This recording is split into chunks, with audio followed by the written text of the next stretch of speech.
Good morning, Mr. Shaskelson. Morning, Chair. Good morning, Deputy Chief. Good morning, Commissioner. Yes, Mr. Shaskelson.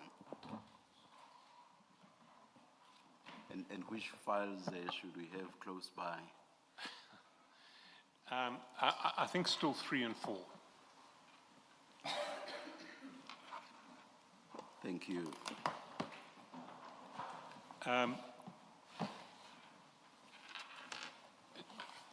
General Dhlamini,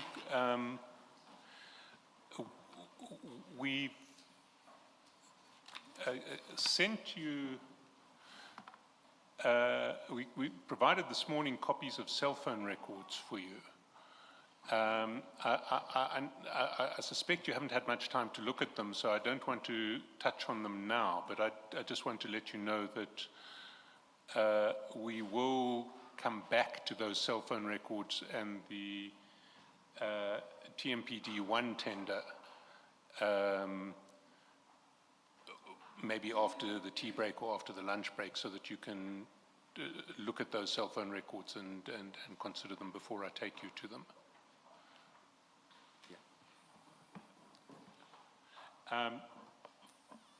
For now, I want to go to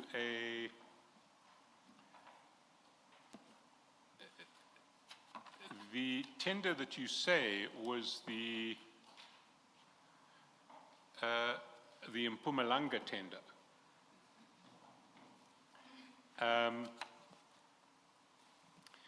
And to take you to page 449 of file 4.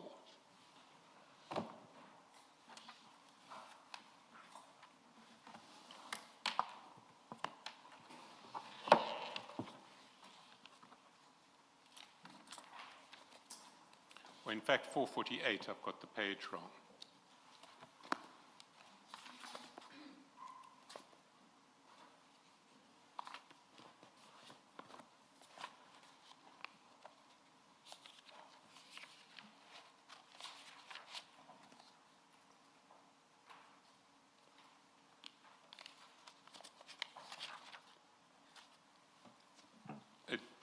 Do you have it? Yes, I see. And you'll see that at chat 6, Sergeant Nkosi sends you a message saying Ngapashare is grade B and has nothing in the documents, followed by another message, Mpwetu, please send to US and request him to provide him with information for the correction. We need grade A guards. Those 3 messages. Do you see them? 6, 7, and 8. Yes, I see. And did you understand those messages to be messages that Sergeant Nkosi was forwarding from the CFO? No, I see. At the time, I did not know. Even the second one, which says Mpwetu, please send to US. At that time, I was not aware that they are coming from the CFO. Okay. What did you understand these, and let's go over the page to 449, where Sergeant Nkosi sends a message, it was sent on Tuesday, let me check now.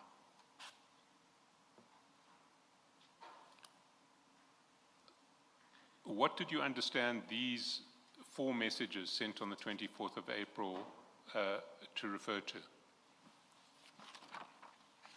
As it was indicated, SC, that Nico was helping them with the tender of Mpumalanga. Much as I forwarded those messages to him, that with those notes from Nico, that when he sent to say it was sent on Tuesday, let me check now, because I sent him to say these are matters that Nico said, they already have them, they dealt with them. Sorry, they've already have them, they've dealt with them? To say Nico helped them with those issues, much as he sent me screenshots of those things. Well, the screenshots were sent by you to Sergeant Nkosi? Yes. Yes. And those screenshots, if we look at them, they're not so much screenshots as photographs. They start at page 535.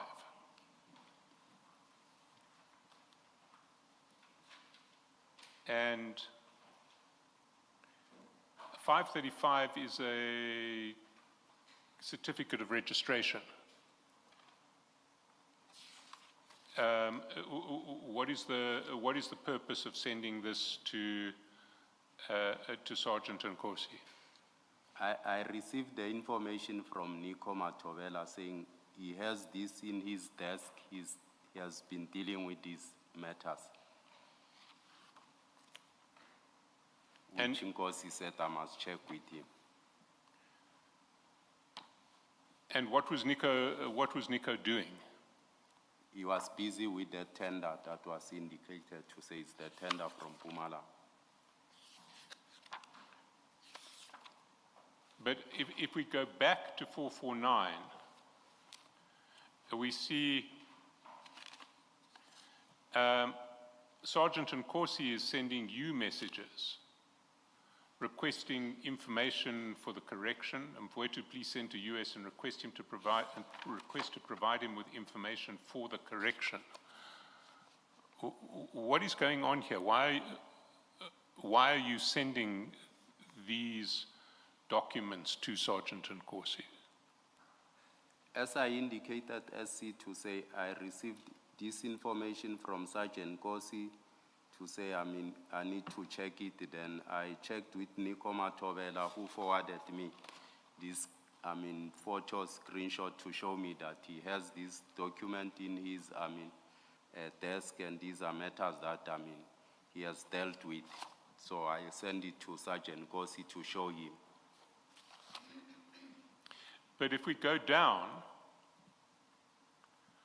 to 537, for instance,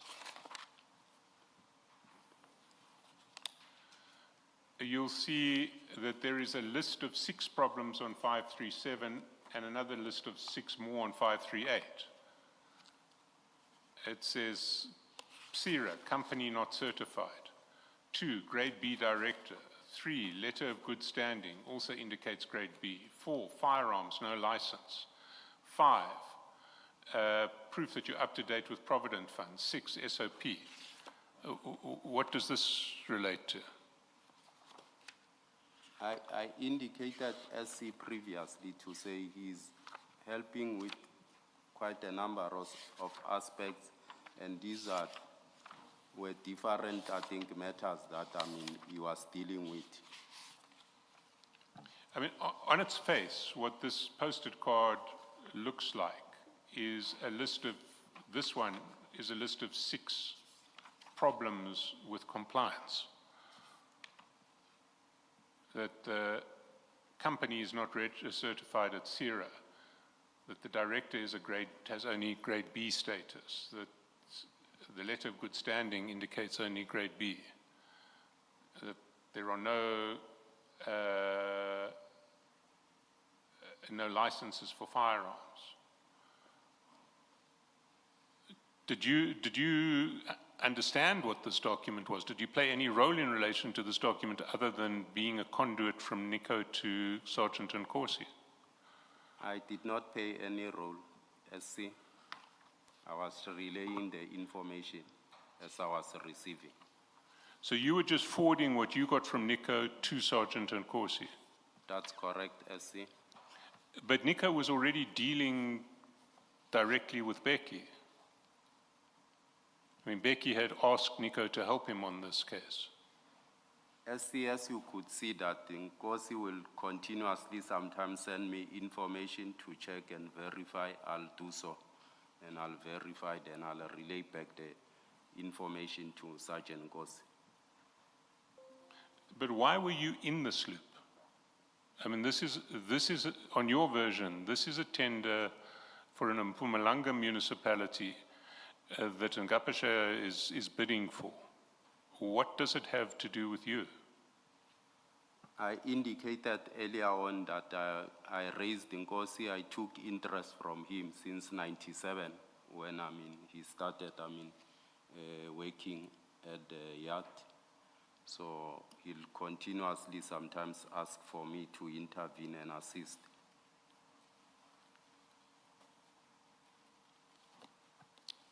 But he and his brother have a series of pending bids before the city at this point that you're aware of. In TMPD 1 and TMPD 3, they have Ngapashe as a bidder. I'm aware about it, SC. Did you not think it was inappropriate for you to be assisting Ngapashe in another bid? As I indicated earlier on, that when Sergeant Kosi approached me, I referred him to Nico for assistance because I did not want to assist him. Well then, why when Nico approaches you, do you not say to Nico, deal directly with Sergeant Nkosi, deal directly with Becky? The issue of sometimes being convenient, I mean, speaking to someone, SC, you can't rule it out to say you'll just chase someone who's want to either feel comfortable or confide with you better and feel that if he has spoken to you, you'll be able to assist or intervene.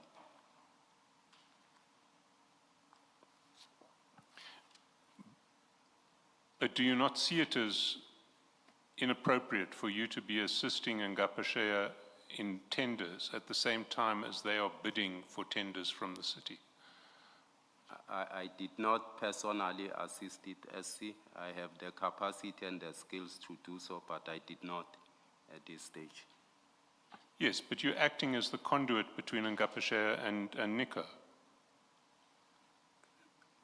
I'm not a conduit. I indicated that I had a relationship with Sergeant Kosi that backdates, I mean, some years back. Yes, but you are factually acting as a conduit between Sergeant Nkosi or Ngapashe and Nico. When Sergeant Nkosi wants Nico to do something in relation to Ngapashe, he asks you.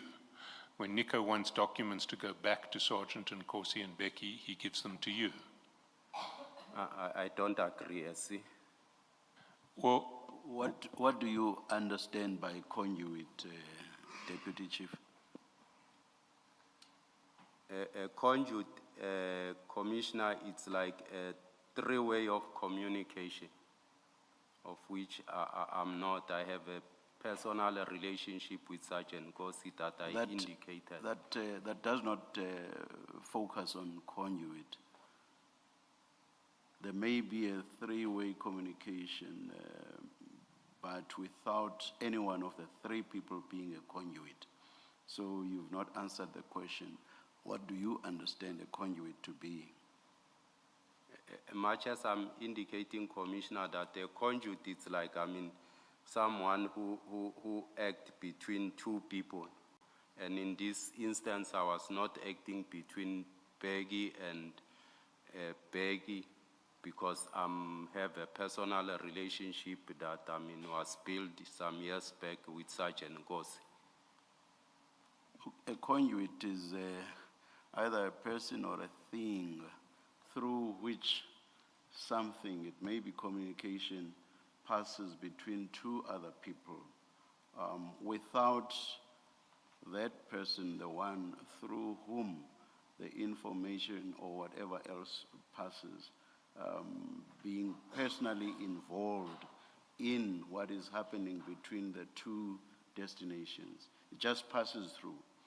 That person or thing are used merely for purposes of whatever it is that passes through to pass through. So it's just for purposes of it passing through. In this communication or in what was happening here, according to what you say, you were exactly that, a conduit. You were passing information to Sergeant Kosi from Nico, and you would also pass information from Sergeant Kosi to Nico. So according to you, you were actually a conduit. So I don't understand why you say no when Mr. Shaskalson is asking you why you were a conduit. So I don't understand your denial. With the explanation I've given, unless you say I'm wrong in my explanation, So with the explanation I have given, can you now answer the question by I Mr. Shaskalson? Why were you a conduit? Commissioner, When Nico could have communicated directly with Becky or with Sergeant Kosi for that matter, why were you a conduit? I still don't agree, Commissioner. We maintain different levels of relationship with both people that I maintain with Sergeant Kosi and Nico. So someone will prefer to speak to me to either engage someone. So that I don't think I'm a conduit, Commissioner. Were you playing any role other than just passing the information from this point to the other point and vice versa? Were you playing any active role?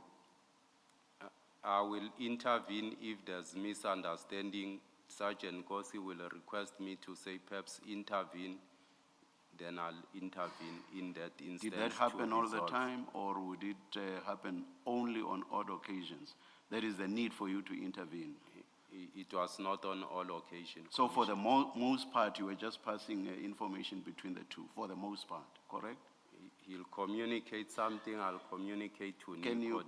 Can you please answer the question directly? So for the most part, you were merely passing information between the two, correct? I'm not sure about that, Commissioner. No. Why not? Why not? You have said it would only be on the odd occasion that you would have to personally intervene. So if that was the case, surely what you did for the most part would be merely to pass information between the two. Not so. If you say not, then explain what else or what more you did. Commissioner, I've explained that I hold different relationship with both No, I've parties. heard that. I have that. Yes. That has nothing to do with my question, Deputy Chief. That has nothing to do with my question. My question is it not so that for the most part, you pass information from the one to the other? That's correct, Commissioner. That's enough for my purposes. Now, so which means for the most part, you were a conduit. If all you did was to pass information from the one to the, except for those few occasions or the odd occasion when you had to intervene. So for the most part, you were a conduit. I don't agree, Commissioner, that I was a conduit. In my language, I would say, I walis cause. I will leave it at that.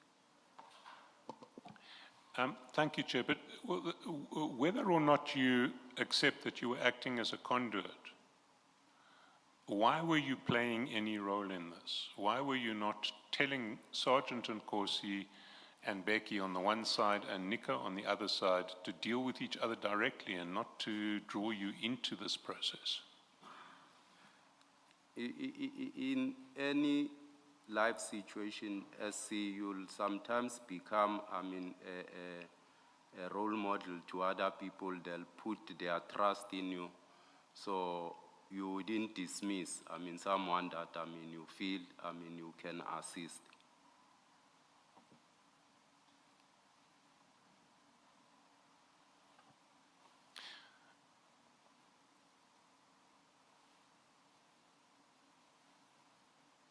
So you are assisting Ngapashaya on because Sergeant Nkosi is your role, that you are Sergeant Nkosi's role model.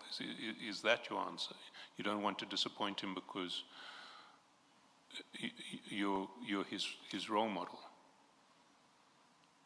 I'm not assisting Ngapashaya. I've referred Sergeant Nkosi to Nico Matovela to assist him.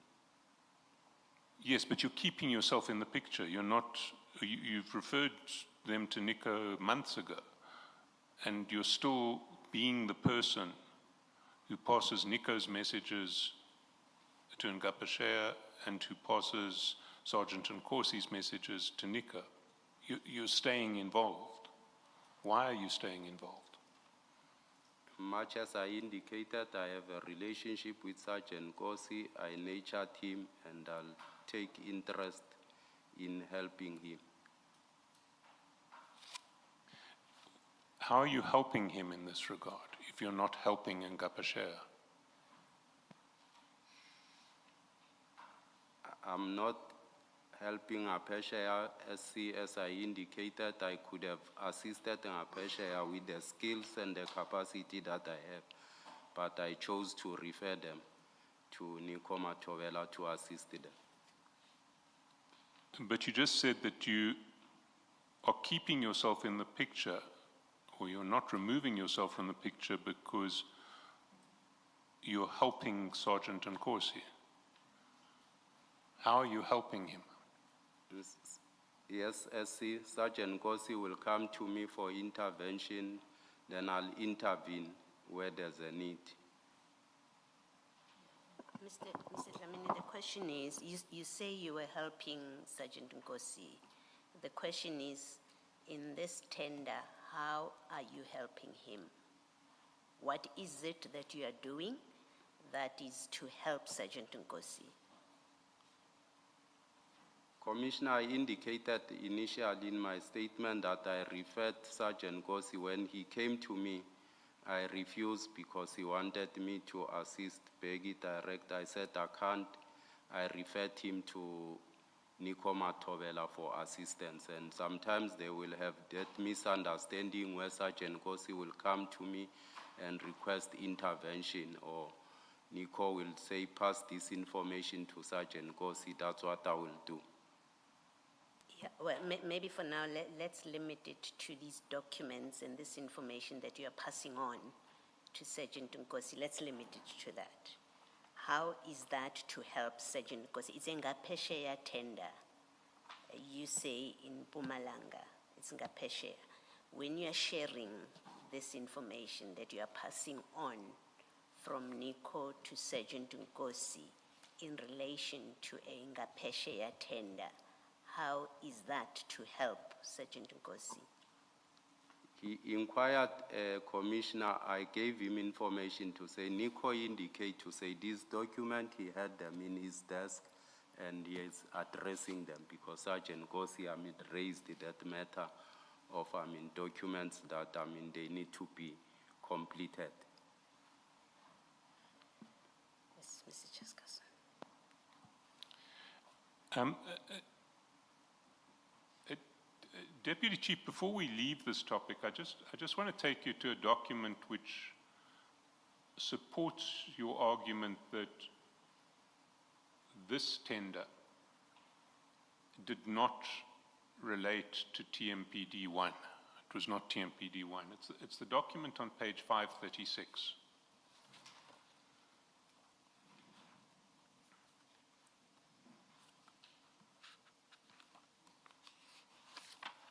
And you see it's a letter of good standing issued by the Private Sector Industry Regulation Authority, PSIRA.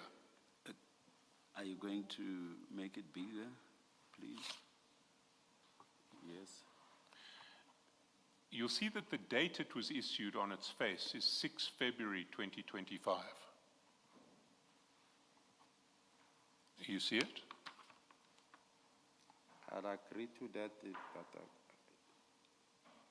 yes. And that it was certified by the South African Police Service in Soshanguve on the 20th of February 2025. Yes. Now, those dates are after the submission date of TMPD-1. TMPD-1 had a deadline of October 2024. That's correct. So on the face of this document could not be a document that was submitted as part of the bid for TMPD-1, because it was only created on its face in February 2025.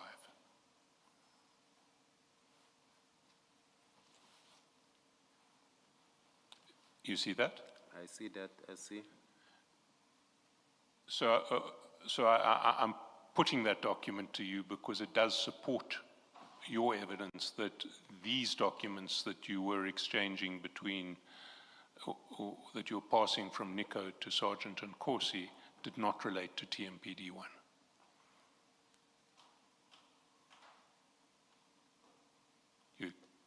Yes, SC.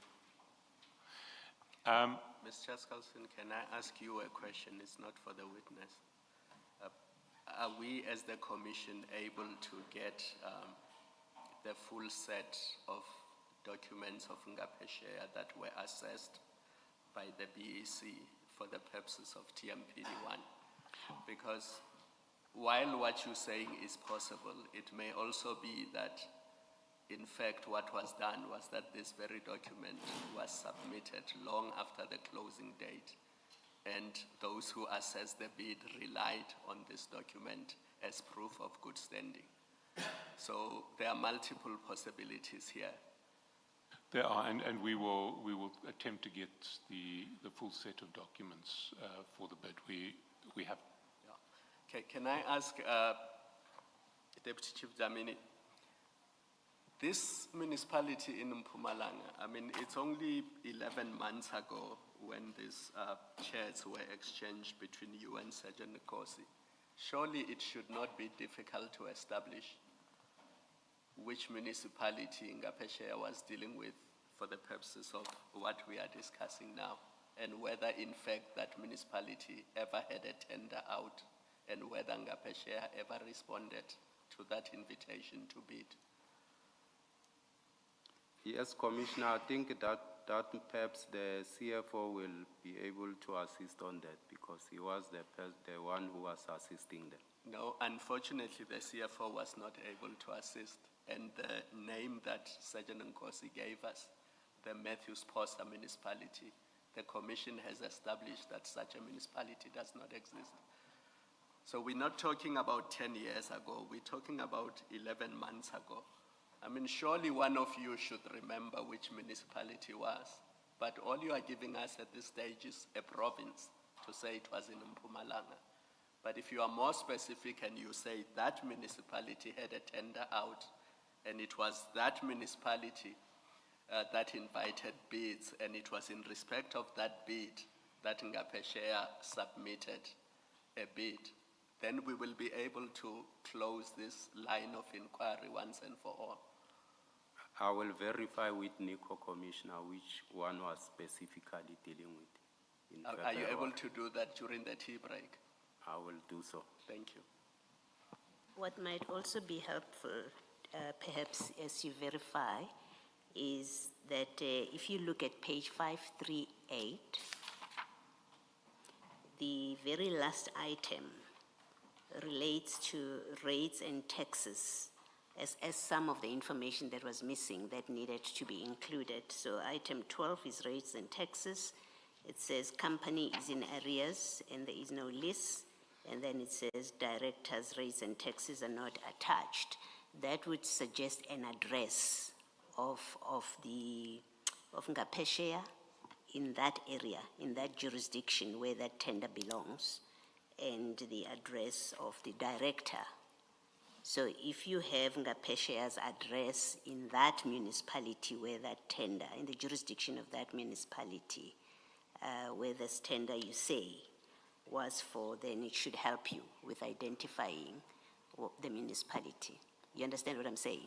I understand you, Commissioner. Okay. But I think that might be difficult for me to do that. It will require either Peggy or someone. I'll ask Nico if he has that. Yeah, well, this is not just a question to Nico. I think Peggy can answer the question. He either has an address, and his company has an address in that municipality, in the jurisdiction of that municipality, or he doesn't have. I'm not sure, Commissioner. So it should be easy to verify. Much as I indicate, the person that I'll be able to talk to is Nico. I'll ask him about which tender was this one. Okay. Well, I'm suggesting to you that you should be able to speak to Beggy as well, because you're assisting him with this tender. I was not helping him, Commissioner, with this tender. All right. Hear what you come back with.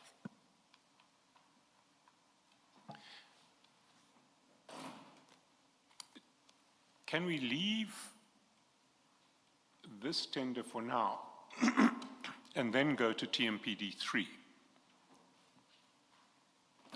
And before we get to your involvement in relation to TMPD, I just want to sketch the timetable of TMPD 3 that we've established through the CFO.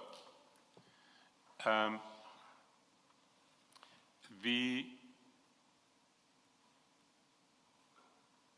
timetable for TMPD was that the bid was advertised on the 12th of August 2024. If you can just take these dates down. This was the evidence of the CFO. The closing date was 21 February 2025. The first meeting of the BEC was 24 March 2025. The BEC recommended an award on either 28 May or 29 May. The minute of the meeting recommending the award is dated 28 May.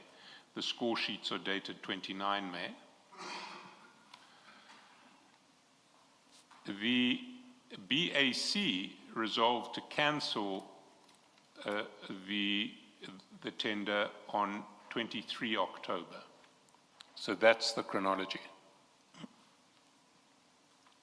Now, your involvement that we want to look at starts on page 437.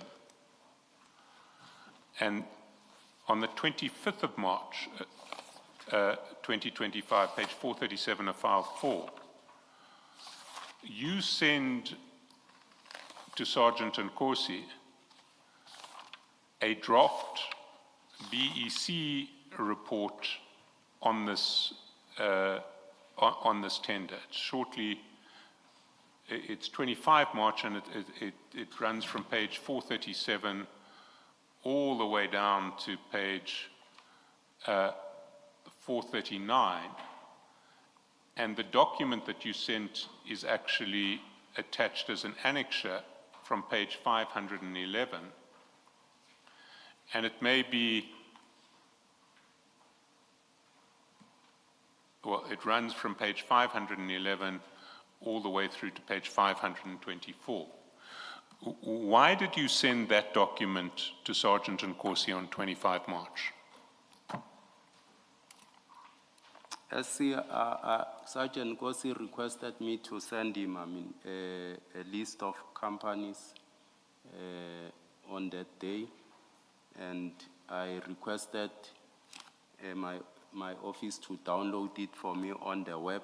Unfortunately, the website was off for the city of Tshwane, and they requested from supply chain management if they have a list of bidders.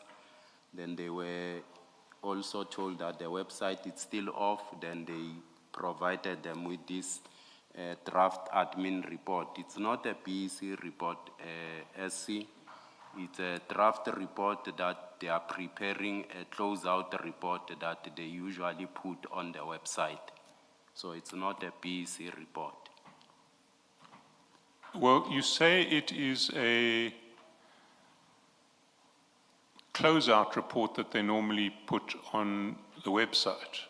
That's correct, SC. What they normally put on the website, and you've attached that in your additional documents, is the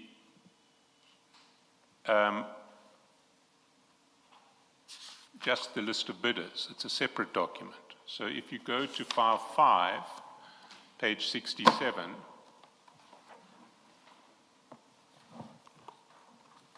you'll see the list of bidders for TMPD 3 that you can access from the website.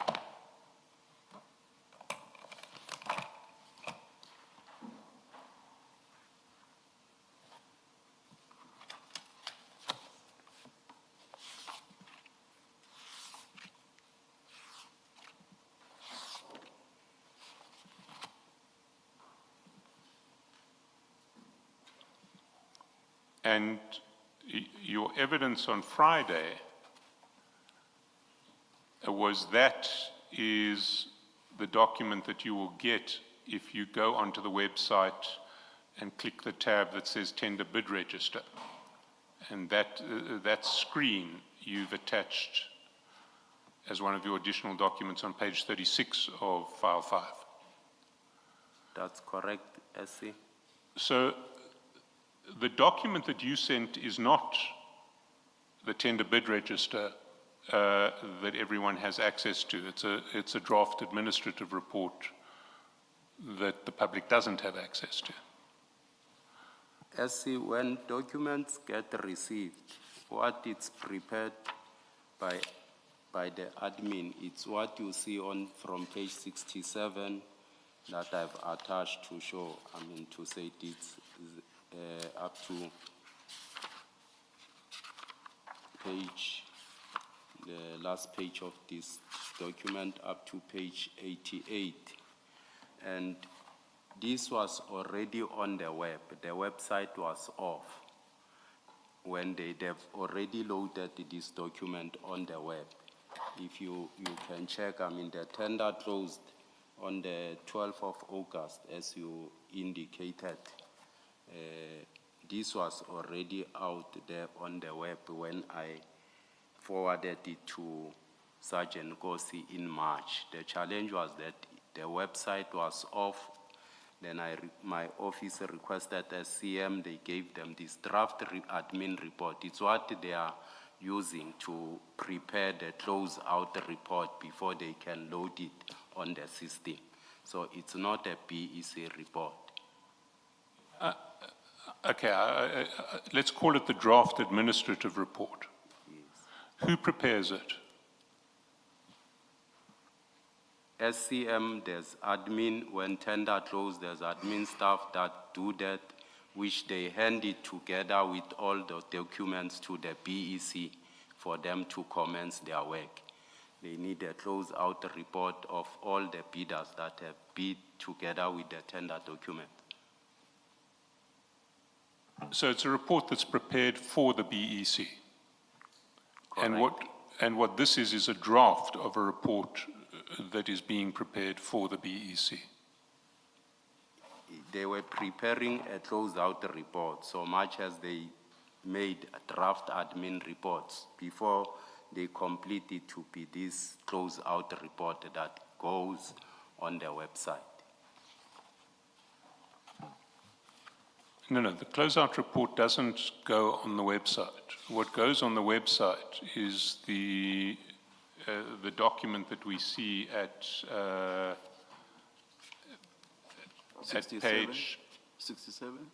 Not that. at page 67, which is accessed from page from the link at page 36, the tender bid register. It is the close-out report. No, the documents are different. If you look at the document at page 67, it is just a list of bidders and prices. Yes. Go. You can continue, sorry. So if you go to the end of the document at page 67, you will see that it ends with the last bidder.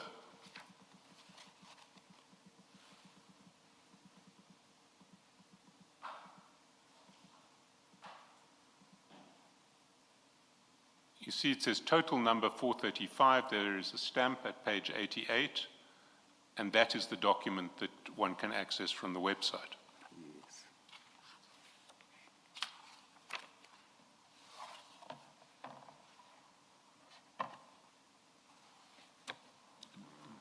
Did you agree?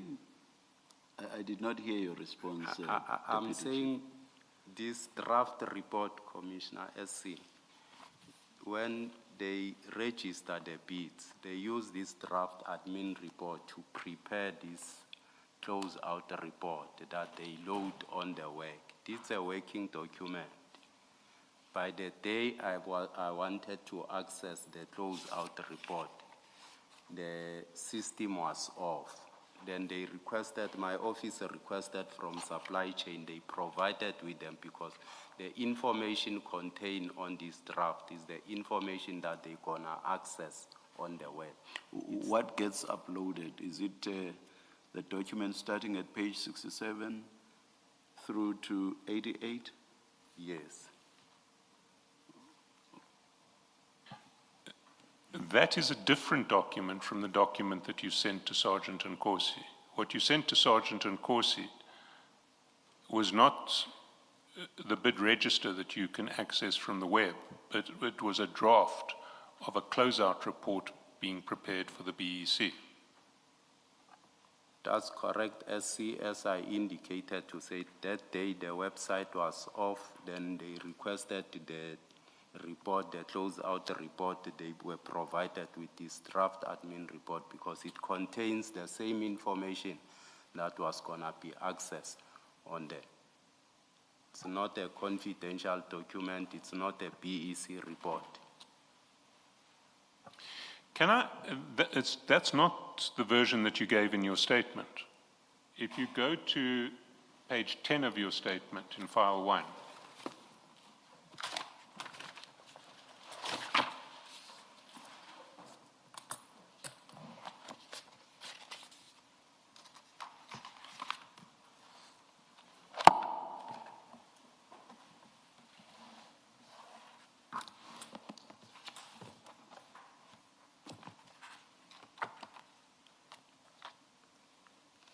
do you have it? Yes, SC.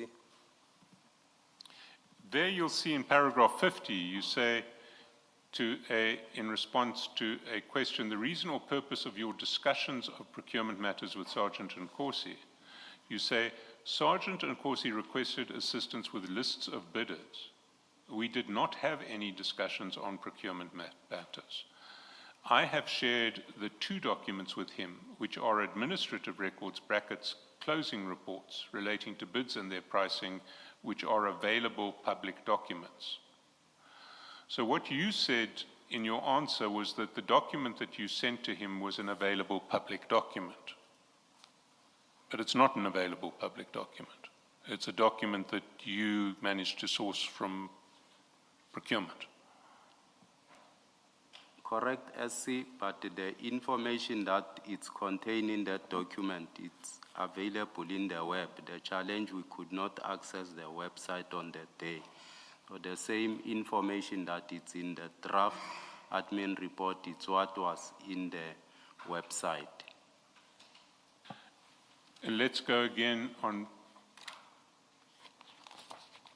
page 11, paragraph 56.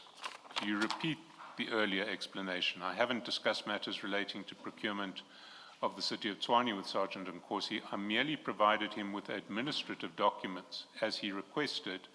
See paragraph 50. The said materials are public documents. Now that's not true, is it? They're not public documents, what you gave to Sergeant Nkosi. They are SC. It's just the format of that one that was provided is that, I mean, they knew that it's already in the system. We could not access the system on that particular day, so it doesn't change the content of that information. Deputy Chief, the document at 511, in so many words, says draft. You see that? I see that. 511 of file, oh, you do see it. Surely a draft is meant to be a final document at some stage, correct? Correct, Commissioner.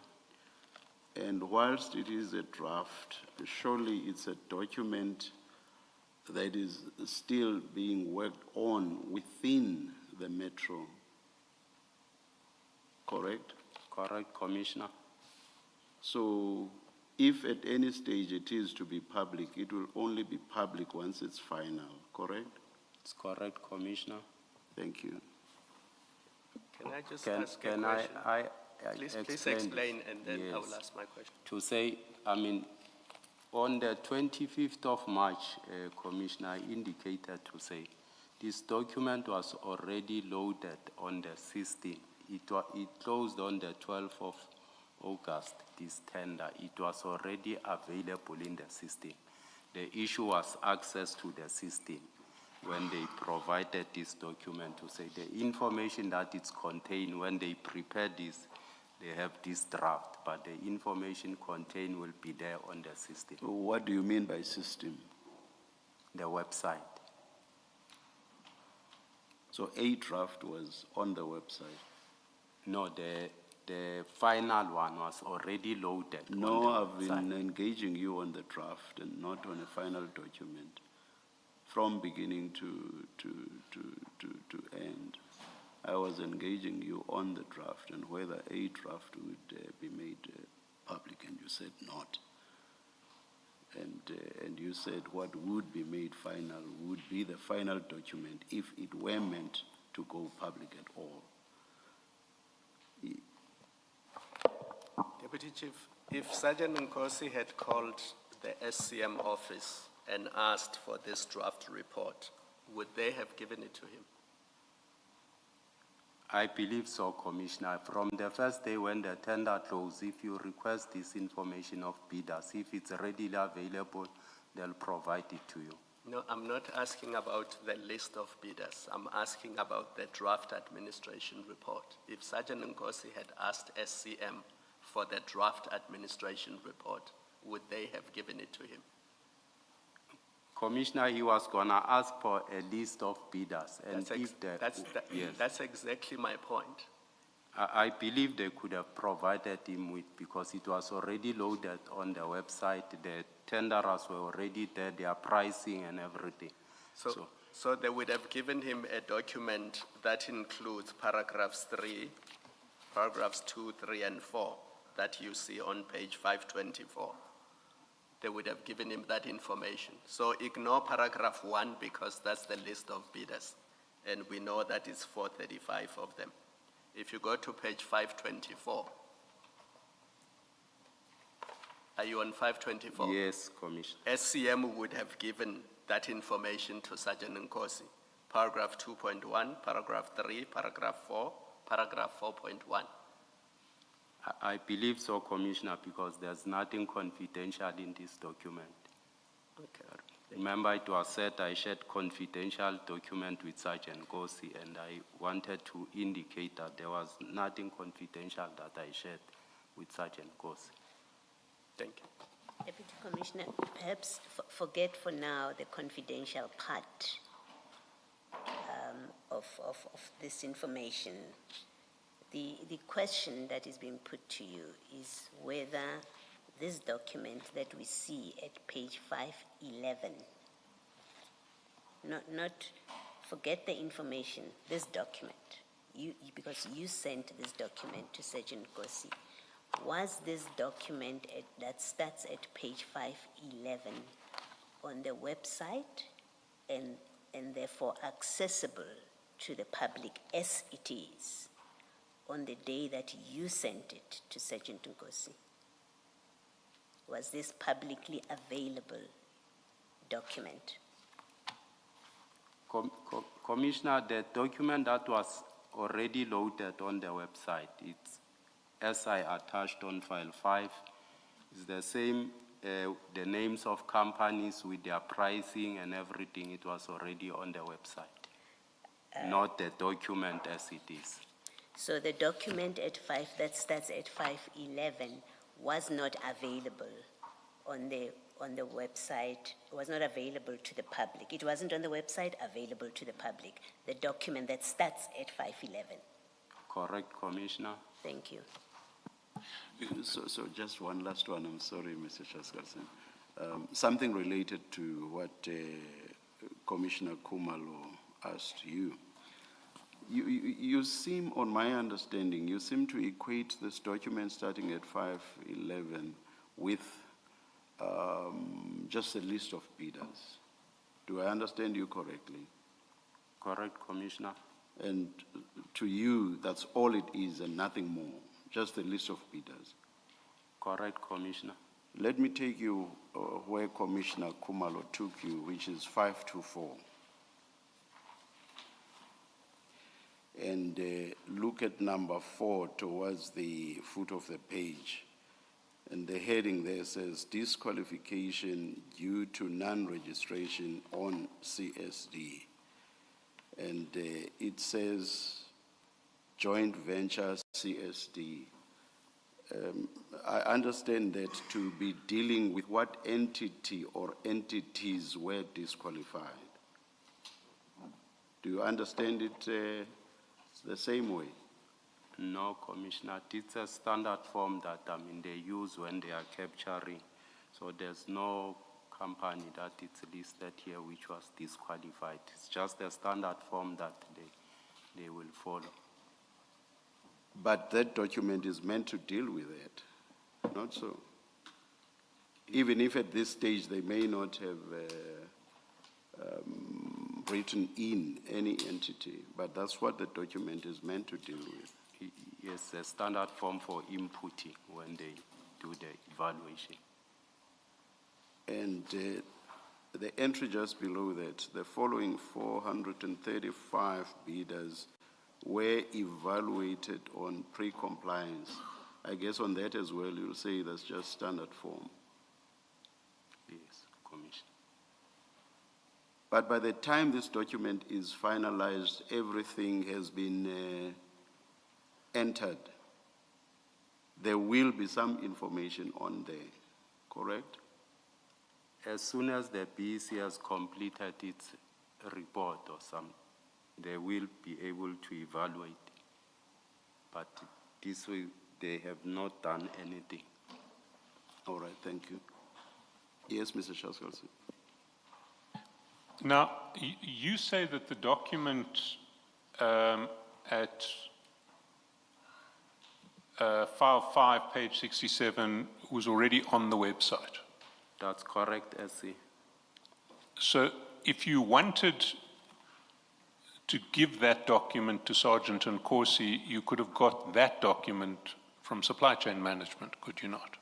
The website was off, SC. Yes, but the website uploads documents that somebody else has created from within supply chain management. They couldn't get it, SC. They couldn't get it off the website or from the person who had created it? Yes, SC. Which? From the website and from someone who was supposed to assist. He Who couldn't assist. are you asking for this, for these documents? I requested my office to request. I'm not sure who assisted them in this regard, SC. And what did you ask your office to request? To request for a bidders register. But why did you need to ask your office to request the bid register? Or did you know that the website was down when you asked them to request the bid register? Correct, SC. So you knew the website was down and you asked your office to find the bid register. Correct. Who in your office did you ask? I requested, I think it was, I'm not sure whether it was Itumeleng or it was Dokas who helped in that regard. To find the bid register? Yes, And they reported to you that they couldn't find the bid register, correct. but that somebody in supply chain management had given them a draft report. Correct. Did they say who had given them the draft report? I never asked that, SC. But you'd asked for a bid register and you got back a draft report. Correct, SC. And you didn't, you thought you would just give Sergeant Nkosi the draft report. Correct, SC. Why was it necessary to give Sergeant Nkosi the draft report? Why couldn't he, like everybody else, wait for the bid register to become available? I believe SC, he requested information on tender, on bidders and their code, and this was the information that was shared. So it's the same as to the information that he will receive as soon as, if the website was on. But why shouldn't he just wait like everybody else who has to wait until the website comes back up? I can't tell on that one. No, you can tell, because you were the one who chose to give him a document that isn't a public document and that he hadn't requested for on your version. When he wanted it, he requested me, yes, you are correct, then this is what I could access, they could provide me with, I gave it to him, because that's what he requested. And I saw no harm because the same information, it's not a confidential information, it's information that it's already loaded on the website. Yes, but nobody else who could get access to that information at that time, because the website was down. Correct, the website was down, SC, but there was no harm in sharing the same information that he was gonna get later on.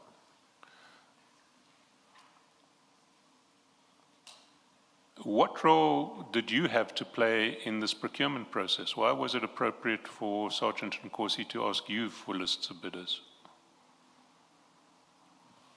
I did not play any role, SC. So any other bidder would have to deal with the procurement office and someone who did play a role in the tender. Beg your pardon? Any other bidder, any one of the other 435, if they wanted this list, would have to ask someone in the procurement officer for the tender register, and they would be told, the website is down, we can't find it, you'll have to wait. I'm not sure about it, SC. But Sergeant Nkosi had lied to you, and you had lied to the tender, to the procurement department to get the draft report. Is that not how it happened? That's what transpired, but it's not like he was getting any favor, SC. Well, he was getting a favor. He was getting information that nobody else could get. Nobody else could get the draft report. They had to wait until the website came back up and they could get a register of tenders. I'm not sure who else could have asked the information. I believe they're gonna provide it to him, SC. What did you tell the procurement office in relation to your request for this information? As I indicated, I requested my office to get it for me, To get what? the bid register. Yes, but that wasn't your version. If they, sorry. They asked for the bid register. Did they say why they needed the bid register? I'm not sure what did they tell them, why did they want the bid register? But why would your office be looking for bid registers from procurement? What role does your office have to deal with bids and to be looking for bid registers? It's because I requested them to ask it, and it's a public document, SC. Deputy Commissioner, the tender, when it is advertised, it has a reference, it gives a name of a contact person. Now, you have told us that in respect of TMPD 1, you couldn't assist Sergeant Nkosi, you referred him to Nico. Why did you not refer him to the person at SCM, who is the contact person for this bid? Commissioner, he requested me to assist Peggy with compiling a tender document. I could not do that. Yes, now he's asking you to give him information about bidders. In fact, your evidence was that he wanted to know whether his brother had submitted a tender. That's what you said. And if he asked you that question and then you went and got the register or the document that we've discussed earlier, my question is why you are not involved in SCM, your office is not involved in SCM, why do you not refer him to the contact person at SCM to give him this publicly, what you say is publicly available information in an ongoing bid process? Why do you insert yourself improperly in an ongoing bid process when there are processes? There is a protocol relating to this tender, And the protocol is that there is a contact person. Nobody else should be getting involved with information relating to this tender. Why did you not say to Sergeant Nkosi, here's the person, speak to them? Commissioner, I think he requested it from me as someone that he knows as a brother and so forth. I did not see any harm providing him with that information. You did not see any harm sharing information in an ongoing tender process which you are not part of. Your office is not part of it at all. You did not see any harm in getting involved that way. That's correct, Commissioner, because the information I shared was already a public information in the website. No, we have established from your answer that the information that you shared at page 511 was not publicly available. You've said that. You've accepted that that document, because that's a document you shared. You didn't just write down a list of the 435 bidders. That's not what you did. What you did is you went into the system and got a City of Tshwane document that you agree was not available to the public, the document at 511. It wasn't available to the public, and you shared that with him. So, please do not repeat that that document at 511 was available to the public. It wasn't. You've settled that in your earlier answer. You go into the system, you pull out an internal document that is at 511, which contains information in an ongoing tender process, which you personally and your office are not part of. When there is a person who's in charge of that information that you could have referred Sergeant Nkosi to get that information, and the question is, why did you not do that? I know he asked you, so the answer cannot be because he asked me to help him. We know that's what he did. I'm asking a different question to you. Why did you not direct him to the person designated for that purpose when he asked you to help him? Commissioner, I think we indicated to say Sergeant Nkosi is like a brother to me, and I took interest on him. Okay, I have to stop you. I have to stop you. You've said that repeatedly. It doesn't answer my question, so please don't repeat it, and I'll hand back to Mr. Chaskalson. Thank you.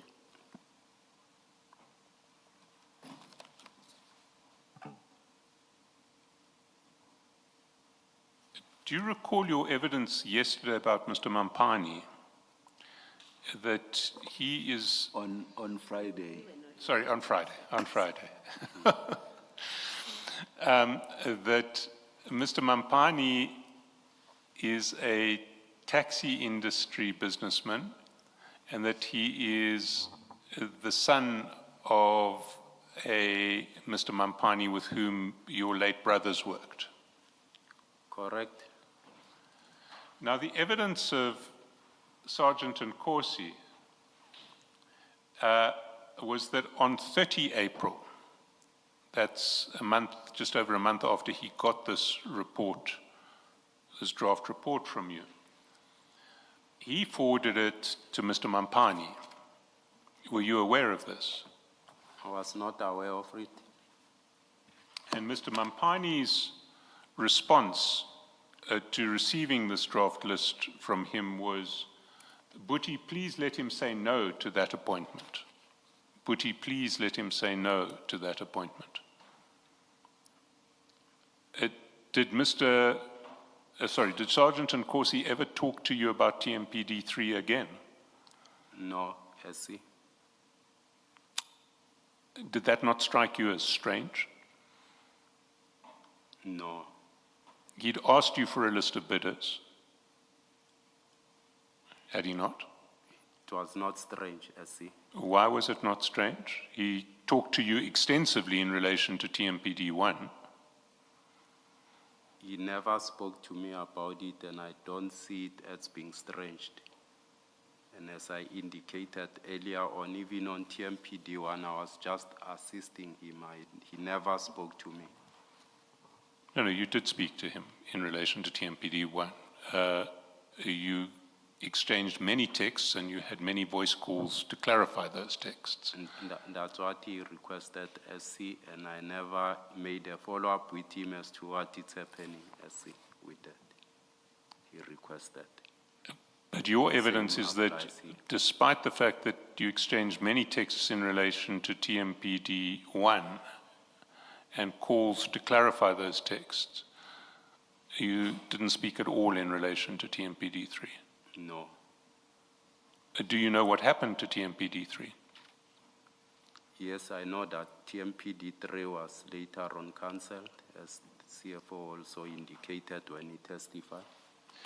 And what is the situation now in relation to the services that ought to have been provided by under TMPD-3?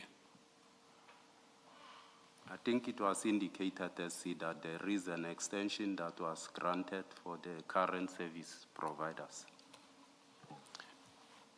And those current service providers are the providers who are appointed to the tender, which I think is tender 1 of 2016-2017. Is that correct? Not sure if it's 2016 or what. It's certainly from the previous decade, is it not, the tender? It's from the 2010s, it's not from the 2020s. No, I think it's from the 2020s. No, it's definitely from the 2010s, the tender. Mr. Skalsin, I think the confusion here is there was that 2021 court order. Yes, And those service providers were appointed on a court order. pursuant to that court order. And that's where I think the misalignment between you and the deputy chief is. Yes, but the tender itself, pursuant to which they were appointed, is a tender from the previous decade. Not decade, Commission, SC. Sorry, I didn't hear that answer. I'm saying it's not decade, SC. No, it is. We've seen the evidence. I don't think so. On what basis do you say you don't think so? As I indicated, either it might be 21-22 financial year because it only ended in February 2025. So Yeah, that was the The 3 appointment years. pursuant to a court order in 2021. they started, yes, either 2022 because the 3-year ended on the 28th of February 2025. But the tender itself, pursuant to which those bidders were appointed, was a tender from the previous decade. It was 2016-17, I think. That's not true, SC. Mr. Skalsin, it's the issue of language. I'm sorry to do this. When it was originally advertised, it was 2016, 2017. When it was eventually awarded, it was pursuant to the court order sometime in 2021. That's when And then they started in 2022 for 3 years ending in 2025. correct. But you're talking about the same tender. Your start point is the court order. Mr. Chaskalson's start point is when it was first advertised. But they were not working at that time. Yes, Yes. because they only started working after they were appointed pursuant to the court order. And they were issued those letters that said, because of the court order, all 22 of you will be appointed. From 2022. Yes, Yes. but it was advertised for the first time, 2016, 2017. I'll verify that it might be correct that it was advertised prior. You can assume from our side that it was advertised in 2016, 2017. What would flow from that is that the specifications that were requested were specifications that were drawn up at the very latest in 2016. You accept that? If the tender was advertised in 2016-17, the specifications couldn't have been drawn up before, after 2016. That's correct, SC. Now, have the specifications for these sorts of services remained constant Have the city's needs for these sorts of services remained constant over the last 10 years?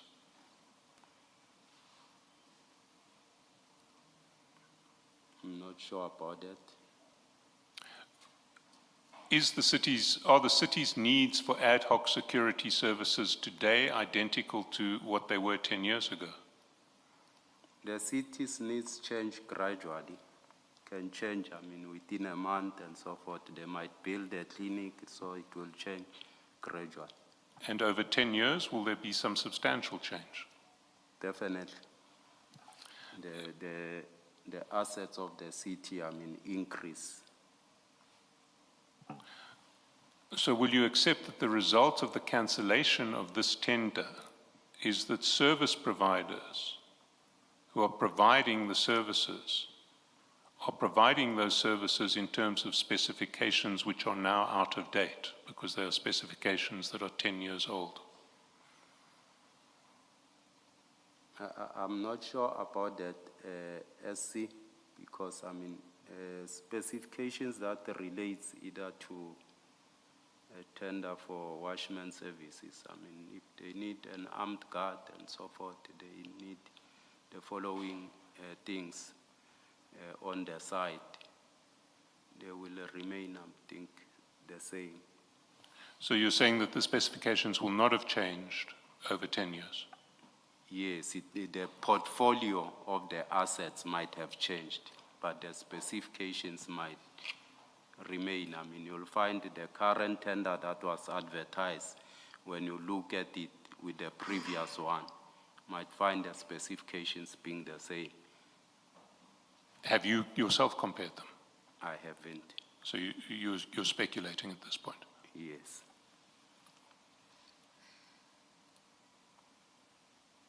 Can we move to a different topic, which is the invoices that were paid on the process to pay invoices on the 5th and 6th of March 2025. And there we should go to page 426. And you'll see at the foot of page 426, in chat number 8, that at 9:46 in the morning, the Sergeant Nkosi sends you a screenshot of a conversation that he's having with the CFO, and that screenshot is at page 503.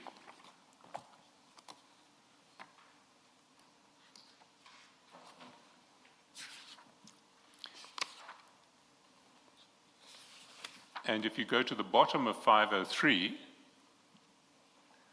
you'll see that the CFO has asked Sergeant Nkosi, Mpuetu is general winning, and Sergeant Nkosi has responded, morning, my brother, I'm onto him. And that screenshot got sent to you at 10 o'clock that we see in,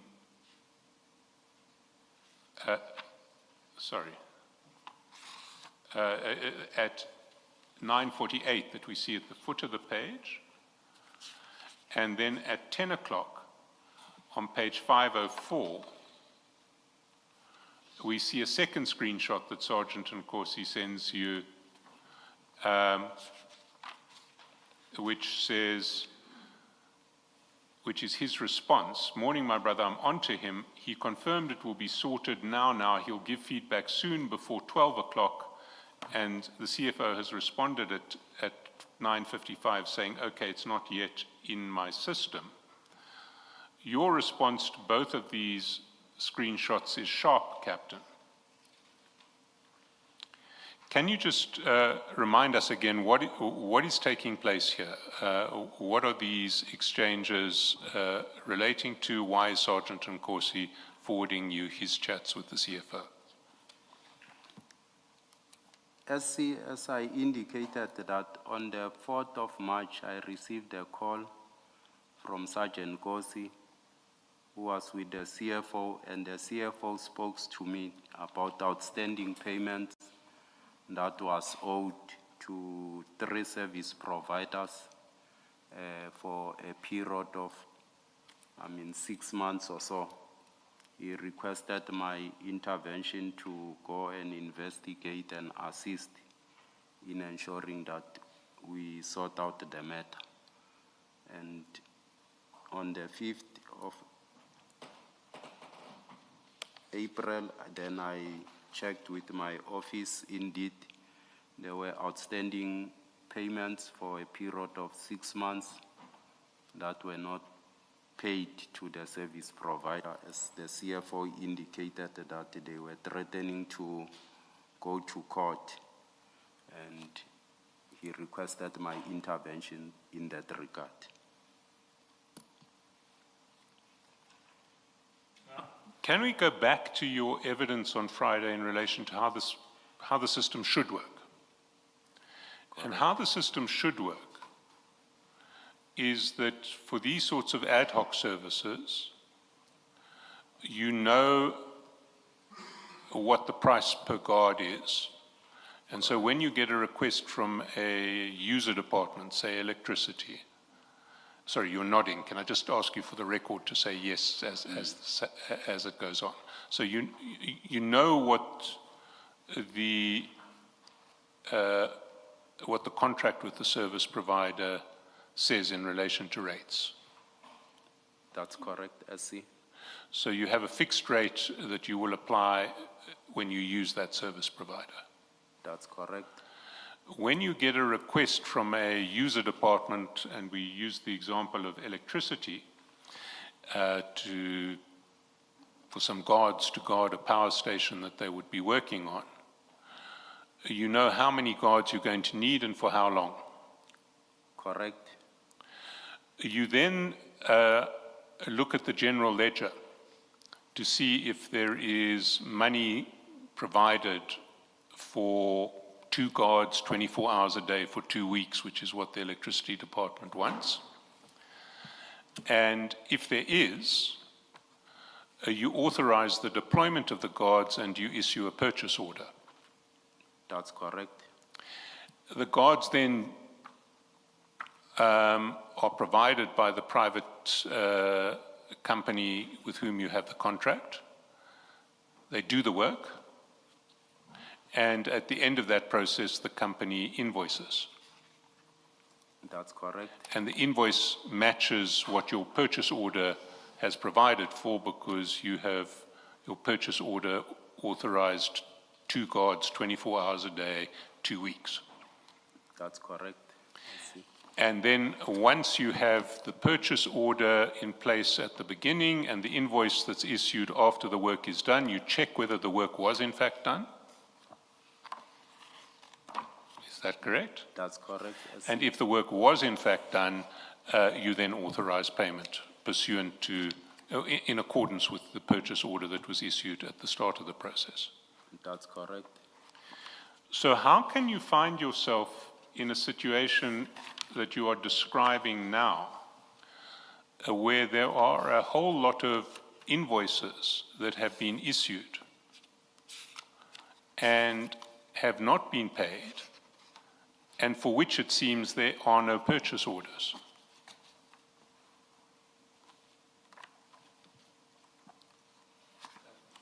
That's a question. How do you find yourself in that situation?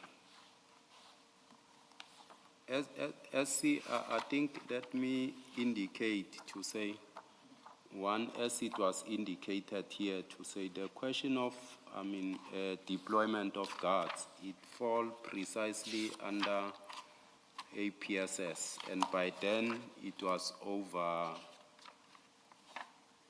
by DC Boles. One, they allow a service provider to continue providing services for a period of 6 months. DC Boles says it just happened under his nose. There's coaching every quarter with the directors, where you check your budget, your everything. He could not pick it up the first quarter. He could not pick it up the second quarter to say there's expenditure taking place. in his, department that it's happening. They go to an extent of certifying services as being rendered for those service providers. They sign off invoices, certify them that services have been rendered, they received an invoice.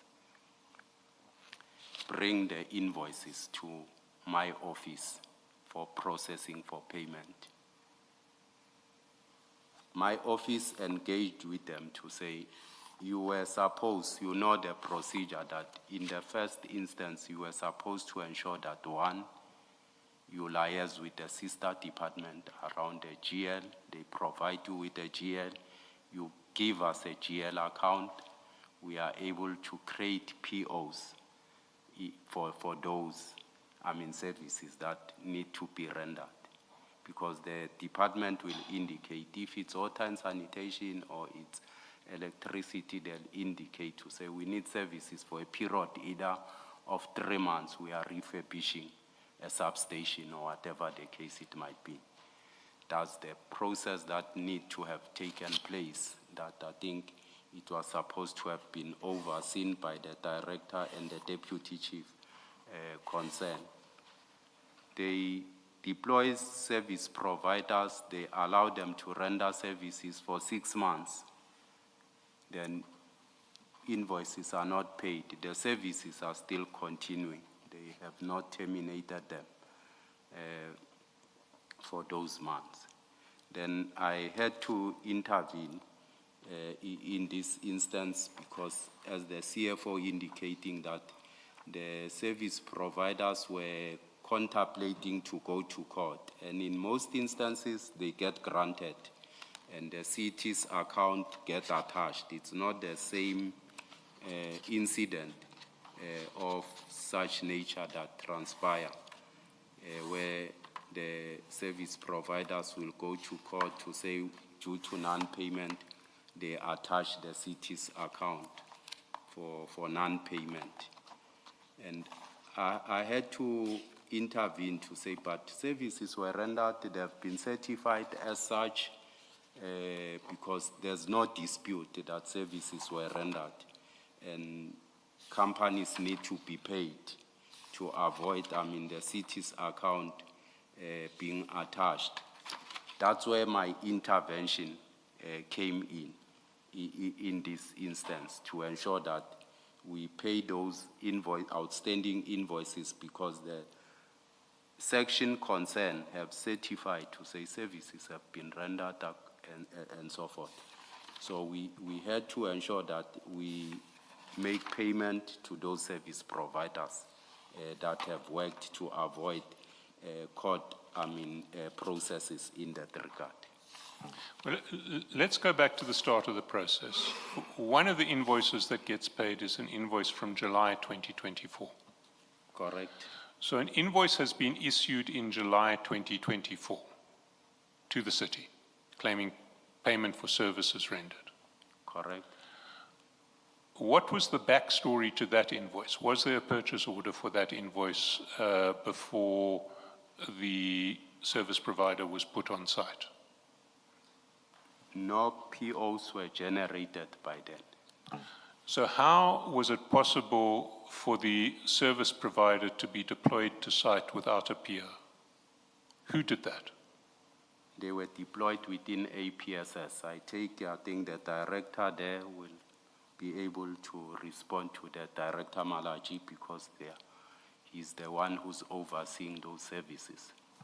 So Director Malachi should not have deployed those service providers to site in July 2024 without first ensuring that there was a purchase order in place. That's correct. An invoice then comes in at the end of the month of July 2024. That invoice presumably goes to your department. Correct. What does your department do? Accounts payable from my section, if services were certified as being done, they need to ensure that they create the requisitions, request SCM to create POs to ensure that, those invoices get processed. Remember, there's a policy in the city that invoices need to be processed within 30 days. And in this instance, much as I was indicating to say, invoices sit for a period of longer than 6 months without not being attended to. But your department gets an invoice at the end of July 2024 for services which were ostensibly rendered, but in respect of which there is no purchase order. What does it do? Much as I indicated, my section continuously engaged with the section from Director Malachi from the onset when they brought in those invoices to say, please, we need the following. Well, there are two separate issues that I see. One is, were the services asked for and provided? If so, vis-a-vis an outsider, the city probably has to pay. The second issue is, why were city procedures not followed? Why wasn't a purchase order issued in advance of asking these people to provide the services? Let's take the first issue. It's July 2024. You get an invoice for services provided. There's no purchase order. What does your department do to establish whether or not it should pay this invoice? As I indicated, SC, these invoices came to my attention, to the accounts payables attention in February or so, when they were brought to them. But in the ordinary course of events, if Gubis, as service provider to the city, issues an invoice in July 2024, what happens to that invoice? Why does, surely it must come to your department. It goes to APSS. Remember, they must certify that services have been rendered. They must ensure that it's signed off, because we are not monitoring those security services. I'll give you a classical example. If the specifications of a tender says we need 2 armed guards on a site, the company don't post, either they post 1 armed guard, the other guard is not armed. If the tender has got what we call the penalty clause, they should be able to penalize it. So when they bring an invoice, it must come either, with those, penalty clause being, indicated to say they were penalized for it. So much as the section concerned must certify services as rendered, sign it off before it comes to accounts payable. Accounts payable's duty is to ensure that there's an invoice, the invoice is in order, there's an SLA in place for that particular service, the contract, its existence. And purchase orders? And there is also budget in that regard. There's budget and there's a purchase order, or not? Do you have to look for a purchase order? Correct. Remember, purchase orders, as I indicated, we get created each and every beginning of financial year. We look at the budget, we load it, get loaded, we create purchase orders for watchman services for the entire financial year. And you're saying that in respect of these invoices, going back to, in fact, June 2024, but we'll deal with June separately, but let's take the ones from July 2024. The first that those invoices were forwarded to your department, you say, is February 2025. Correct. Who was at fault there? I take the section concern, I think Director Malachi, because he was overseeing this, services, is supposed to ensure that, on a monthly basis, at finance section, they want to say before the 10th of every month, all invoices, there's what we call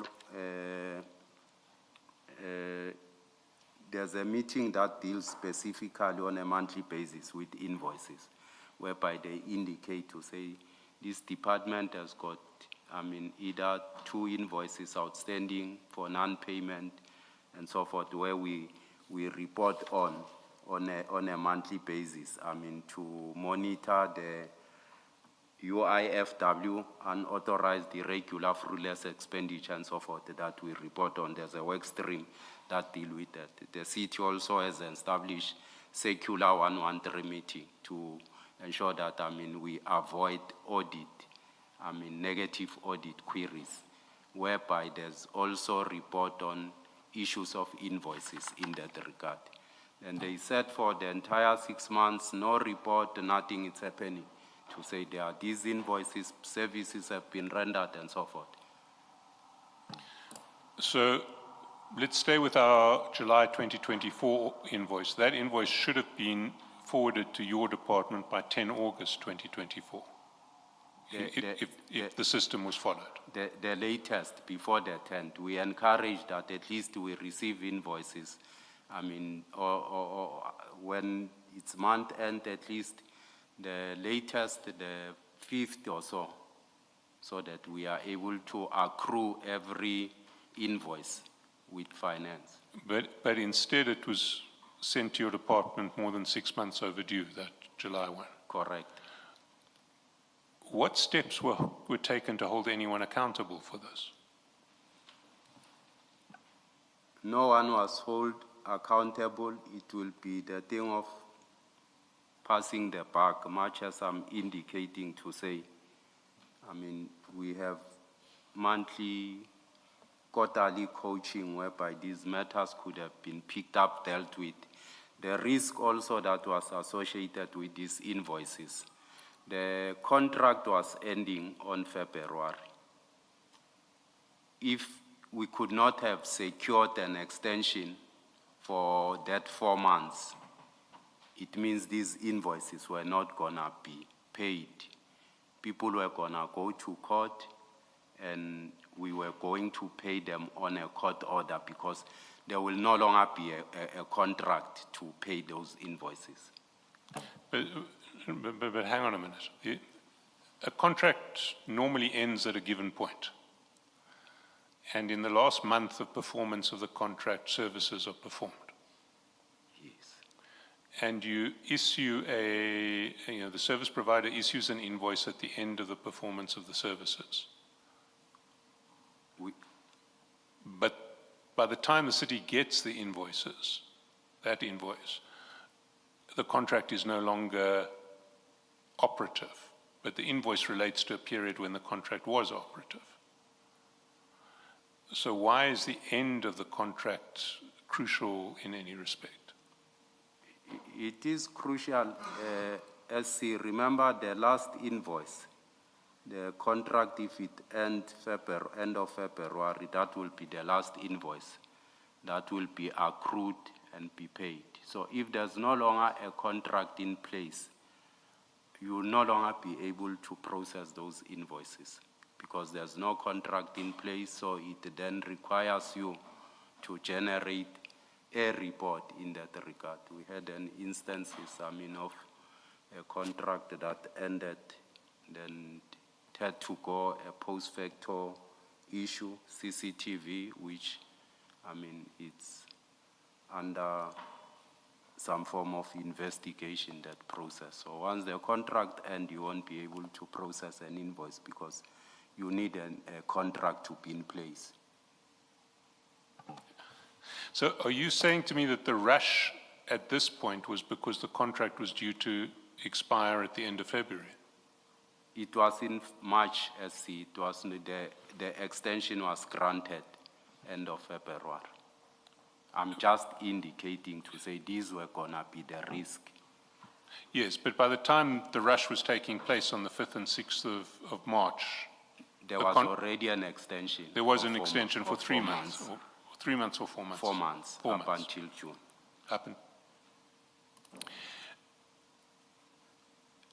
But my earlier question is,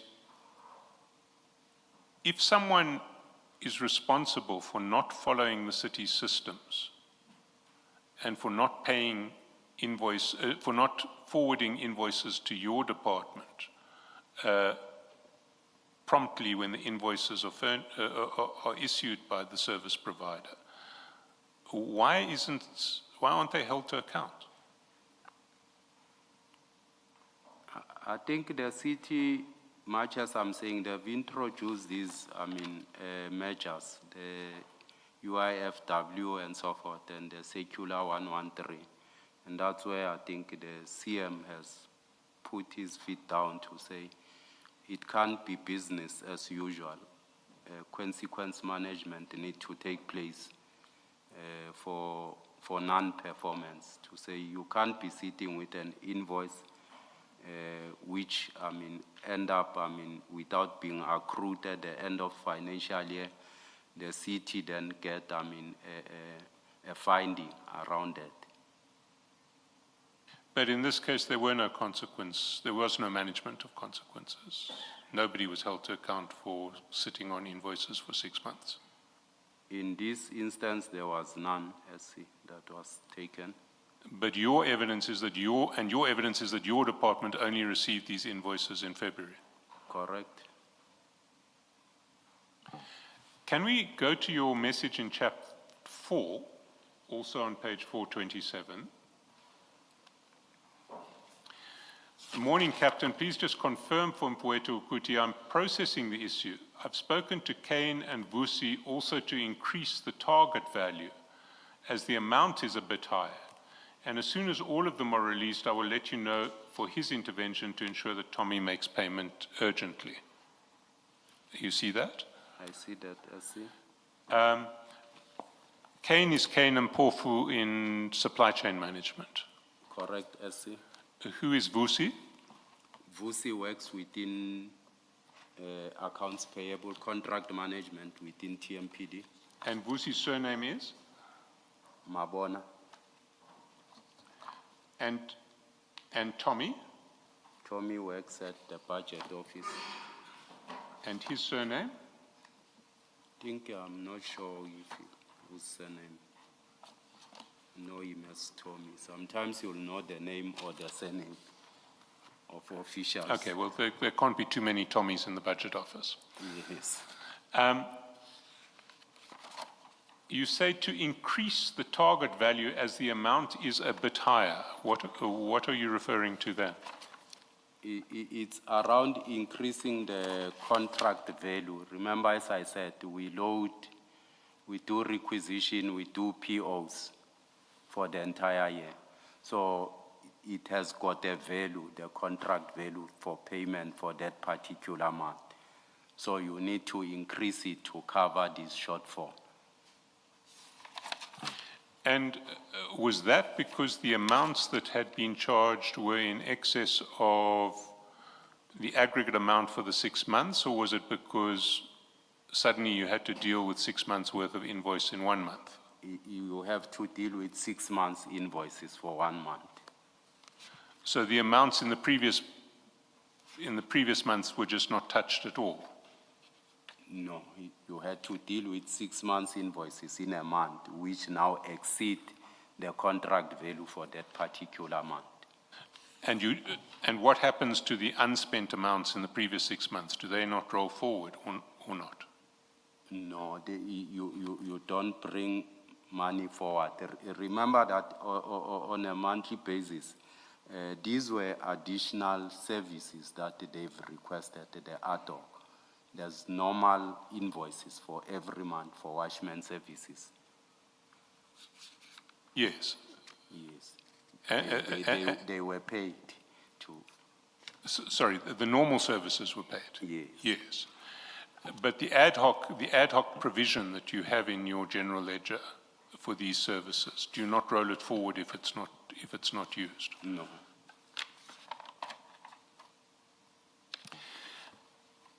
The exchanges with the CFO and with your through Sergeant and Nkosi continue, and we see them all the way through pages 427 and 428. You've understood, you've explained to us why there was this need. So I don't want to take you to the substance of the payments. What I want to ask you is, why was Sergeant Nkosi involved in this process? Why were you not dealing direct with the CFO? As indicated, I think the CFO indicated to say he saw Sergeant Nkosi working, him working through Sergeant Nkosi being the best way. He made Sergeant Nkosi his extension to communicate with me. I think that's what transpired in this case. But why did you participate in that arrangement that way? You're dealing with city business between yourself, the Deputy Chief of TMPD, and the CFO. Why is there any need for, one, why is there any need for Sergeant Nkosi to get involved? And two, why is it appropriate for Sergeant Nkosi to get involved? So first, is there any need for Sergeant Nkosi to get involved? Could you not have done this directly with the CFO? As I indicate to say, I mean, CFO saw it fit that he must use Sergeant Nkosi to communicate with me. He made Sergeant Nkosi his extension, and I was responding to the CFO through Sergeant Nkosi. That's what actually transpired in this case. Commissioner, you're not a junior employee who just follows what the CFO chooses to do, even when it is irregular and maybe even unlawful. You're a senior, you hold a senior position, Deputy Commissioner. You realize you must have known that, in fact, let me say, you must have known that Sergeant Nkosi has no business being involved in this by the CFO, if he's involved by the CFO. You must have known that. A person at your level of seniority, why did you not choose to deal directly with the CFO when you saw, yes, when he first involved Sergeant Nkosi, you who has the power and status to deal with him directly, why did you not decide to deal with him directly? You're not a junior employee in this picture who is afraid of the CFO unless you tell us that you were afraid to upset the CFO for whatever reason. But I want to assume that you didn't have that kind of problem. You have the authority to deal directly with the CFO. Why did you not give those answers directly to the CFO? Because you are improperly dealing with city affairs through Sergeant Nkosi, and there's no debating that. It's simply improper to involve Sergeant Nkosi in this. You must have known that. Why did you choose to continue anyway?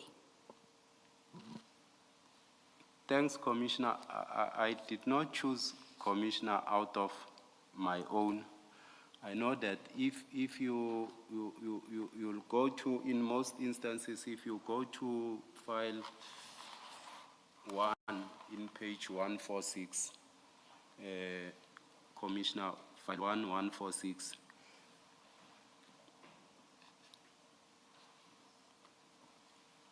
Yes. On the 6th of March, I was requested to provide, feedback by the Chief's office around this matter of payment of these service providers. In most instances, Commissioner, I'll request my office that we need to respect the higher offices so that I give feedback to my chief, and if the chief need to give feedback to the CM or the CFO or whatever, he'll do so that I can maintain that chain of command rather than I communicate direct with either send information to the CM or the CFO. And I've adopted this, and I agree with you to say in this instance also, I think I might have either decided to get either contact of the CFO, but he made Sergeant Kosi an extension that, I must respond to or on his questions and so forth, which became, a very unfortunate situation that transpired. Do you accept that it was improper for you and the CFO to involve Sergeant Kosi in this discussion about resolving these invoices? Not me, Commissioner. He was involved by the CFO. Do you accept that it's improper for the CFO to have dealt with this issue involving Sergeant Kosi? He could have either, referred me to his PA or No, whoever. Deputy Commissioner, I'm asking you a direct answer. It becomes easier when you answer directly. Do you accept that it was improper for the CFO to involve Sergeant Kosi in resolving the issue of the unpaid invoices with you? It should not have happened, Commissioner. You accept it's improper. Do you have a difficulty with conceding that it is improper? To say it should not have happened. Do you have a difficulty in accepting and conceding that it was improper? I don't want to bind him. No, I'm not Commissioner, asking say you to bind him. I'm asking you to comment on the facts. Facts are the CFO and you were dealing with a city matter through Sergeant Kosi, involving Sergeant Kosi in it. That's a fact. Now I'm asking you, do you accept, and your explanation is, Sergeant Kosi was involved by the CFO, not by you, so I'm happy to break it down. Do you accept that involving Sergeant Kosi, a member of the public, in resolving a payment issue with a service provider, that it was improper for Sergeant Kosi to be involved in this? You can say no. There are only two possible answers. Only two possible answers. Your answer is either no, it wasn't improper, or it was improper, and it doesn't require an explanation. I wouldn't use the improper, Commissioner. I'll say it was incorrect maybe for the CFO to have involved Sergeant Kosi from the onset on this matter. Do you accept that it was improper for you to respond to the CFO through Sergeant Nkosi? He is a member of the public. Do you accept that? No, Commissioner. I was responding to the CFO because he made Sergeant Nkosi his extension. So to involve a member, you involving a member of the public in resolving a payment issue, you say that was proper to do, that you involved Sergeant Nkosi. I did not involve Sergeant Nkosi. He was That you the communicate. CFO's extension, Commissioner. So that you communicated through Sergeant Nkosi to the CFO, you say that was proper. There was nothing wrong with that. I was responding, Commissioner, to the CFO. Thank you. I never communicated to the Thank you. Sergeant Nkosi. Let us adjourn and resume at 11:45.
5 and 6 March.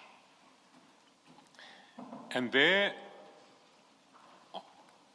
on the 23rd of March at 8:05 p.m., you send Sergeant Nkosi a message, and you say, "Afternoon, Captain." Sorry, do you have page 435?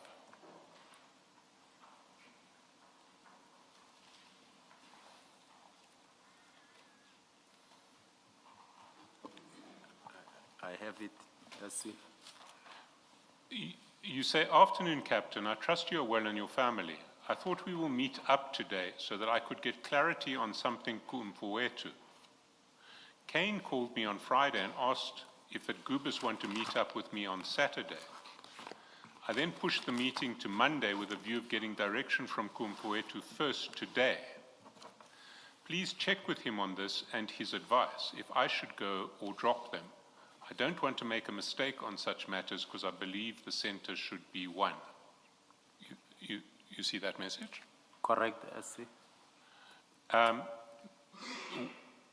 Can you explain what you were asking Sergeant Nkosi to do here and what the context for it was? Thanks, SC. I think I was asking here Sergeant Nkosi because I know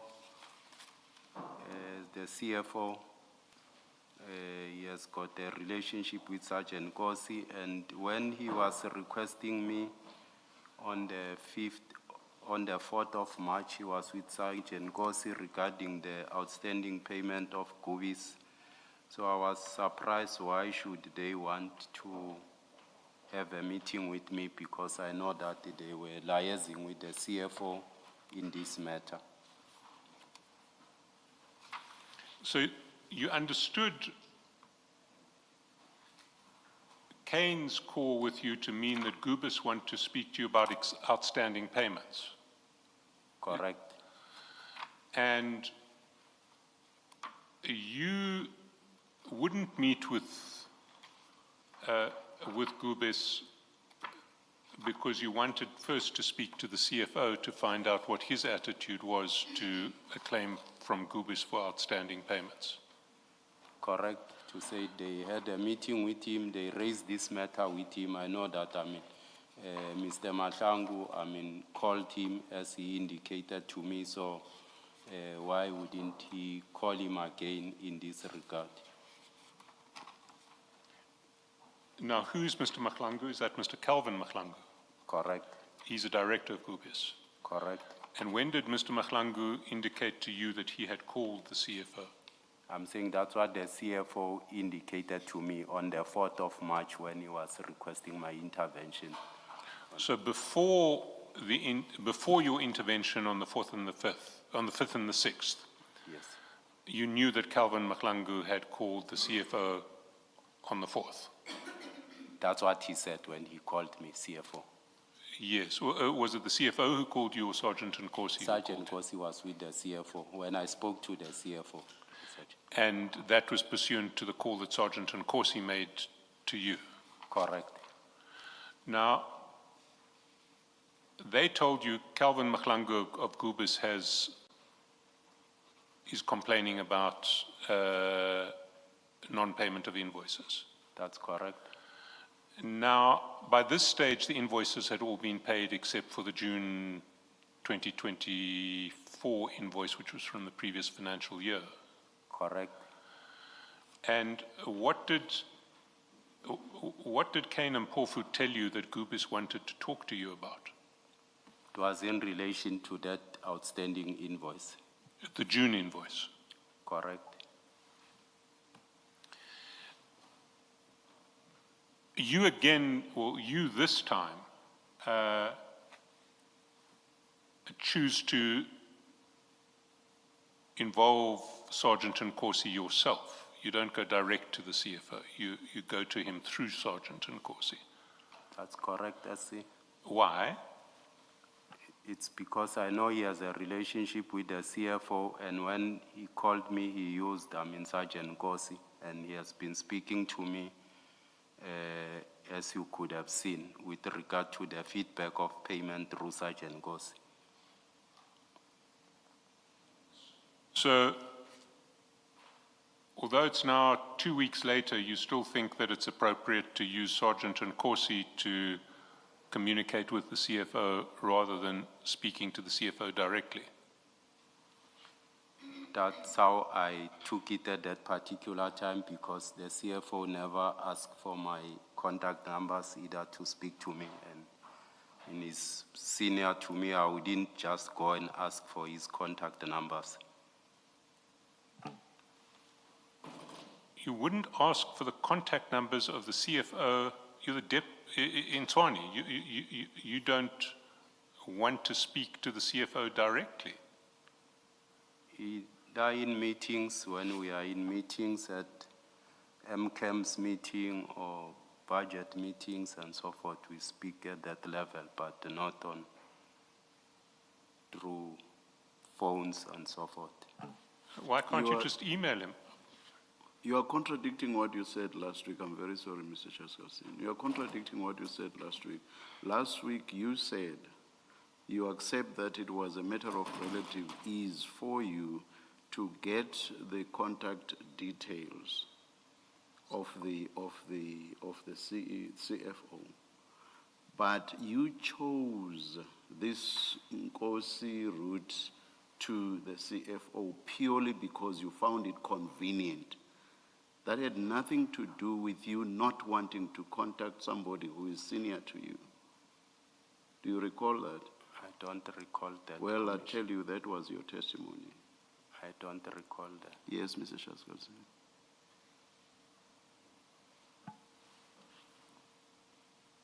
Was it not relatively easy for you to contact the CFO directly? See, under a normal circumstances, that could have been that way, but in most instances, even myself, if I don't have your contact number, it wouldn't be easy for me to pick up that call when you call me. Why don't you just email him? You've already pushed the meeting into the following week. You get called by Kane on Friday. You've arranged for the meeting to be postponed to Monday. Why don't you just email him? Since I knew that he has got frequent meetings with Nkosi, or they are seeing each other, or they are talking together, I felt it could be an easiest way for me to check with Sergeant Nkosi. Deputy Chief, you must have assumed that they are communicating on a daily basis for you to send this message through Sergeant Nkosi. Because if they were only communicating once a week or seeing each other once a week, your message would be delayed by a week. So you sending it through Sergeant Nkosi must mean you knew or you assumed that they are communicating on a daily basis, so that if you send a message to Sergeant Nkosi, it will immediately get through to the CFO. I know that they are brothers, they talk frequently. On a daily basis. I'm not sure on a daily, but they speak frequently, Commissioner. But you understand my point, that if they only spoke once a week or after 2 weeks, your message would be delayed. Much as I indicate, they frequently speak. Thanks.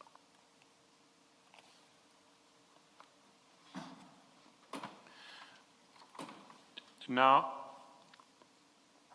you say, I don't want to make a mistake on such matters because I believe the center should be one. What did you mean there? I mean, the initial approach of Mr. Madlanga was to speak to the CFO, so I find it amazing that why would he drop the ball to the lower level now, want to engage with me on such matters. What do you mean the center should be one? When I said the center should be one, it means communication lines. They should maintain the same communication lines that, they have started. What is the appropriate communication line in relation to an unpaid invoice? Is one supposed to go straight to the CFO? No, that's not what it's supposed to happen. What is supposed to happen? In this instance, if they were not, paid, they were supposed to have been gone to Director Malachi because they deal with Director Malachi on a daily basis, and either, escalate the matter to the Director Finance. If they don't get joy, then escalate it to myself, to the chief in that sequence. So why didn't you say to Kane, the correct procedure is to go to Director Malachi? In this case, as they have already started their communication with the CFO, and we didn't know what transpired in their discussions that I should end up, being part of that. They wouldn't sometimes relate the entire things as they have spoken with the CFO.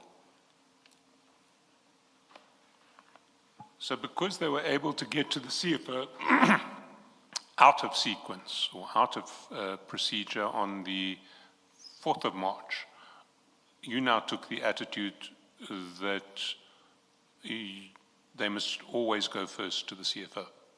On this matter of payment, they could have raised it. They've raised it initially with him. They must, I think, finish that matter with the CFO. That was my approach in this instance. And what was the matter of payment that Kane explained to you they needed to address? One was the issue of the outstanding invoice, as I indicated that invoice need a report, a post-facto report that must go through to legal for comments, to finance and so forth, with, the mitigation that indicate consequence management, who should be dealt with, who has caused that post-facto report. It should take that route. So why did that require the CFO's involvement? If you say the process about that invoice is that clear, it must still go internally, including to legal, why is that not the answer you would give to Gubis? Why do you need to redirect them to the CFO? I gave them, Commissioner, that answer in our meeting to say the people who should start the process to generate a report, they must go and see Director Malachi and so forth. Yes. To deal with this matter. And furthermore, because they felt it should be dealt otherwise, then I said, let them then go and see the CFO as they have started. If people got higher authorities, they'll feel it can be done. So you thought the CFO might decide it can be done differently? Is that why That's you were what there they with them? believed. No, I'm asking what you thought. Remember, No. you are the one. They ask for a meeting according to you, and you say it has to do with that old invoice. You are the one that says, let them go to the CFO. There must be a reason you send them to the CFO. And now in your explanation, you say you had already told them about the internal processes and the reports that must be issued. You had already explained that, but you still sent them to the CFO. And I'm asking, do you send them to the CFO because you thought the CFO may have a different way, a different solution for them? No, I never thought as such. I'm saying I explained to them in a meeting what is the process to be undertaken in terms of a post-facto payment. What are the processes that they need to undergo? But people who are sometimes service providers or believe maybe there might be another way to handle it. Why wasn't your answer simply, I've given it to Kane? Why didn't you just say to Kane, I have explained the process to these people, I don't have a reason to meet with them? If you have given them an explanation, why are you involving the CFO? The explanation was done in a meeting that we had, Commissioner, with Kane and them. Yes. Andrew, and here they were just requesting a meeting. Yes, and I'm asking you You Then say I- the meeting, for the meeting, it was to discuss the unpaid invoice. Remember, that's your, Yes, that's your I- evidence. Yes, I did that. Yes, and I'm a saying, once meeting. you've given them the explanation of the process, and Kane comes back to you and says they want a meeting, after you've given them an explanation, why did you not just say, I have nothing more to say, instead of referring to the CFO so that there is only one center, whatever you say in that WhatsApp message? Commissioner, maybe we are speaking over each other. They requested to meet with me. Yes. Then I asked Sergeant Gossi to say, please check, these Gubis guys want, Kane called me, he said they need a meeting with me. Because I know that they were dealing with the CFOs on this matter of payment. And we met later on, they raised this matter to say there's an outstanding payment. I explained to them the process, what should happen, and so forth. And people, if they are not satisfied, you can't convince them to say this is the route. If they believe either someone is at a higher authority, they think he might come with a different direction to them. Did they ask to meet with the CFO? Did Kane say to you, these people want to meet with the CFO?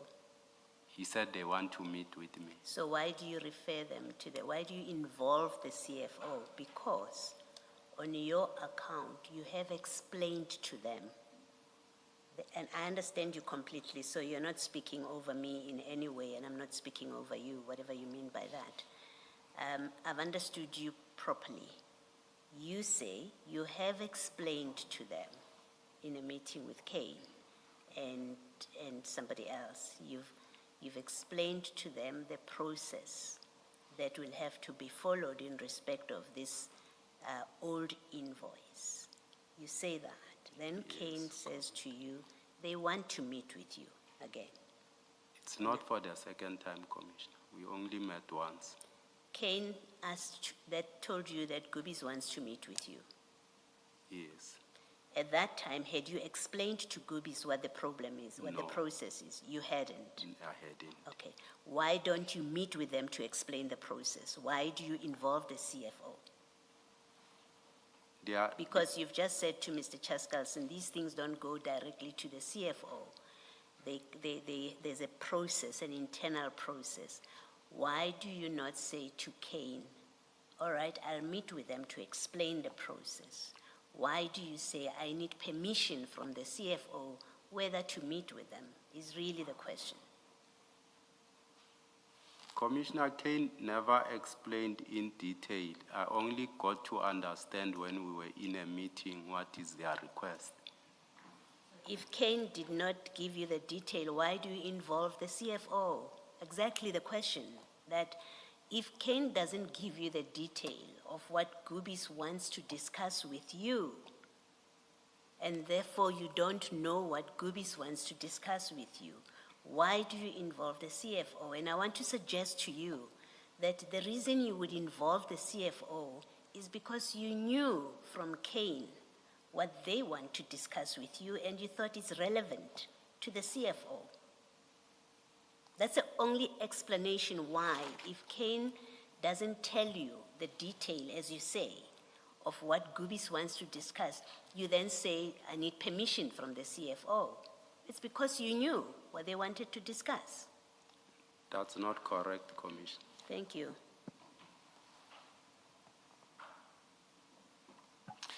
Well, look what you say to Sergeant Nkosi. I pushed the meeting to Monday with a view of getting direction from Kumpuetu first today. Please check with him on this and his advice, if I should go or drop them. How would he be able to advise you if neither you nor he knew what they wanted to talk about? He met with them, he spoke to Calvin. He was the entry point to speak to Calvin on this matter of outstanding payments and so forth. So I felt it would be proper for them to exhaust everything with the CFO. But if it relates to outstanding payments, as I understand it, everything's been paid other than June 2024. Yes. And in relation to June 2024, if you go back to 428, you had said on the 5th of March, when you forwarded that invoice in chat number 4, this one is for the previous financial year. We will engage later Nomfowethu on how to address it in order to avoid post facto. Correct. So you had said to Sergeant Nkosi, we'll engage to work out how to address it so that we don't hit a post facto problem of paying an invoice from the previous financial year. Had you not engaged with the CFO? No, at that time. You hadn't? You have been, I have. So you let that one slide for 2 weeks? Yes. Mr. Skelson, before you leave this point, I think it's only fair to you, Deputy Chief. When I asked the CFO about this invoice and why it was shared with Sergeant Nkosi, he said he did not breach confidentiality because he did not share it with Sergeant Nkosi. We must ask you, because it was you who shared this invoice with Sergeant Nkosi. So can you just tell us why you considered it appropriate to share Gubis's invoice with Sergeant Nkosi? Commissioner, I did not consider it appropriate, as I indicated that CFO made Sergeant Nkosi his extension. He was communicating with me through Sergeant Nkosi, and I was providing feedback to the CFO through Sergeant Nkosi. So why did you have to share the invoice? You could have just provided the feedback without sharing the invoice. I did not share it with Sergeant Nkosi, I was sharing it with the CFO. But you did send it to Sergeant Nkosi as per chat 4. Correct, Commissioner. And I believe if there's a buyer and a seller, I'm selling a car, I contract someone to negotiate for me the price with the buyer. I've contracted the services of that person, and that's exactly what transpired in this. And you say that instance. person is Sergeant Nkosi. He made Sergeant Nkosi his extension. But why did you not say no? Why did you not say invoice matters are matters between the city of Tshwane and service providers? So I will not go through Sergeant Nkosi because I consider it inappropriate. The CFO came here, Commissioner, and said for him it was convenient, it worked for him. I understand that for him. I'm talking about you. Why did you not say, I'm not doing business that way because these are city of Tshwane matters? I cannot share with an outsider city of Tshwane issues. As I'm saying, Commissioner, I still stand by saying I was sharing it with the CFO, and he contracted Sergeant Nkosi on this matter. Okay, I will leave it there. Thank you.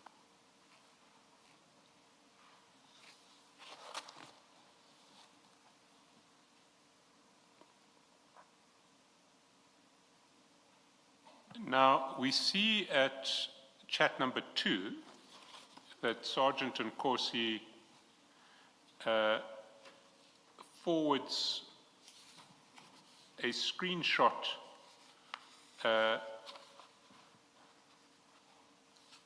back from the,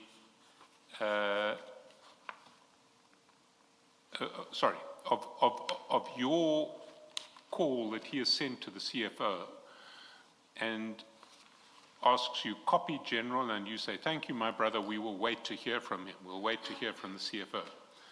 Then there is a series of chats going up to 819,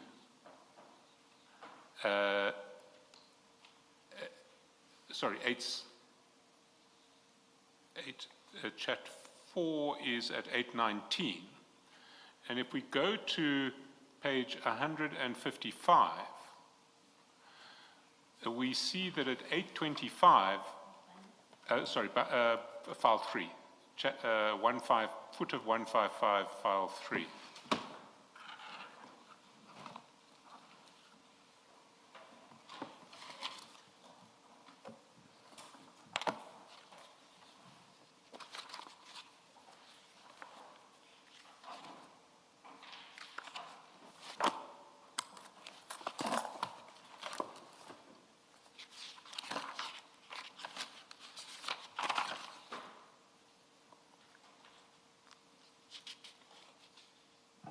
Do you have it?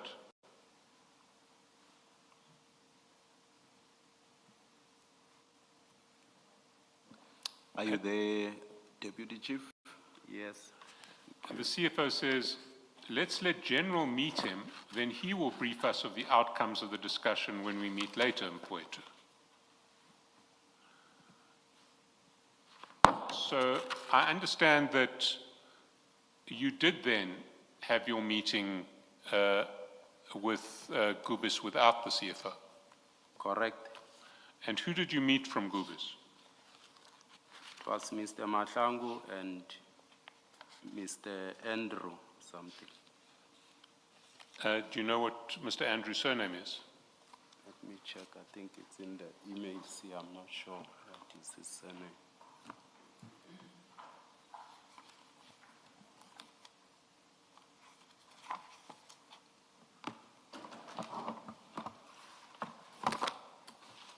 Is it Kwadi or something like that?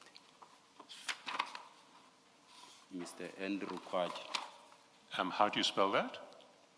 Kwadi.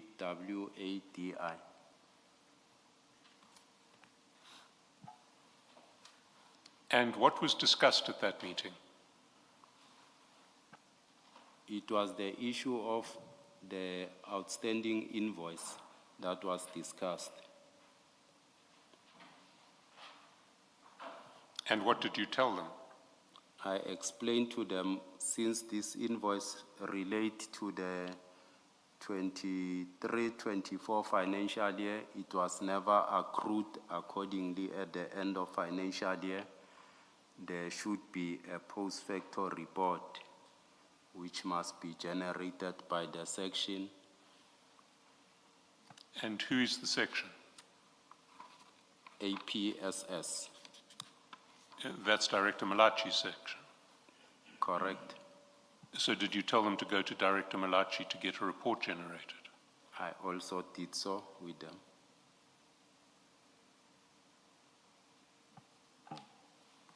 And was that all that you told them? Correct. Let's go to 441. When you report on that meeting to the CFO through Sergeant Nkosi.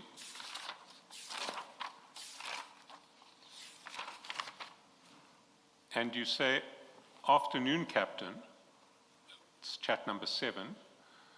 I had a meeting with Kane and those guys today, as I indicated. I've told them that they should go back where they've started Mfowethu. I said to them, he is the only gateway. They can't go with a back door. I will only be able to assist if I get an indication from Mfowethu. Protocol must be observed at all cost. Sergeant Nkosi responds, nice one, General, let me inform Mfowethu. And then he sends you a screenshot of a conversation that he has forwarded, if you go to page 178, you see that he forwards his screenshot of his conversation with you to the CFO. That's file 3, page 178.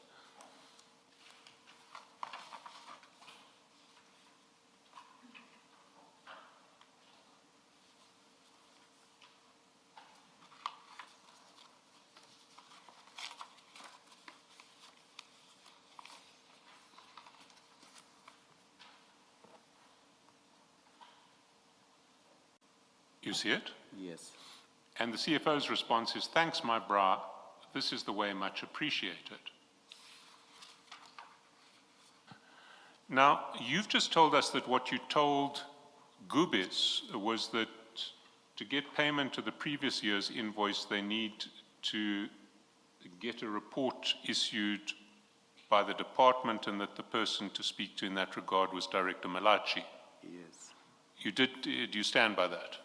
I did so, and they also indicated, can they come to me on future payments? That's when I said no, they must via through. The same way they've done, they can't cut bridges, now come to me direct. Sorry, can they come to you in respect of future payments? That's what they said. These are payments in the 25-26 financial year. Yes, They wanted to come to you for future payments, and you said, no, you must go to the CFO. where they've started. But why would it be appropriate for them to go to the CFO? I told them the process that they should work through the APSS. Director Malaji, he'll take them through to finance for processing and payment, but they prefer to say I should be on board, to work with them, and I refused. But why would the issue, or why would this even be an issue in relation to future payments? Future payments for 25-26. By this stage, there will be purchase orders, so invoices will come to your department and with purchase orders, and your department will authorize payment. Why would there be any need to go to the CFO for future payments? At SC, I explained to them what is the process and so forth, and what was my intervention all about, and it ended there. The process I've outlined to them to say we have a process that should be followed accordingly, and I can't be able to they communicate with me either direct on these processes of payments and so forth. Yes, but you told them to communicate directly with the CFO. I said if they have challenges, they can go back to the CFO. But why would that be appropriate? The chain is your invoice is issued against a purchase order.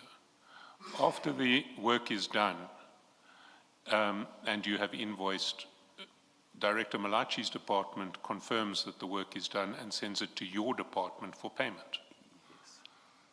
Yes. That's the process. It should end there, should it not? Correct. So if your department hasn't authorized payment, one of two things has happened. Either Director Malachi hasn't sent you an invoice, Correct. or Director Malachi has said to you this work wasn't done. Correct. Why would it be appropriate to speak to the CFO in either of those cases? They wanted to draw me on board in terms of communicating with them on future payments and so forth, and of which I said I can't be part. There's a process that I've outlined, like the question of the post facto payment report. There's a process outlined, and they should follow it. I'll be able to get indication from the Director of Finance if there are outstanding payments and invoices, and if processes have been fully complied with, definitely in that instance I'll be able to intervene, as I usually intervene in various cases. I did not want to deal with them as an entity apart from the entire service providers. But why are you telling them in the case of payments going forward they must speak to the CFO? And why is the CFO thanking you for telling them to go to him for payments in the future? Much as I indicated, that's where they've started in this process of this payment. And I helped because I intervened as the CFO requested, and also there were email coming from the Department of Outstanding Payment from the Chief's office and so forth. And I believed I've done my part. I don't have any arrangement now to either meet with service providers or discuss with them outside these normal processes. Your message says they must go back to the CFO, so you're not talking about future invoices, yeah. Read your message. You say, I had a meeting with Kane today. I have told them that they should go back Yes, where they have started, kumfowethu. So, you're not talking about future invoices yes, if there there were are two issues. issues. And you're not talking about the old invoice because you say you have explained to them already what the have process explained. is. I said to them, he is the only gateway. So you are directing them straight to the CFO. You have, right, to solve the problem. They can't go with a back door. I will only be able to assist if I get an indication from going forward too. So this is not about future invoices because there are no problems in the future yet. Yes, You say you started at the CFO, go back there. So you're talking about something historical here. it's the, Yes, so it can be, it cannot be correct what you are telling us that you are now talking to them about if there are future problems. This is how it will work. there were two aspects, Commissioner. The outstanding payment, I explained to them, and they did not find joy going to Malachi. That was the first thing, to say in future, if they experience challenges, should they come direct to me in this regard. So it was one, a post-factor report that they said they won't get joy from Malachi, then they want to address it with me. I said, I can't. They'll address it with Malachi, or if they feel the CFO will deal with that, they'll have to go back to him. So you're saying after you told them the procedure and a report, which you know is your internal processes, that's Yes. how it must be. Yes. You still said to them, go back to the CFO. They insist maybe there should be a way to resolve it. No, you told them, I'm asking you, please try to answer my question. You explained to them how the process works according to you. Yes.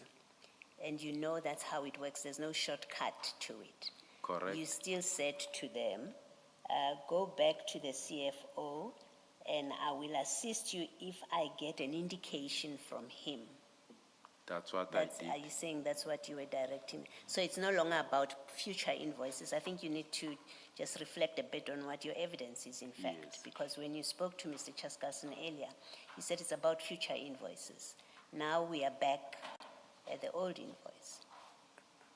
Yes, Commissioner, I was clarifying the old invoice also and future working arrangement that they wanted to establish. With future working arrangements, you were saying to them, you must go to the CFO. Because Future- he's the gateway. Remember, he's the gateway. You've used those words. You've said in your message, he's the only gateway. So you are saying in future when you have problems, go to the CFO. No, You're saying if you want payment for this invoice, go to the CFO. Because he's a gateway, remember? that's what they believe No, to say. I'm asking you. I'm not asking you what they believed. I'm asking you what were you advising them. You record here what you said, and we are reading here. I'm not putting in words into your WhatsApp message. I'm reading the words that you used and what you conveyed. You said, I said to them, he is the only gateway. They must go back where they started going forward to. I said to them, he is the only gateway. They can't go with a back door. I will only be able to assist if I get an indication from going forward to. Now, in your explanation, you say it was about the old invoice, and then you also say it was about future problems. So Yes. I'm asking you this question. You were saying to them, the problem with the old invoice, they must go to the CFO because he is the gateway for payment of that invoice, even after you explained the process to them. It's about the working relationship they want to establish with me in terms of ensuring that I assist them when they You're have not, challenges. here what you're saying is you will hear from him, from the CFO, right? So I'm asking you, according to you, the CFO is the gateway for payment of the old invoice and he will tell you what to do. Is that what you were conveying? No. Okay?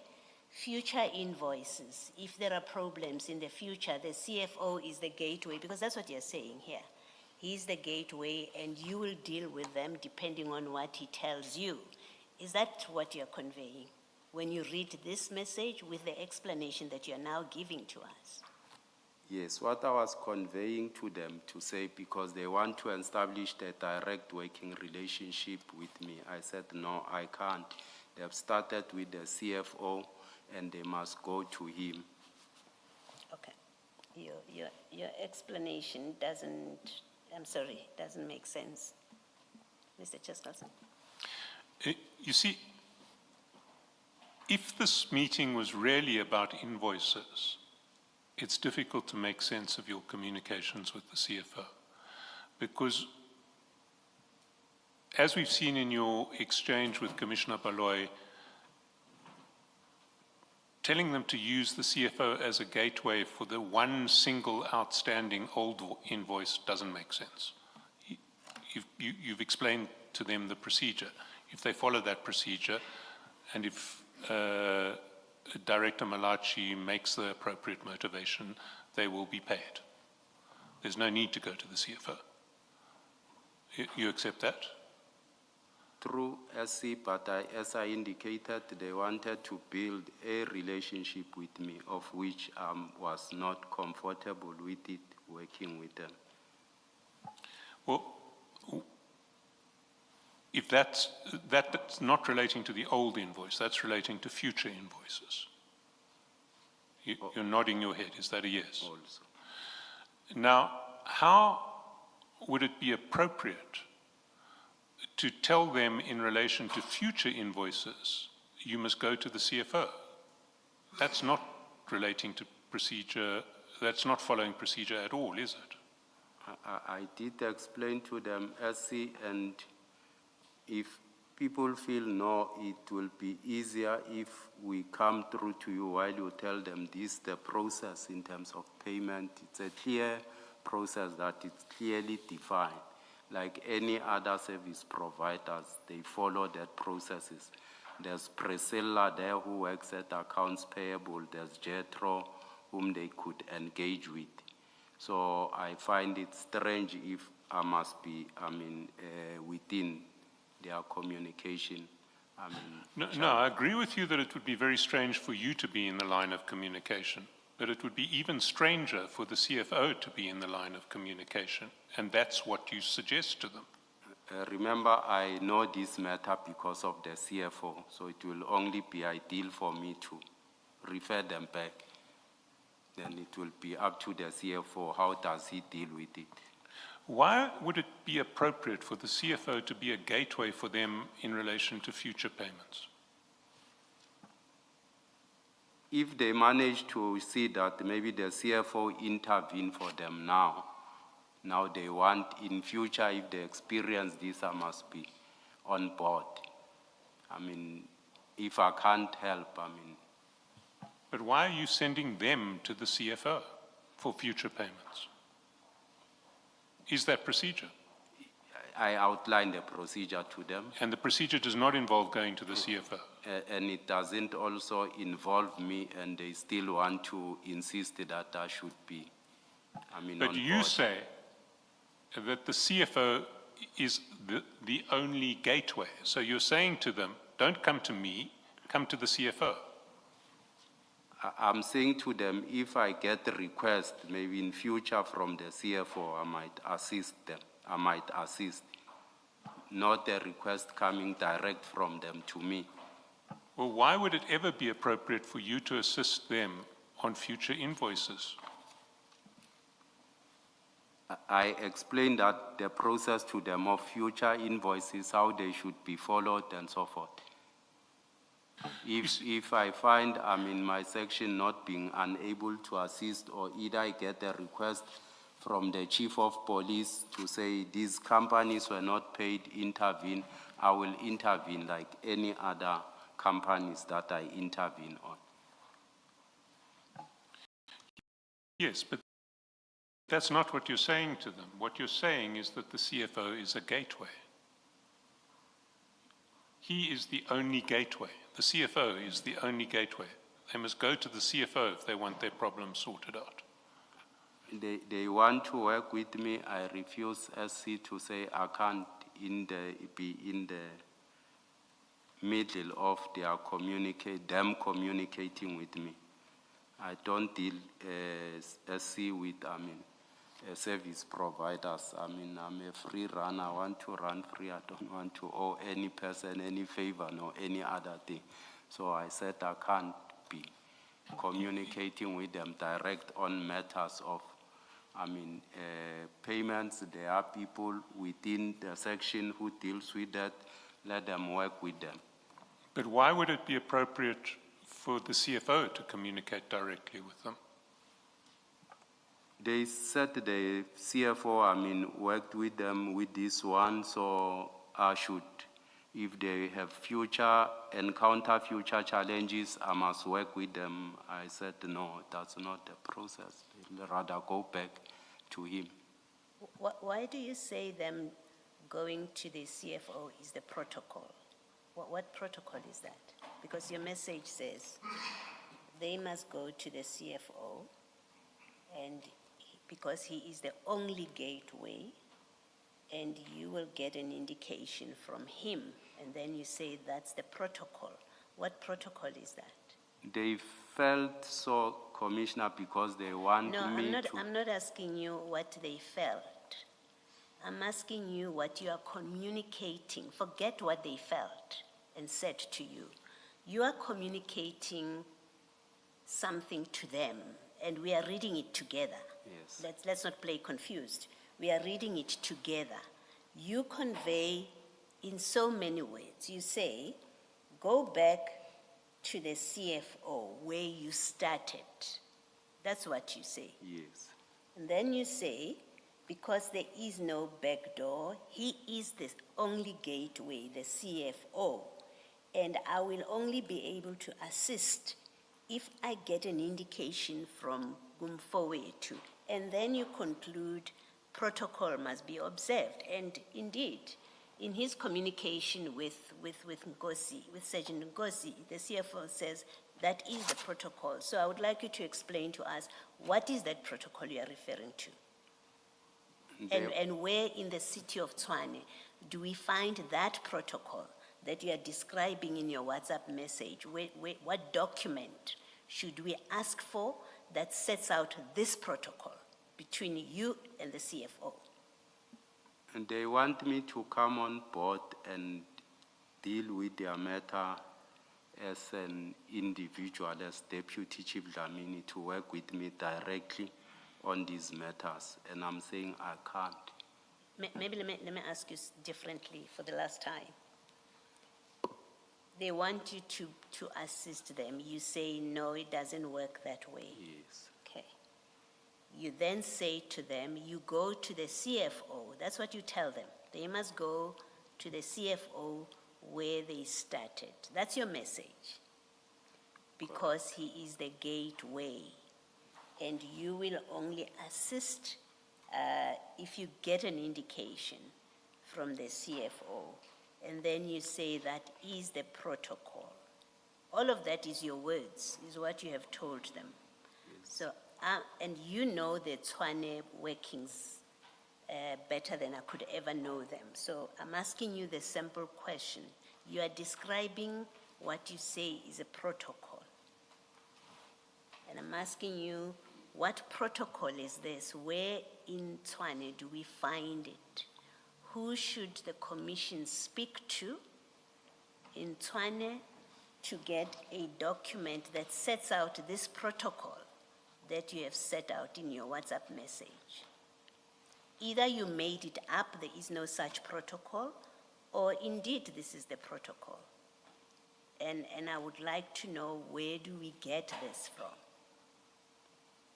Commissioner, the CFO is the financial officer. If they experience difficulties from the Department of Non-Payment or whatsoever, I'm also part of the department. And if they can't win within the department, they must go to the CFO, because if and deal the matter with him, they can't just come to me and want to work with me directly on matters of their payments. Thank you.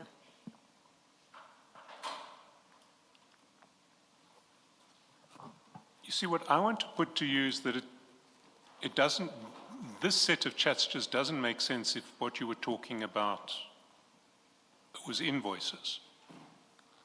But there is certainly a possibility that what you were talking about was not payment of invoices, it was something else. Were you aware that Gubis was a bidder for TMPD1? I was not aware. You deny that you were aware that Gubis was a bidder for TMPD1? No, I was not aware. Are you aware that Gubis was one of the successful bidders for TMPD1? Yes. You are. Let's look at what you had.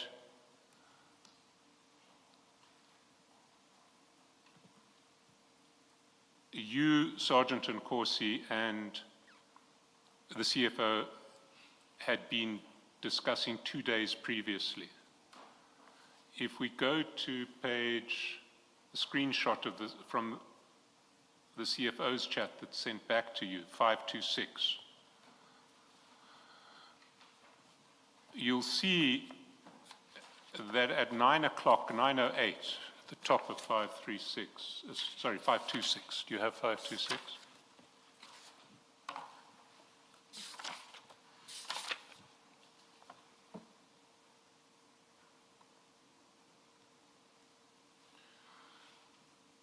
On the 25th at 9:08, Sergeant Nkosi had forwarded to the CFO your messages saying, these are the vehicles for land to be given Kuamfuetu in order of priority, and you'd listed 7 names. We discussed that on Friday.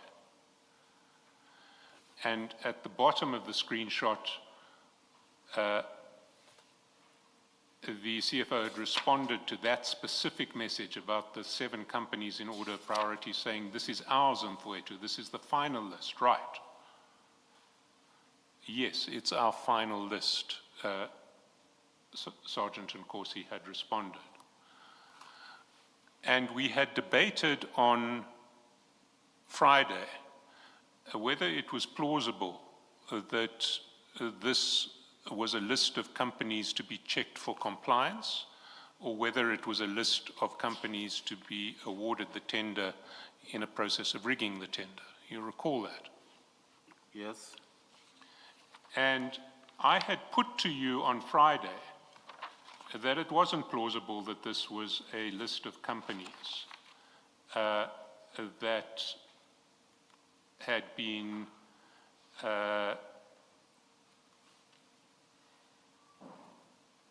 identified by NICO to be checked for compliance by the CFO. I put to you that that was not a plausible version, and we'd had some exchange around that. You recall? Yes. And one of the issues in that exchange was linked to the sequence of the chats. And you'll recall that you had forwarded to Sergeant Nkosi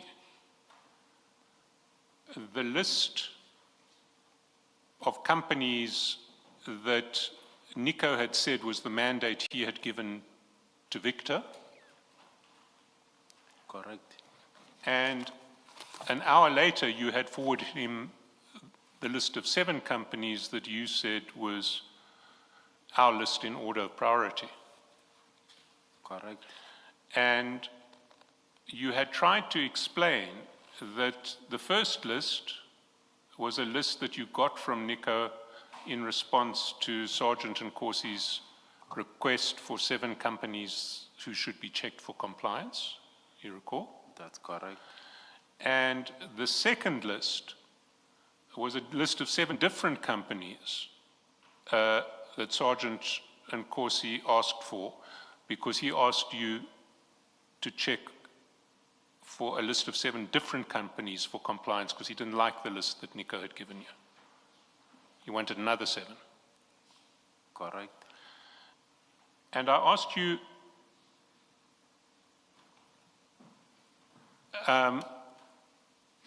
how would this have taken place? Because why would Sergeant Nkosi think that Nico was open to giving you another list of 7 after the 7 that he had first given?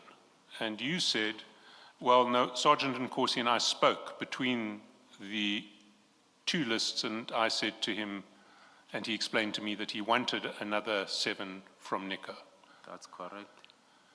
And I pointed out to you that there was no communication between yourself and Sergeant Nkosi between those 2 messages, that there was no communication. And you said, I'm reading, there is, I called him.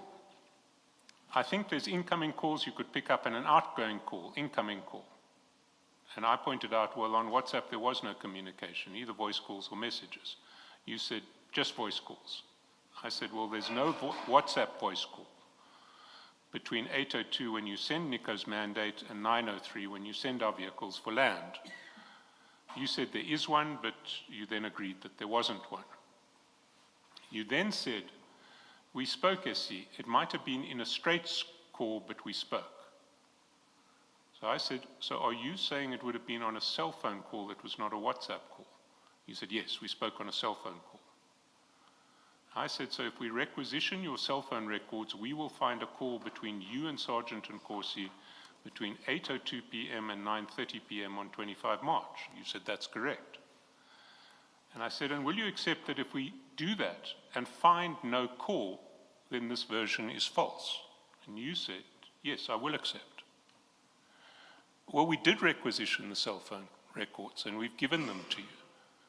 And I can state that there is no call between you and Sergeant Nkosi between 8:02 p.m.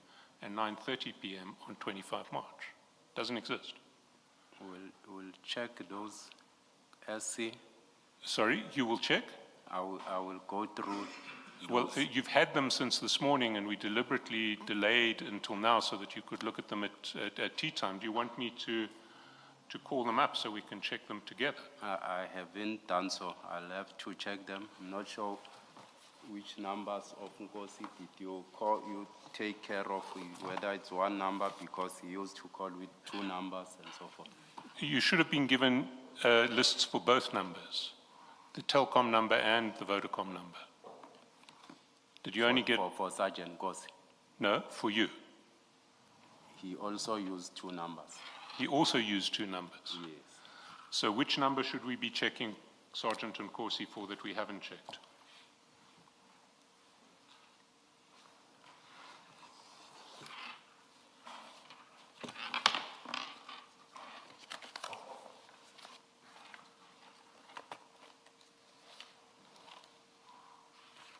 But Deputy Commissioner, whichever number he used, it would reflect on both, on either one of your phones, or both.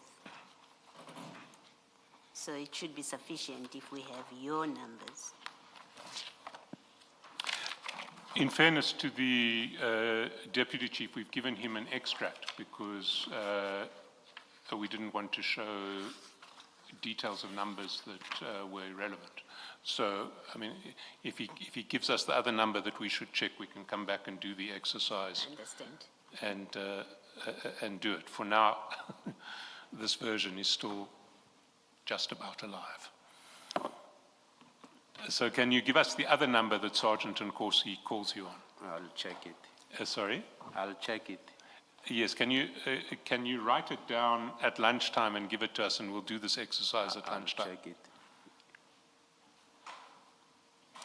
You see, what I want to put to you is some different propositions. The first is that what your communications with Sergeant Nkosi and the CFO in relation to vehicles for land in order of priority was actually about which companies were going to be given priority for the tender to be rigged in their favor. And Gubis wasn't on that list. And that why Gubis was so anxious to speak to you and then to the CFO was because Gubis wanted to be on that list. And somehow Gubis managed to find its way into the final award of the tender. What's your response to that? That's not correct, SC. Much as I'm saying, if they had access to Mr. Mpofu, who's the head of supply chain, nearly they did not need me to. But Mr. Mpofu involved you. Much as I'm saying, if they had access, Mr. Mpofu and myself, we only spoke about payment. If they had access, they would not have needed me. Mr. Selson, can he respond to the first proposition, which was Gubis is not on either of the three lists? So if you start on 148 of file 3,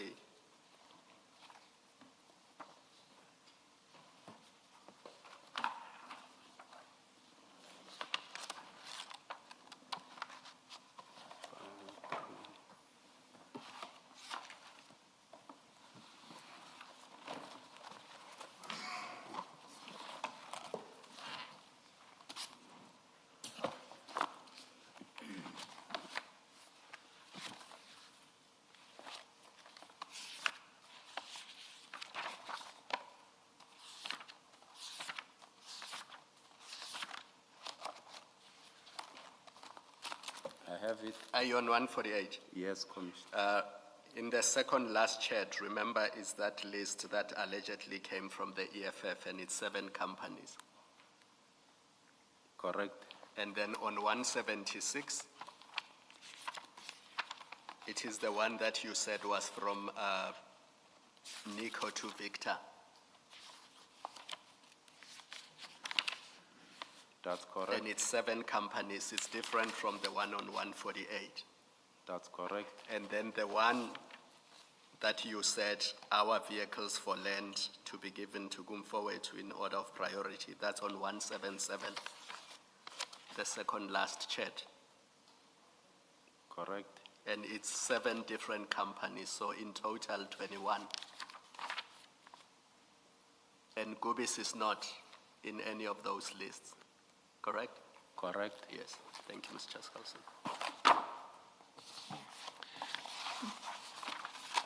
Before we leave this topic, I just want to take you to the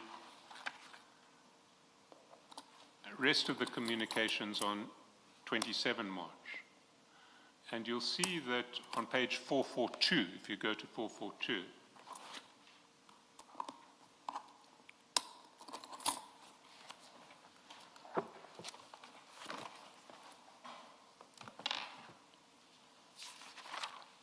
chat number 2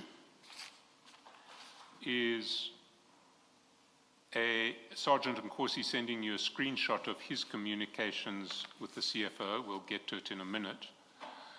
Chat number 3 is a voice call from you to Sergeant Nkosi, and we've checked. That voice call lasted 5 minutes and 19 seconds. Chat number 4 is another voice call from you to Sergeant Nkosi, and that one lasted 9 minutes and 43 seconds. So if we look at the screenshot, that's at page 527. You said 442? 442 is where we see it in the chats at 7:55 p.m. But the actual screenshot itself, to look into it, is at page 527. Also at 7:55, you'll see. I'm sorry, SC, you speak about voice calls and so forth, and I suspect, Mr. Chaskalson, he was not with us when you started on this page on 442. If you can So please- if we, let's go back to 442 and I'll take you through them. You see the screenshot at 7:55, chat number 2. Yes. Chat number 3 is a voice call from you. Chat number 3 is a voice call. That voice call we have checked lasted 5 minutes and 19 seconds. Chat number 4 is an... You said SC incoming WhatsApp messages. How does it? You say it's a voice call. It's incoming for Sergeant Nkosi. So the chats on the... Anything that comes from the left-hand side of the page is sent by you. Anything on the right to Sergeant Nkosi. Anything on the right-hand side of the page is from Sergeant Nkosi to you. But these are Sergeant Nkosi's chats, so in respect of him, it's incoming. You're making a call that is incoming for him. How do we see that's a call, SC? Sorry? How do we see that it's a call? Well, those empty bubbles represent calls, and we can generate another download of or extraction report from the image of the phone to find out how long the call lasted for. We've done that, and we found in relation to that call that it lasted for 5 minutes and 19 seconds. I think that would be proper because you said these are not calls, they are just chats. No, we've always treated them as voice calls in these exchanges. It's not in my chats with Sergeant Nkosi. It only reflect on the CFO, the voice calls and so forth. Mine, it's only chats. Yes, those empty bubbles are how this type of report reflects a voice call. It doesn't have text content in it, so it comes across as an empty bubble. I think it will help me also to know, to say this was a voice call and so forth, if we can get that.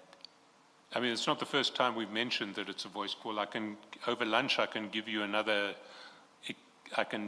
on these particular voice calls, I can get another extraction report extract given to you so that you can see that these are voice calls.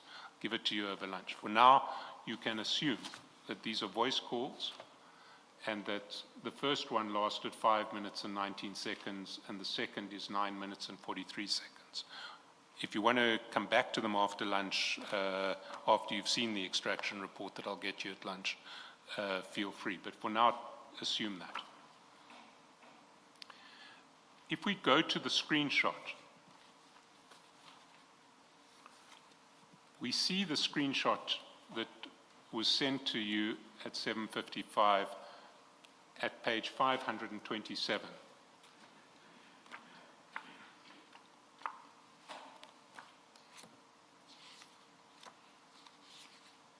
And it's a screenshot of Sergeant Nkosi's communications with the CFO.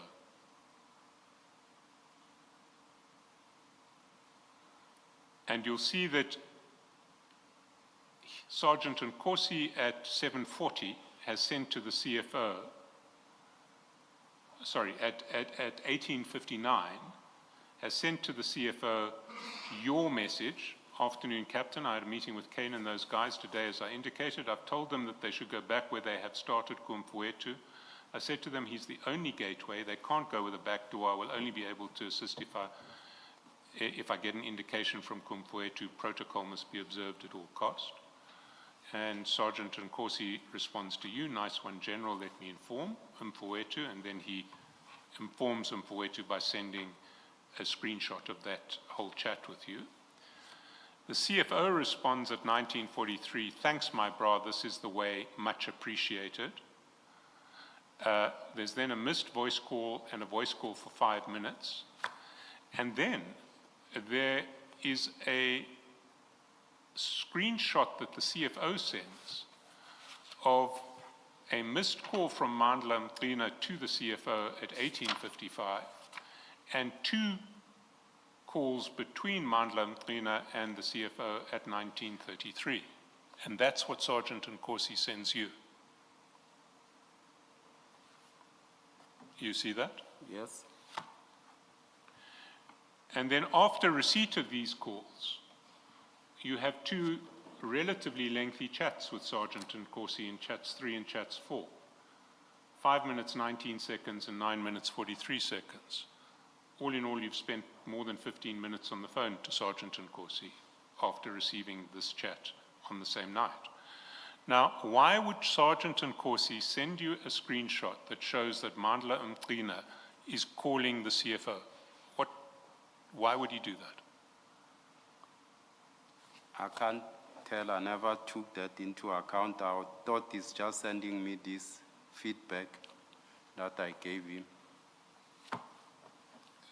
Sorry, he's just, you thought this was just feedback. You thought it was completely coincidental that it ends with a series of calls from Mandla Mqina to the CFO. Yes, I never even took that into account of Mandla Mqina because I never met with Mandla Mqina.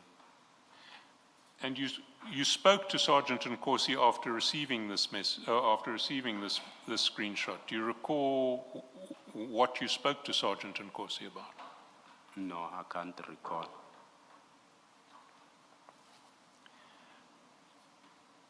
You see, I want to put to you that Mandla Mqina, the evidence will show, is the one who is receiving a large part of the proceeds of Gubis's contracts with the city of Tshwane.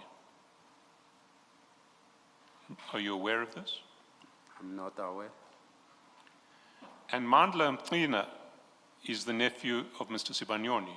You were aware of that? I'm not aware. I heard it from you. I said I've never seen him. I've never met him. I see.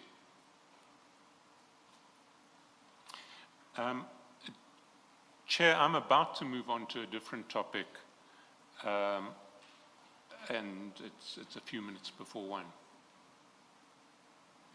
Before you leave.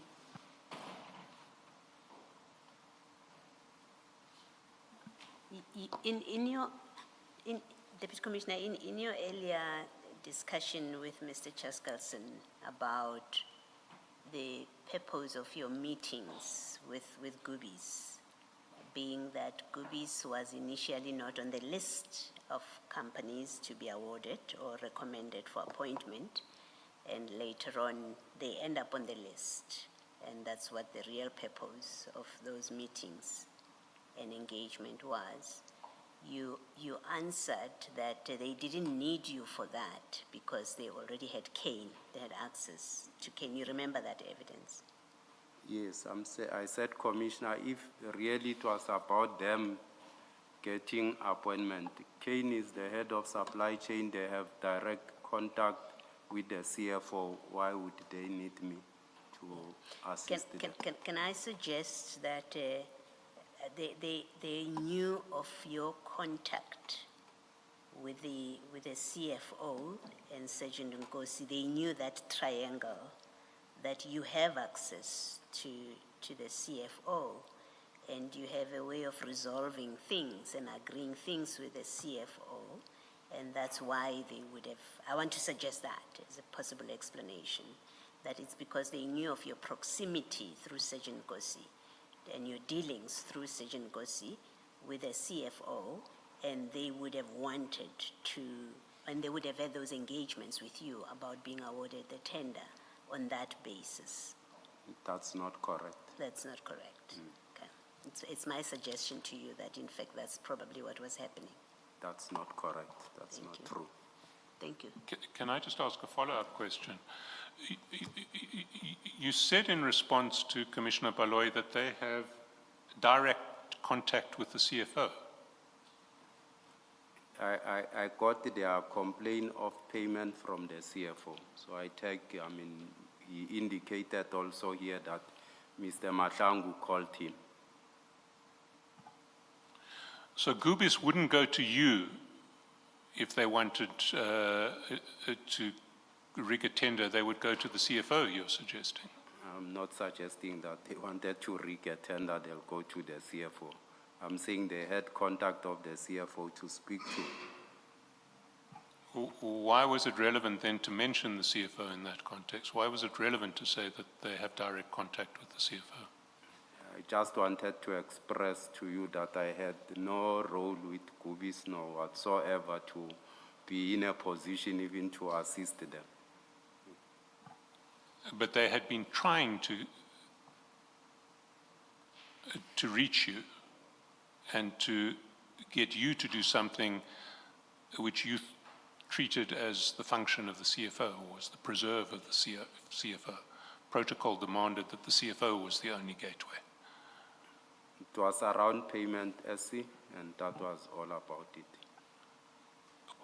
We've been there. I want to put to you that whatever it was about, it's extremely implausible that it was about payment of invoices. That's not true, what you are saying. We can leave it here for now. Let's adjourn and resume at 2 p.m.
Our IT experts have told me that there were no calls to that number.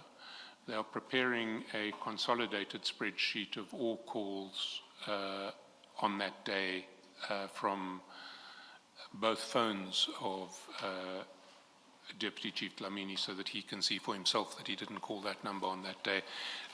The spreadsheet is not here yet. When it arrives, I will ask maybe for a short adjournment to consider it, have it printed out, and then to go back to that issue. We had been dealing with the communications in relation to the Gubis meeting.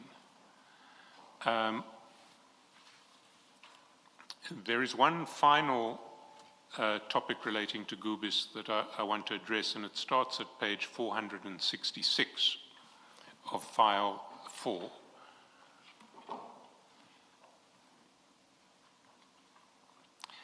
And there, Deputy Chief, in chat number 3, you will see that at 10:12 a.m., Sergeant Nkosi sent to you a document called Termination Letter COT Ad Hoc.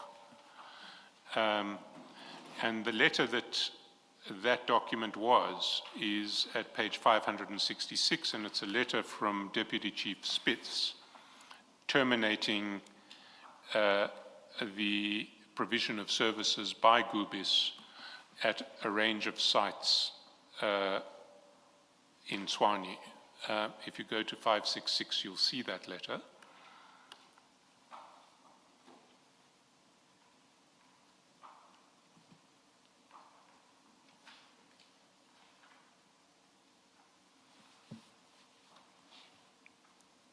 Do you have it? Yes, I do. I see. Why did Sergeant Nkosi send you this letter? Sergeant Nkosi forwarded this letter to me to say the CFO said I should take note of this termination. He will discuss it with me. To take note of the termination and to discuss it with him? Correct. And did you then have a discussion with the CFO? Later on, yes, we did discuss. And did you meet in person, or did you have a call? I think I'm not sure if he called me, because I think he requested the numbers from Sergeant Nkosi and called me around this. And what was the discussion that he wanted to have in that regard? It was around year-end financial year, regarding to ensure that we accrue accordingly the invoices of the previous financial year, so that we don't sit with outstanding invoices which were not accrued accordingly in the financial statements of the city. But why was the termination letter relevant to that? To take note, to say these services have been terminated, we need to ensure that there's a mop-up plan in terms of ensuring that there are no outstanding invoices.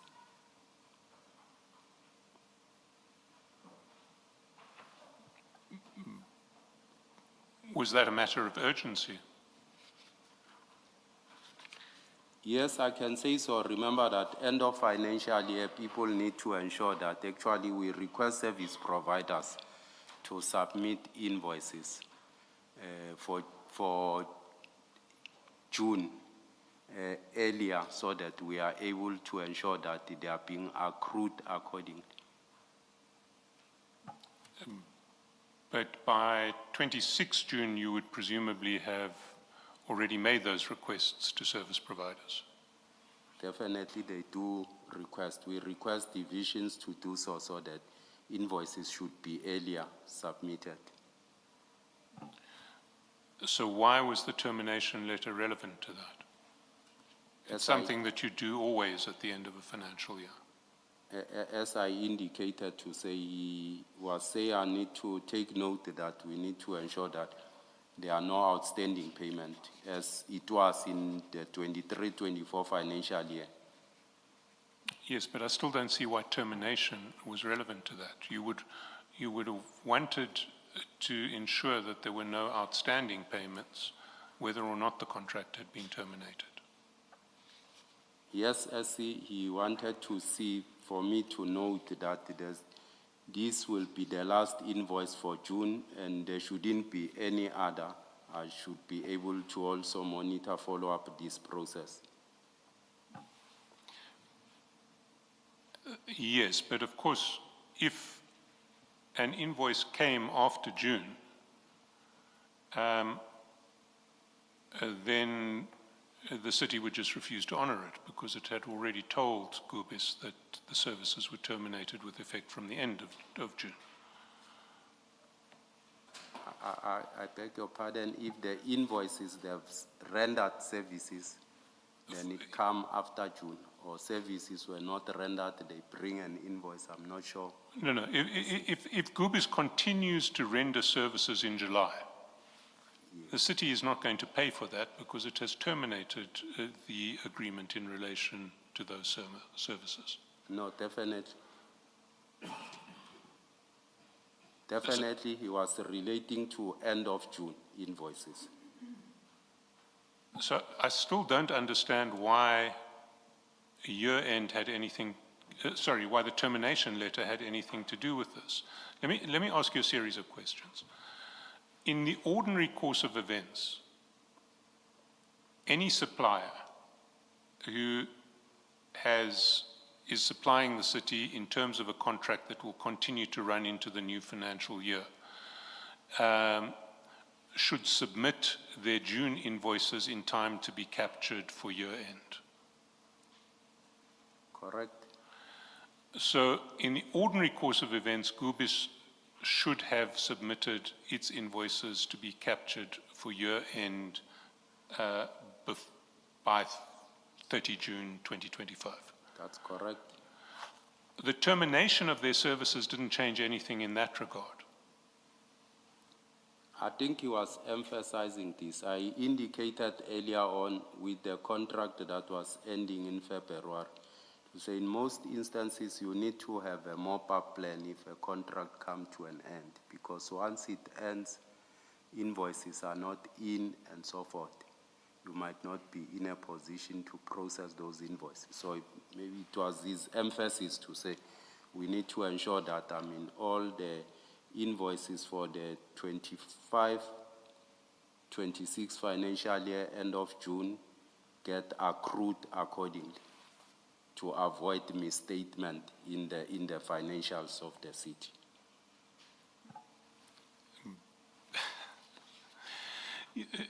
You see, we've heard this version from the CFO, that it had to do with financial year end, which was somehow made more complicated by the termination letter. I don't understand why the termination letter and financial year end were related in any way, or together would cause complications that wouldn't ordinarily just be present. Why was the fact of a termination letter going to cause any complications for the city? Not the termination letter, the issue is around accrual of invoices.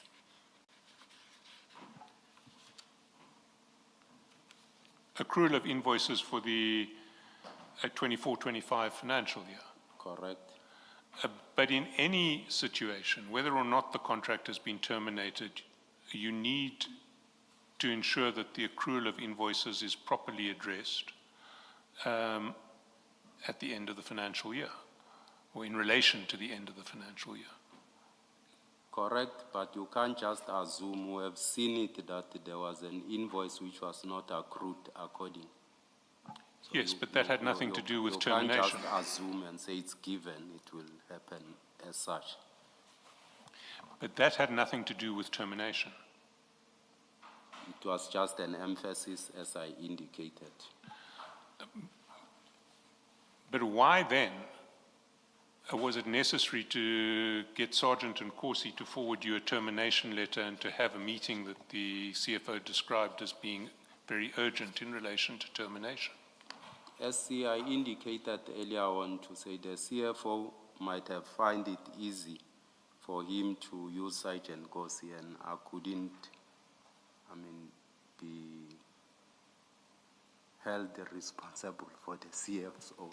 Yes, Way of I don't want to go down that road again, but why was it necessary? Why was there any urgency to bring the termination to your attention? Because the CFO suggested that it was very urgent for you to be made aware of the termination. As I indicated earlier on, to say he said I need to ensure that invoices get accrued accordingly.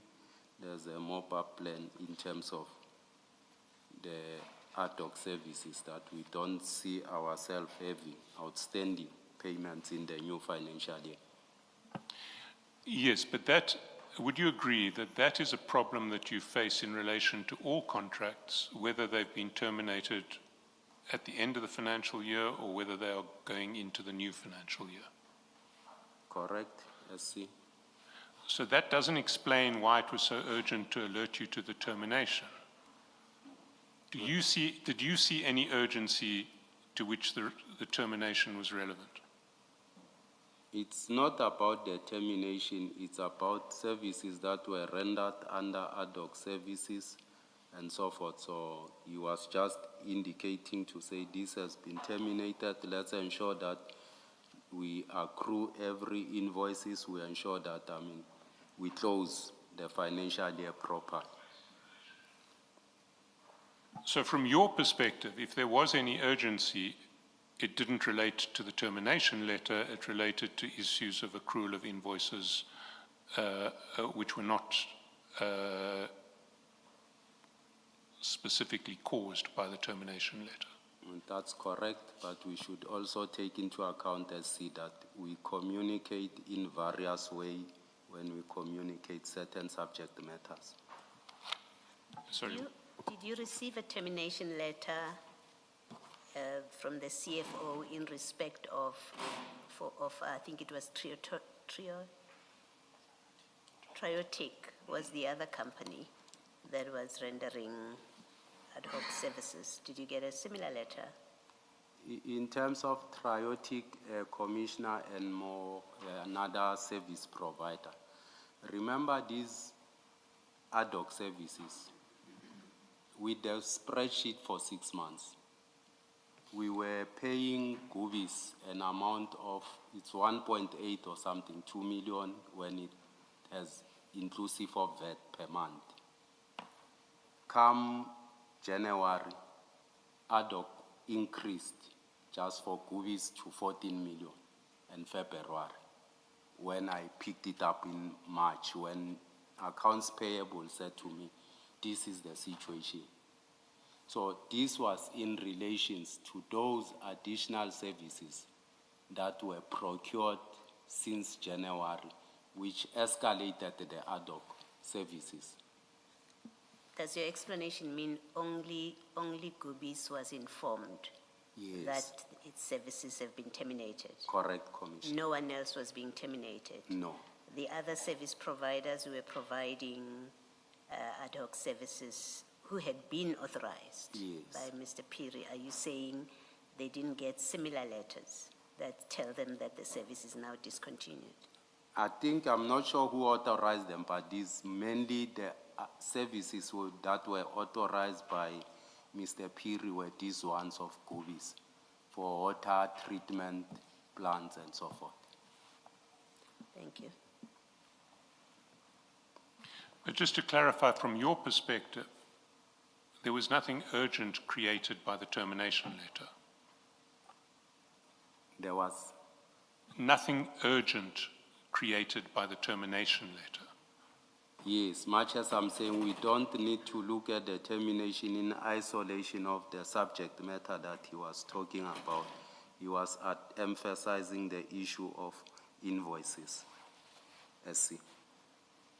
You see, when he spoke to us, he tried to suggest that it was the termination letter that was creating an urgent situation. I think he's better placed perhaps to explain that one. My discussions with the CFO was in relations to accrual of invoices, ensuring that we close the financial year without taking the previous financial year expenditure into the next financial year.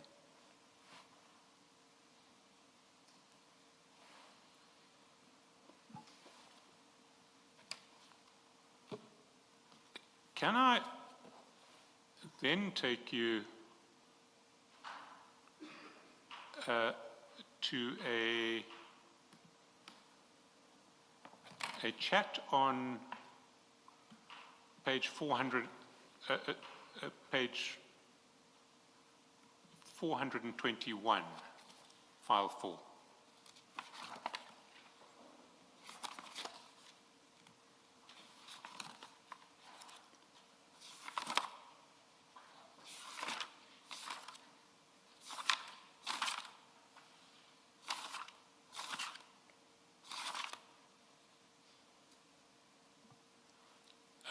And there you'll see that at the top of 421, on the 6th of December 2024, Sergeant Nkosi sent you a screenshot.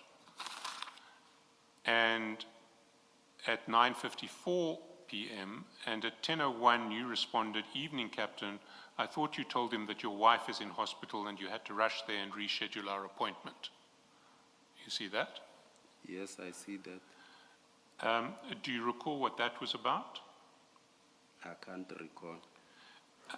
Maybe if you go to page 498, sorry, before we go to 498, there does need to be some sort of trigger warning because there are some fairly gruesome pictures that are sent in this message.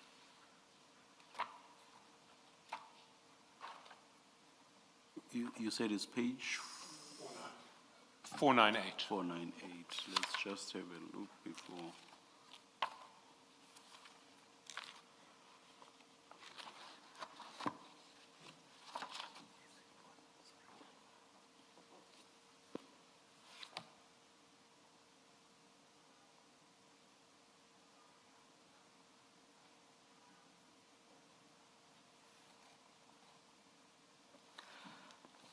Perhaps we should not display it.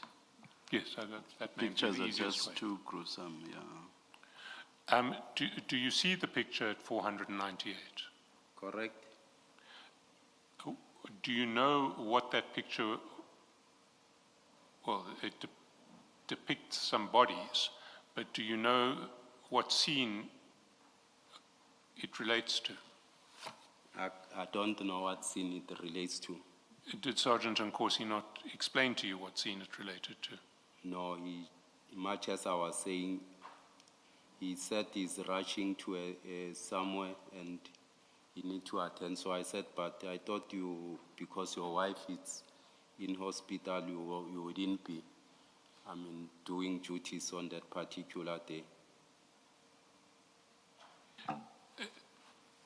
Yes, but your response, at the bottom of the message, says, "My brewer," and this is from the sender of the message, someone who Sergeant Nkosi saves as Ngwato Advocate. Do you know who Ngwato Advocate is?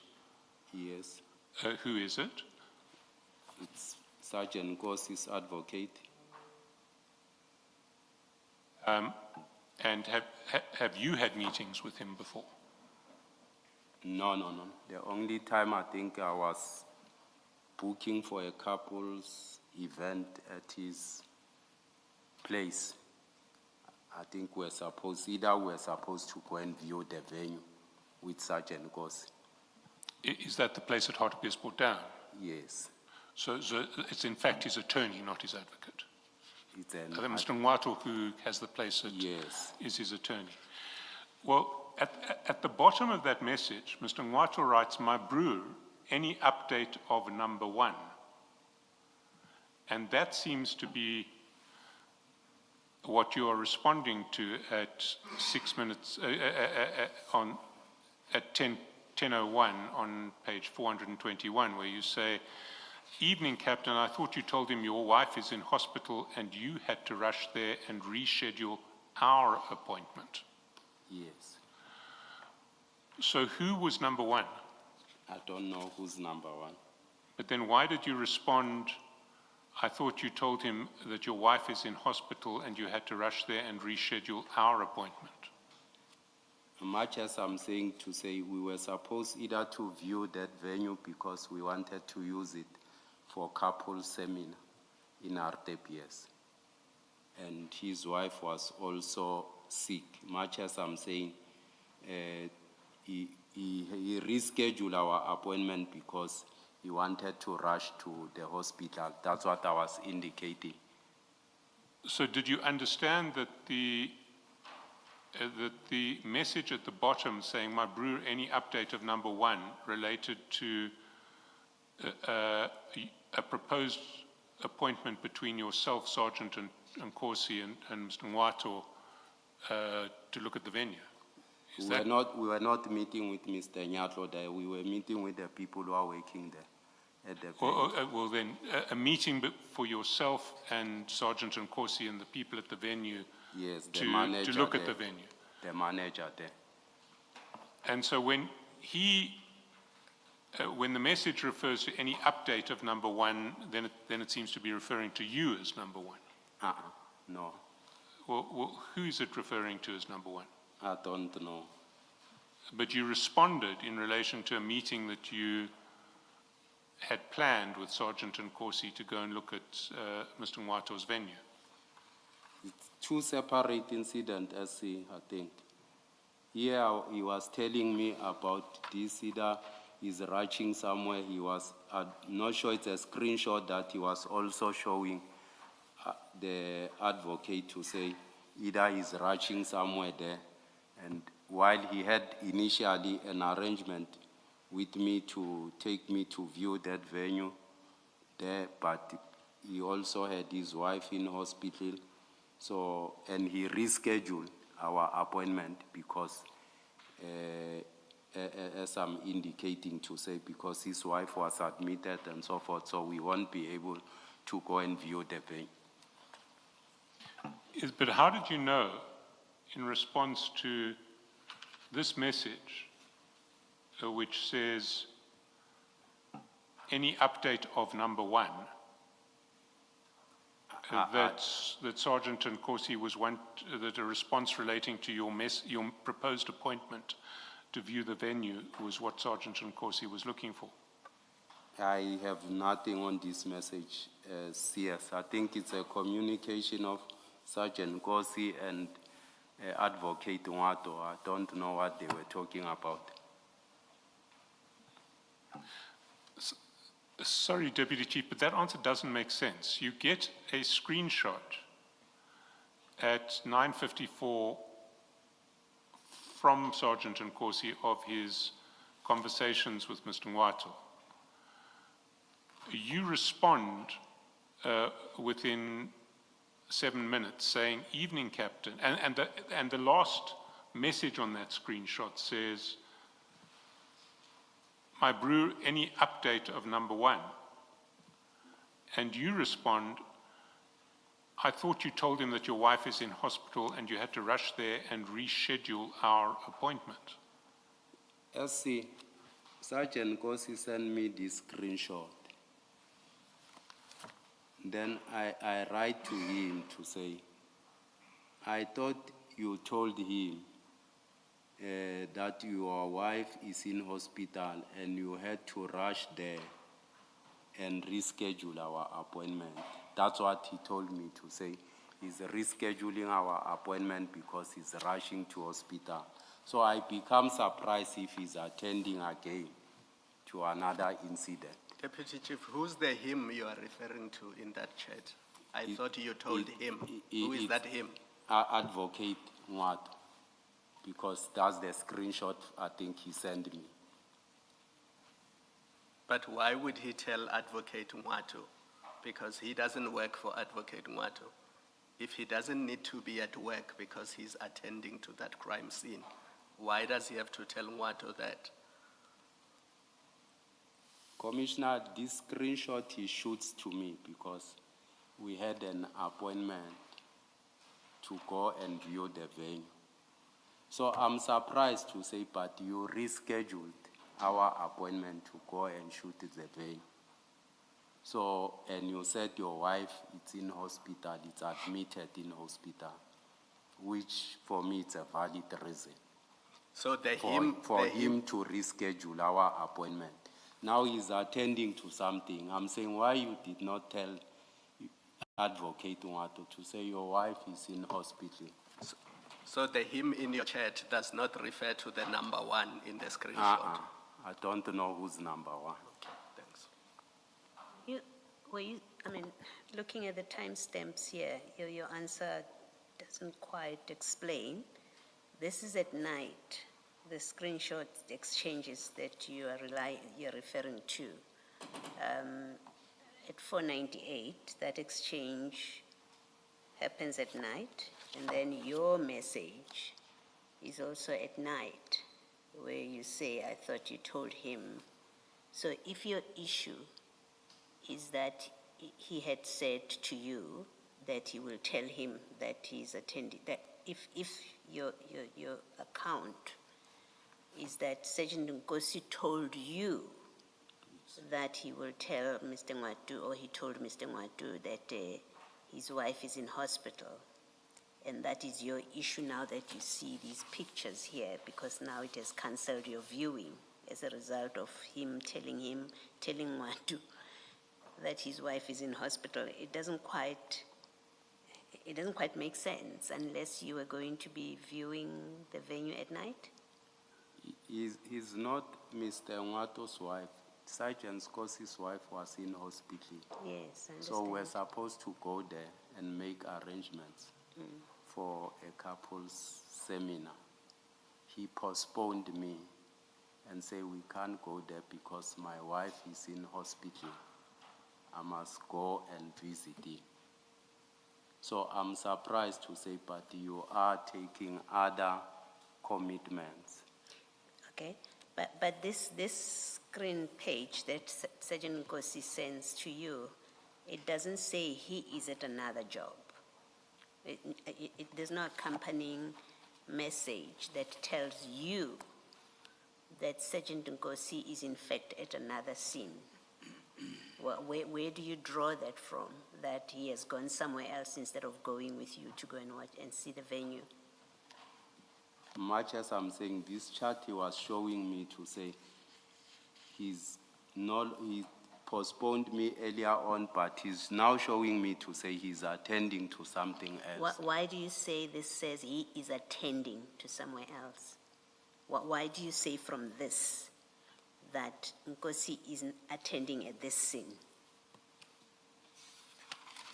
Why am I saying he's attending to this scene? Yes, that he is at this scene where these pictures are. I can't recall very well, Commissioner, but he might have spoken to me, much as I sent him that message, because I was supposed to finalize the arrangement. Well, you're responding by WhatsApp, so he would have had to tell you on WhatsApp that I'm at another scene. Then your response would make sense, where you say, I thought you told him that your wife is in hospital.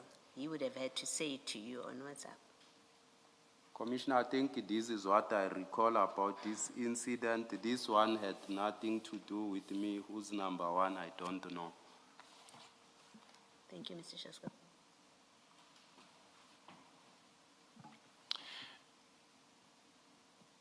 Can I take you to a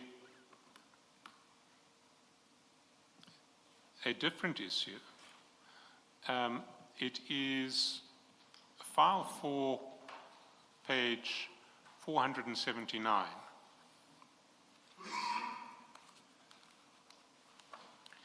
And there, on the 14th of September,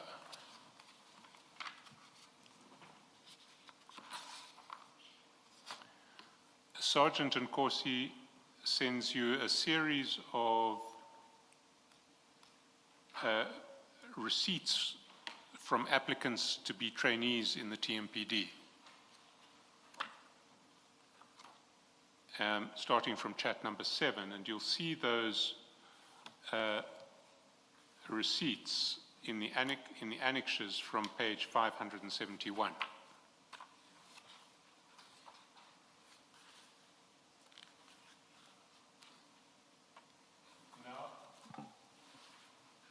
Can you explain to the Commission what was happening here? Why Sergeant Nkosi was sending you receipts, application receipts in relation to particular trainees?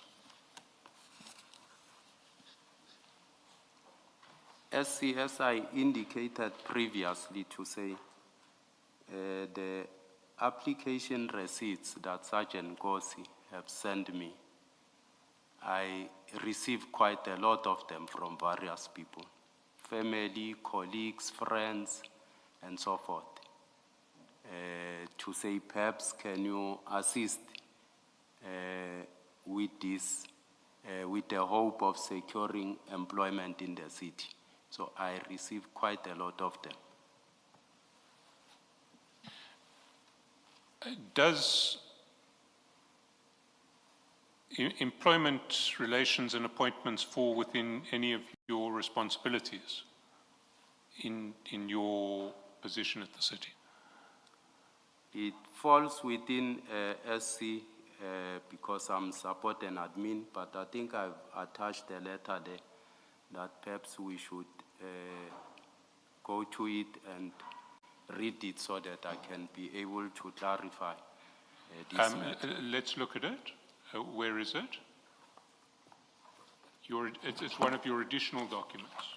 Yes. In fact, I'm not sure that it's been paginated because it came in late.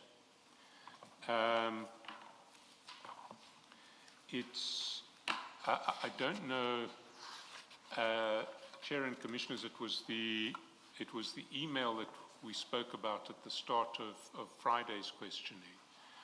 I'm not sure if it has been made available to you. The covering email is from Deputy Chief Dhlamini and is dated 20 April 2026. The email itself is from Velin Nwandule in Tshwane to Deputy Chief Dhlamini on 8 May 2025. Do you have it?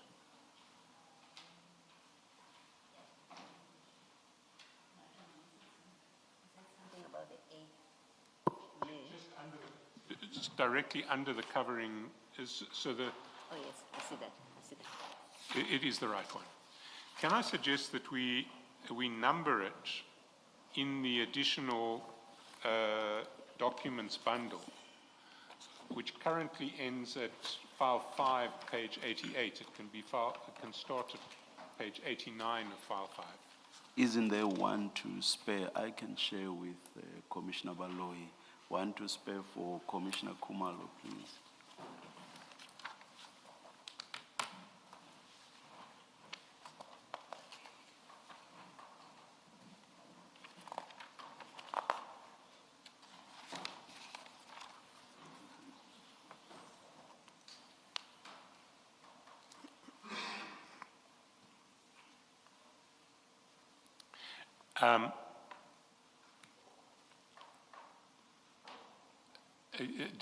Are we ready to proceed? And can I suggest that we number it from 89 so that my copy ends at 91 and it goes into file 5.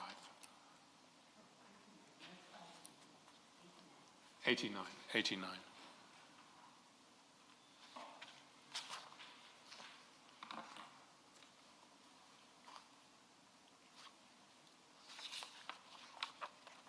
And may the attorneys please make sure that our files are what they should be at the end of the day. Thank you. Deputy Chief, if you can number yours accordingly, and then let's discuss the document, what you want to tell us about the document.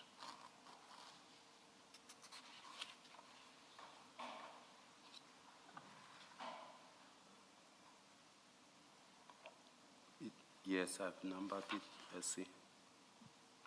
And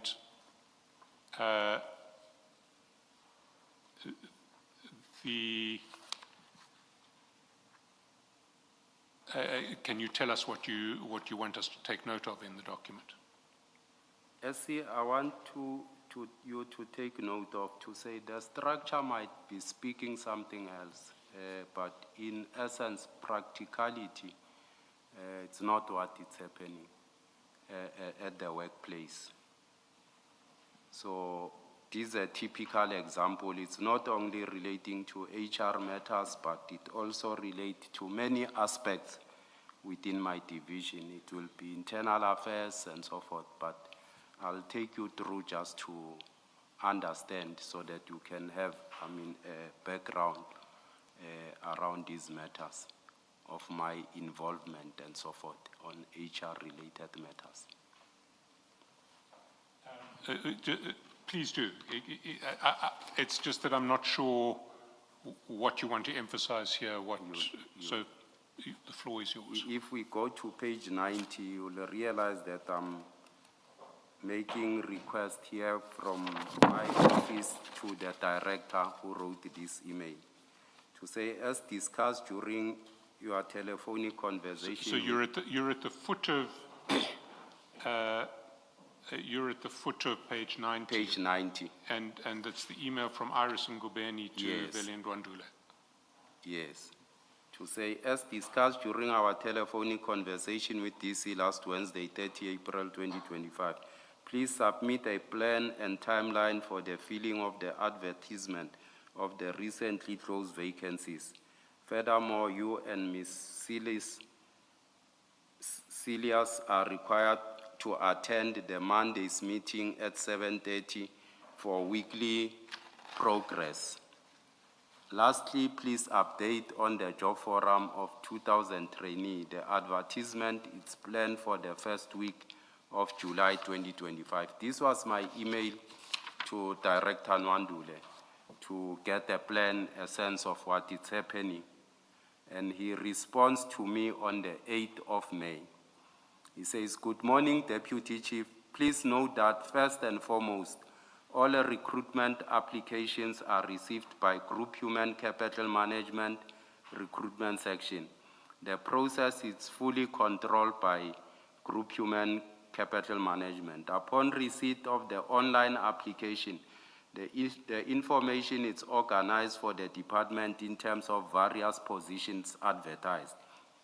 In an effort to structure a proper way forward, I engaged with Nadia Silas on 6 May 2025 regarding a need for us to have a session where we need to finalize plans, wherein she stated categorically clear that she will only be communicating with the Chief of Police regarding recruitments, and she was instructed not to engage any other person in the department.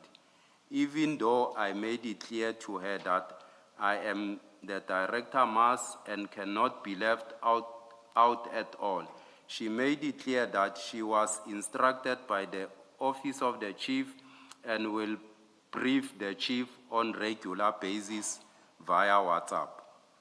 What I stated here above is an indication that the Metro Police Department is hell-bent on continuing to conduct wrongdoings on a repeated basis when coming to recruitment.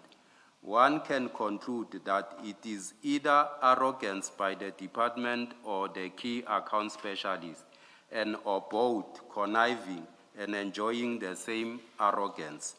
I thought the meeting organized by the Commissioner of Police and Deputy Commissioner Support and Admin on 18 March 2025, which was intended to clarify roles insofar as human resource matters are concerned, was very clear.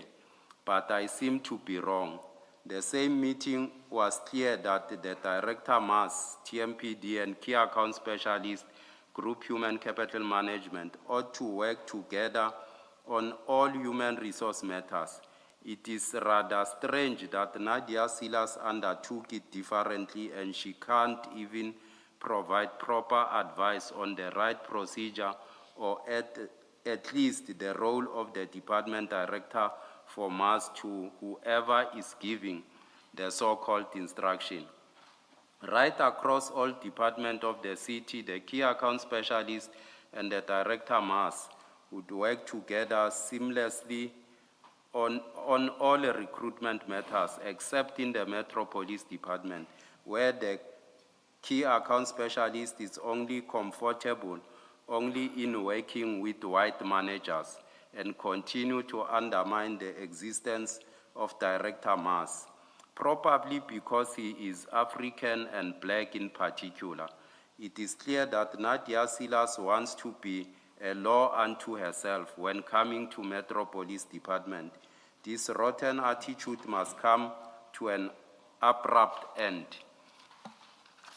My expectations going forward is that order and professionalism will be restored in the department by adhering to procedures. All the recruitment initiatives and processes will be done through and in conjunction with the Director Mass in the Metro Police Department. Given the above, I request agent intervention in order to determine the way forward.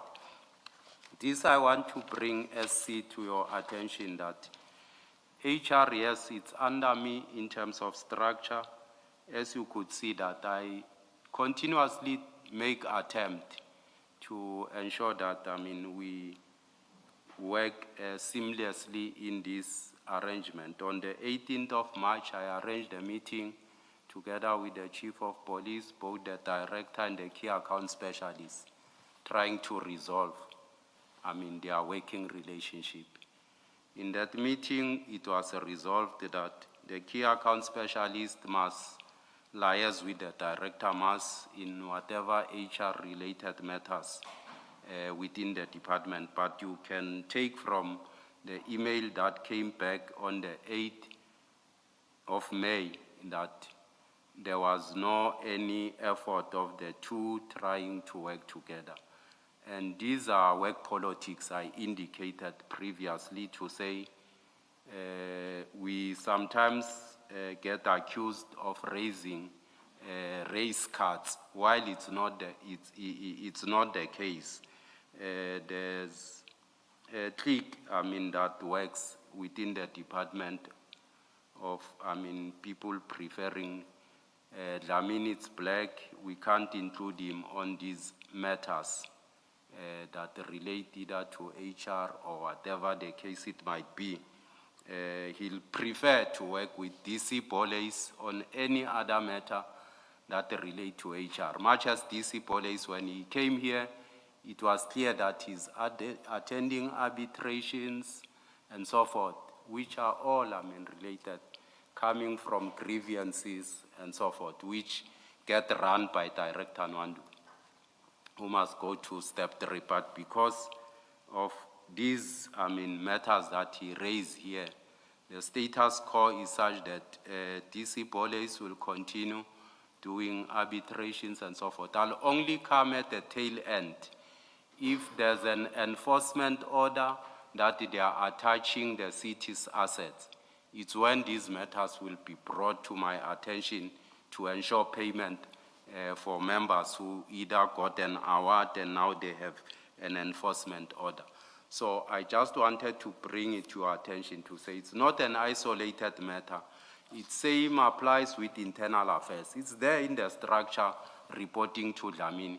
But Director Minar will be called to the office not to inform DC Dhlamini. I don't attend consequence management meeting. And these are some of the things that are happening. So my involvement on HR matters, it will be when there's an advert, I get inquiries from members of the public, either communities, to say, is it perhaps a bogus advert or not. Confirm if this is a real advert or whatever the case it might be. That's what I will confirm. No, it's a real advert. It's from the city. Some officials will send me the receipt you see Sergeant Kosi has sent me to say that my daughter applied, can you assist, and so forth. I give them information. Most instances it will be when the recruitment process is on course, either some receive, SMSs to come and do physical exercise. You'll get a lot of inquiries and calls to say, my child was not called and so forth. Will they be afforded an opportunity? I'll just inquire from HR, they'll inform me to say they are calling them on batches and so forth. For instance, typical example, with the 200 trainee, I'll appoint people to say, Nadia, you liaise with this superintendent and this one. They will change them and put, white people to say, Nadia, you select white people, you'll work with these people only on this matter and ensure that Dhlamini doesn't get information in this regard. So it's a cabal that it's run in the department. And on HR matters, truly speaking, SC, that's basically my involvement. I receive these things of inquiries within people, various people. I assist them with information and so forth. So I just wanted to bring this to the attention of the Commission to say there's no way I will influence a recruitment process because the panel get appointed by the Chief of Police in conjunction with Ms. Silas and Mr. Boles, who decide who sits on the panel and so forth, who does what, and all those kind of things. Well, let me clarify some issues. You have a role in relation to appointments within the TMPD. That's correct. Do you have a role in relation to appointments outside the TMPD? No. Now, if we go, for instance, to page 451, we see a series of these receipts at 451. And they, the actual documents are at page 540. So if we go to 540, we see the receipts. The first receipt at 540 is for a position of cashier. Is that a position within the TMPD? The position was within the TMPD. I see. And the second application at 542, administrative officer, is that also a TMPD? The position was within the TMPD. Right. The page 554, there is a letter addressed to an applicant saying, thank you for registering on the City of Tshwane recruitment page. Please update your profile, then apply for job opportunities. That looks like a general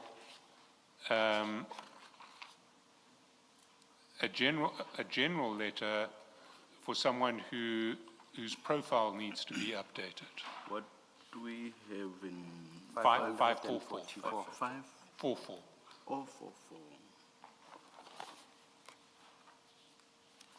Do you see it?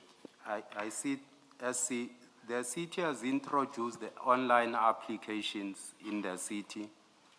And most of these youngsters, and they are not, aware that once you go on the online, application website to apply, it requires you to create a job profile first. And some people will take this as applications because they are not, fully vested with the system. How does it work? You need to first create a profile, then go and select where they are posted. You apply specifically, then it will give you a confirmation receipt that you have applied.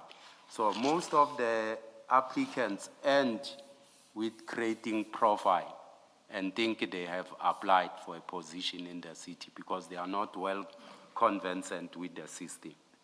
So this is one of the confirmation that you have a profile now. If you want to apply, you can apply for any position within the city. Why would it be appropriate to send that letter to you? What role do you have in relation to sort of general registration on the Tshwane recruitment page? SC, you'll realize that he sent this and say he has applied. I said, I advise, it's not an application. He only created a profile. He must go back to the system and apply. And take, for example, 540, the cashier who you say was applying for a post in TMPD. What did you do with this application? Or this receipt of application? Much as I indicated to say, I receive a lot from various people with the hope that they will either get assistance to secure employment or whatever the case it might be. Taking into account, the rate of unemployment, people are disparate, they go all out. Even if it's not positions in the department, for the mere fact that you work in the city, people think you might have a way and so forth. They'll send you this, confirmation to say, my daughter or my son has applied. Is there a way to assist? You'll receive quite a number of them. You see, you received this from Sergeant Nkosi, these letters. In the light of your explanation, does it mean you understood it as him hoping that you would be able to assist these people, hoping and maybe even expecting that you would be able to help these people obtain employment? Correct, Commissioner. Thank you. Did you explain to him that you couldn't do that? I do explain SC to a lot of them, even to him, to say if they want to be Metro Police officers, they need to be able to be fit, be in a position to run 2.5, do obstacle crossing and so forth, and pass all the steps. No, I understand that, but did you explain to him that you can't ease the way for certain applications? You can't help someone get appointed? I did, and much as you'll realize that not even a single candidate on all these applications was successful. Some of them could not do at the physical evaluations and so forth. You see, what seems odd is that if you did explain to Sergeant Nkosi that you couldn't assist, why did he keep on sending these to you? Because he sends them to you over a fairly lengthy period. We see the first batch are on page 451. And that is the 6th of May.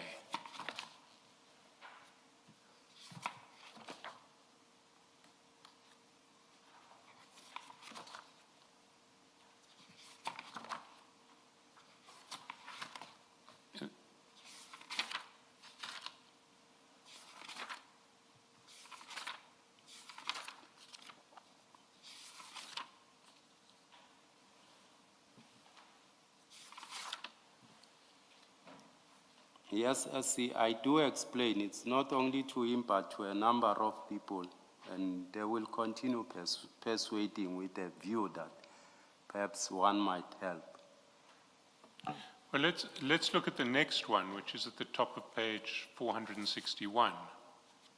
It's a month later in June.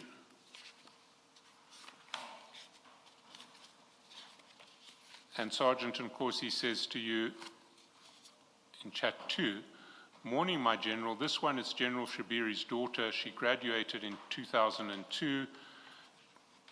Since then, no employment." And he says, please, let's make a plan. Did you explain to him that you couldn't make a plan? I did, to say you need to ensure that he's able to go through the entire processes, the evaluations. If he's successful, then they'll be able to call her for interviews. But you explained to him that you don't play any controlling role in that process, that they have to go through the correct process. I do, SC. Then, a few months later, in 479, page 479 in September, there's another series of these applications that he sends you, these receipts. So he seems not to accept your answer that you can't ease the way for particular applicants. It's a lot of them, SC, that you'll explain to them. They'll continue persuading to say, perhaps there might be a way. Please check for me if you have someone who might be able to assist. So these are indebted with inquiries, SC, which But how do you respond to those inquiries? Do you leave people with the impression that you might be able to find a way? I don't create any impression, SC, even from my close friends or close family members. I tell them to say, if you want an opportunity, you need to follow the due processes. Let your child, my sister, be able to run, follow the due processes.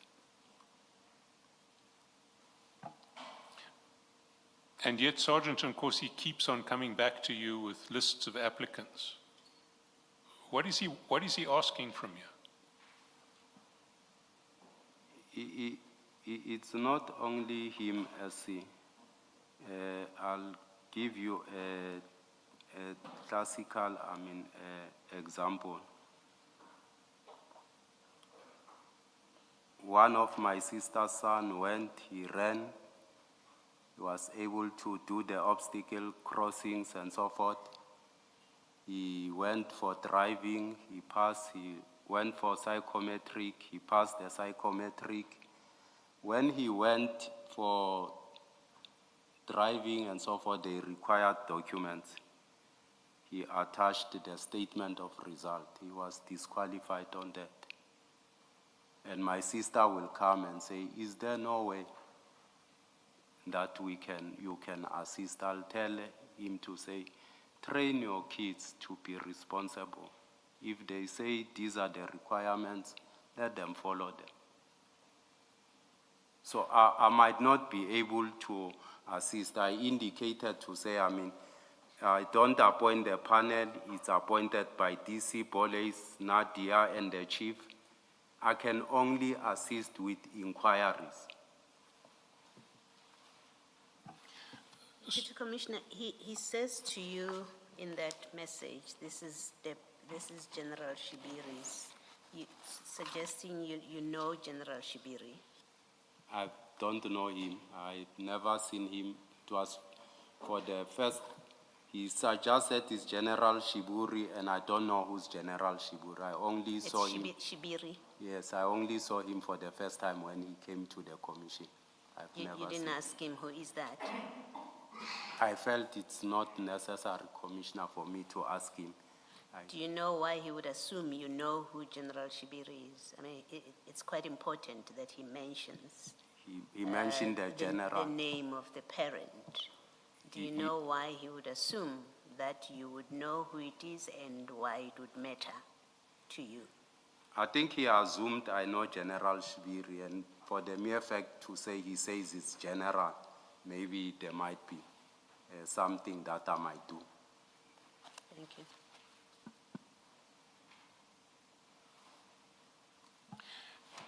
Can we go to a different topic, which is the chats on, I just lost my reference, bear with me for a minute. The chats on page 467.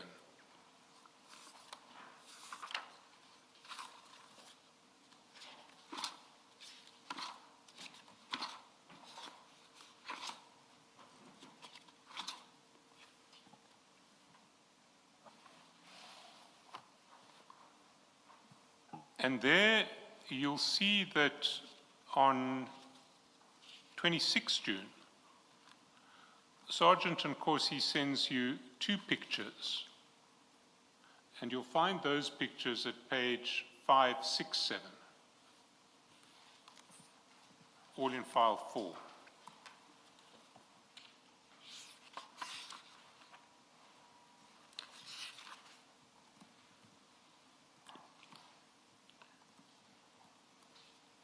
And so if you go down 567, 568, 569, and then we'll get to 570 shortly. What were those pictures? I think he shared these pictures with me because I did not know what is happening. We spoke and he told me to say it's General Kumalo who was arrested and so forth.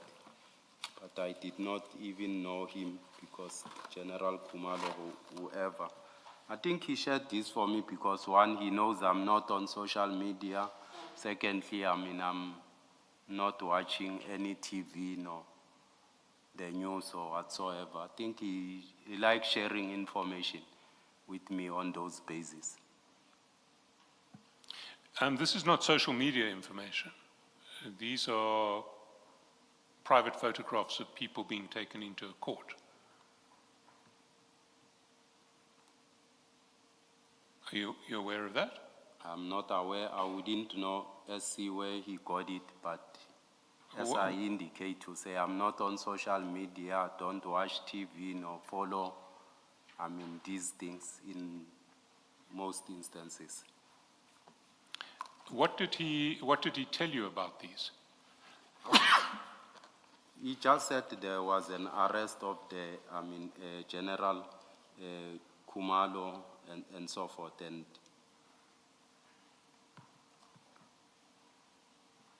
And did he explain why he thought you might be interested in these? He never explained it to me because I never asked him further because I never took interest on it.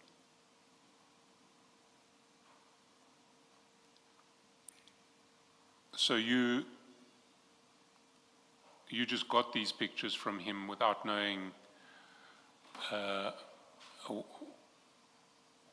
why he sent them to you?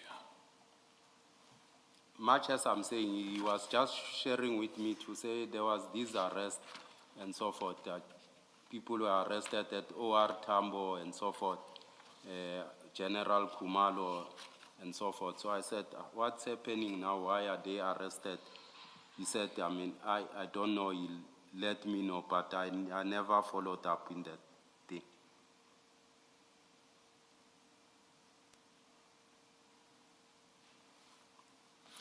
And on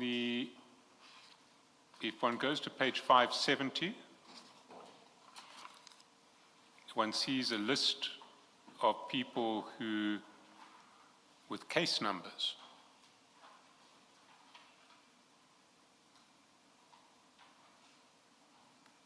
And SAP 14 numbers, occurrence book numbers. You see that? I see it. What was this? At that time, I never even went through it. Much as I'm saying, I was not interested because he sent these things together with all this. I never went through it.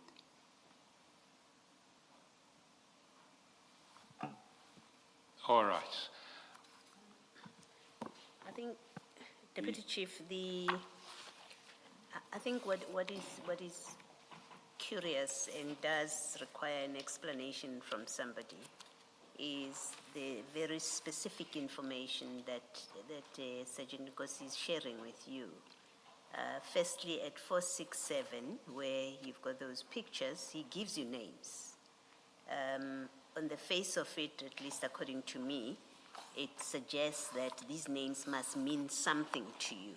This is not just a sharing of what's on social media. He gives you names of people that have been arrested. At 467, he says General Gabela. He says Brigadier Madondo, and then there's General Kumalo. So there must be a significance to him mentioning the names. And then when you then turn to that page 570, which is the contents of a diary with names and case numbers, it's difficult to accept at face value that these had no significance for you. At the very least, one would expect you would have asked, why are you sending me these things? If you didn't know, you would have said, why are you sharing the diary with me? Who are these people that you have listed, Gabela, Madondo? Who are these people? Unless you tell us that, well, I always knew who Gabela is. I knew who Madondo is. I knew who Kumalo is. And so when he sent me those names, it made sense why he would just give me the names. You've just said you knew nothing about this.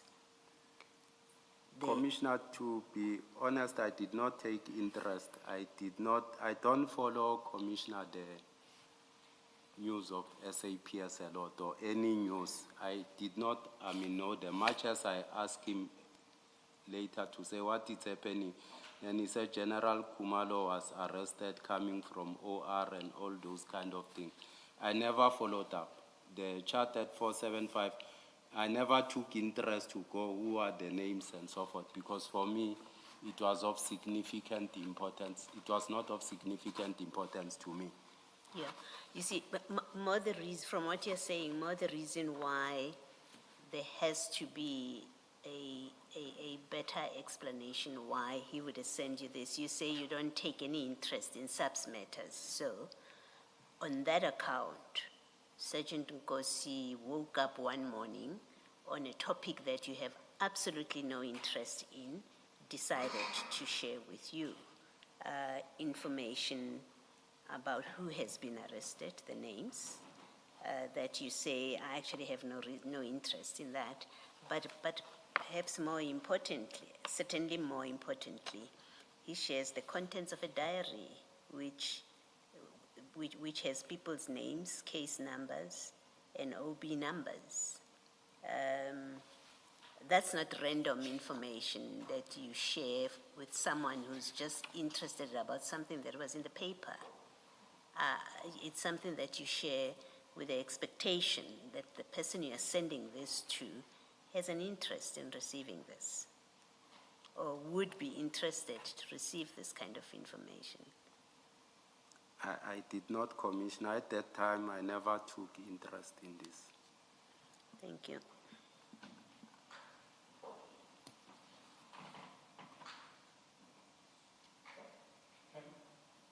Can we then go to page 471?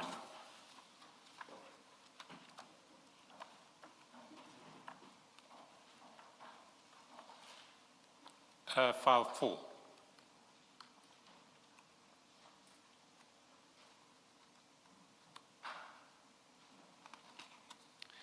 And there on the 12th of July 2025 at chat 3, you send a WhatsApp to Sergeant Nkosi that reads as follows. Morning, Captain. I can see, Ukuthi, that you have captured Umfowethu, and he wouldn't want to leave him. He wouldn't want you to leave him. You should gear yourself to do so forever, my brother. Umfowethu is the best person to be with. Ujuda wetu. who will do great things for us compared to Baba Wako Ngaseko. Now, what were you saying to Sergeant Nkosi when you said that he had captured Mr. Mnisi, the CFO? As I think we are reading this message, not taking into consideration that I tapped on a picture there, SC. It's not like I wrote this message purely, so there was a picture that I was tapping on it when I wrote this message. Sorry, you say there was a picture Yes. that was on this message? Yes, That you sent a picture with this message? yes, I tapped on the picture, then I responded on the picture. Oh, so this message was a reply to The photograph, a photograph. yes. Are you referring to what appears under chat 2, or are you referring to something else? I'm referring to, I think it's chat 2 that came. It was a picture that was sent to me. I tapped on it, then I wrote this message. Are you able to take us there, perhaps, Mr. Chaselson? I'm not, it's not a picture, it is a video. The video. We may or may not be able to display it. Well, let me describe it.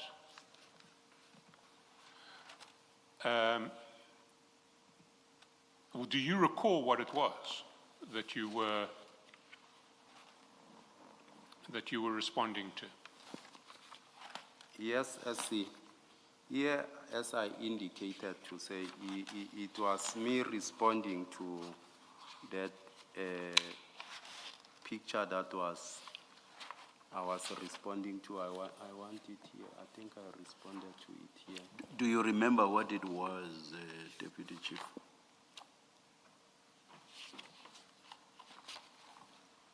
When was?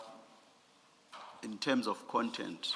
Do Yes, you in terms of content, Commissioner, I wanted to indicate to say he have captured the attention of the CFO, and much as I indicated there to say, I mean, you must get yourself to do so every time, because the CFO will always want to. No, Deputy Chief, you said what you've just read now, or paraphrased at least part of it.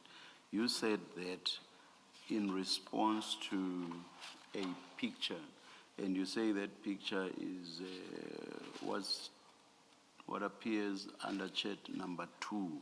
So the question by Mr. Chaskalson is, what was that? Do you recall what this was? He was appearing there with the CFO on that picture. Yes, Mr. Chaskalson.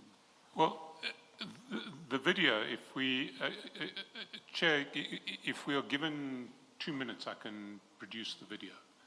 Can I suggest that we stand down for 5 minutes and we can then play the video? Let's do so. We'll come back when we are called.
Chair, Mr. Mokhotsi was due to be recalled today.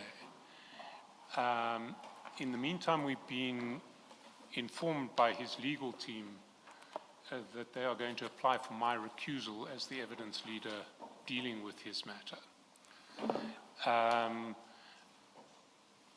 We haven't seen an application yet. We've seen an affidavit which we're told is going to form the basis of the application. We will have to consider our position once we have seen a proper application. I have my own views, but I obviously will need to discuss the matter with the full evidence leader team, and to do so once we've seen this application that hasn't yet been furnished. And what we would want from the Commission is to put Mr. Mokhotsi's team on terms to file an application. It ought really to have been filed before today because he was due to appear today. And the issues to which it relates are issues which apparently have been around for a long time. Then we will have to consider our position, and to respond, if there is a response necessary, I may need to seek permission to depose to an affidavit. That will take some time, and I would ask that we set a timetable for resolving this matter within reasonable time limits, and certainly not to delay the return of Mr. Mokhotsi unnecessarily. And about that timeline, would that be set today still, or will there be engagements between the two sides after today? I would like it to be set today if it is possible, because I don't want, I want Mr. Mokhotsi to leave today knowing when he has to come back. All right, thank you. Good afternoon. Good afternoon, Commissioner. Can you please place yourselves on record? Thank you, Commissioner. Commissioner, before you and your co-chairs, it's Mr. Makau William Sekhacha. Makau William Sekhacha. Sekhacha. Sekhacha, that's correct, Sekhacha. Commissioner. How do you write Sekhacha? S-E-K-G-A. K-G-A. T-J-A. T-J-A. Okay. Thank you, Chair. Thank you, Mrs. Sekhacha. Afternoon, Chair and co-commissioners. Before you is Advocate Mohomani. Surname is M-O-H-O-M-A-N-E. Thank you, Chair. And thank you very much. And who's lead? My apologies, Chair. Who is lead counsel? Your Worship, lead counsel will be my attorney for the simple reason that my health has taken a bit of a turn. I'm on medication, so it's safer for him to proceed, but we are on the same instruction. Oh, all right. Thank you very much. Good afternoon, Mr. Mokhotsi. Good afternoon, Commissioners. Thank you very much. Thank you, Chair. And good afternoon to both of you too. I don't remember greeting you. Thank you. Yes, Mrs. Khaja. Thank you, Chair. You've heard Mr. Shaskalson. Yes. Chair, we do confirm that there is an intended application Yes. for the recusal of Mr. Charles Kassan as lead evidence, as evidence leader in relation to the evidence of Mr. Mokhotsi. I'm not sure if the Commission has already received the supplementary affidavit wherein... Yes, we've received the affidavit, but I don't think we want to go into the content or the detail. Perhaps subject to what you say, the best course to take is for Mr. Mokhotsi through you to bring a substantive application for the recusal that has been mentioned by Mr. Shaskalson. Yes, I do agree, and I've already noted through the terms of reference that the substantive application will need to be brought by our client in relation to this. We are happy, Chair, to adhere to whatever terms which are agreed between the parties in relation to this particular application. But with regard to the application, I direct that that be filed not later than midday tomorrow. The rest about timelines that are to be agreed relates to when next Mr. Mokhotsi should appear to testify. Chair, we are happy to file it by midday tomorrow. Yes. Perhaps we can be given a direction as to when will they be expected to respond and us to also further reply to that particular response. Yes. Mr. Shaskalson? I heard you say you would have to seek permission as someone who was a practitioner. I'm referring to me. I assume that the permission you are referring to is seeking permission from the Bar Council as counsel to depose to an affidavit, and you'll correct me if I'm wrong. Well, it's not only the Bar Council, it's also Pabasa, and I need to look and see if I need permission from the Legal Practice Council as well. I genuinely don't know at this stage. Yeah. But timelines, as Mr. Sakhaja says? If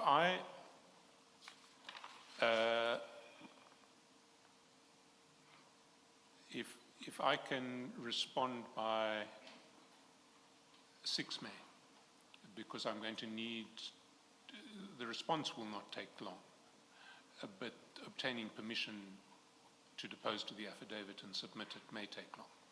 Yes, May take longer. 6 May. So 6 May would, I think, give me enough time. It will be a week after the affidavit comes in.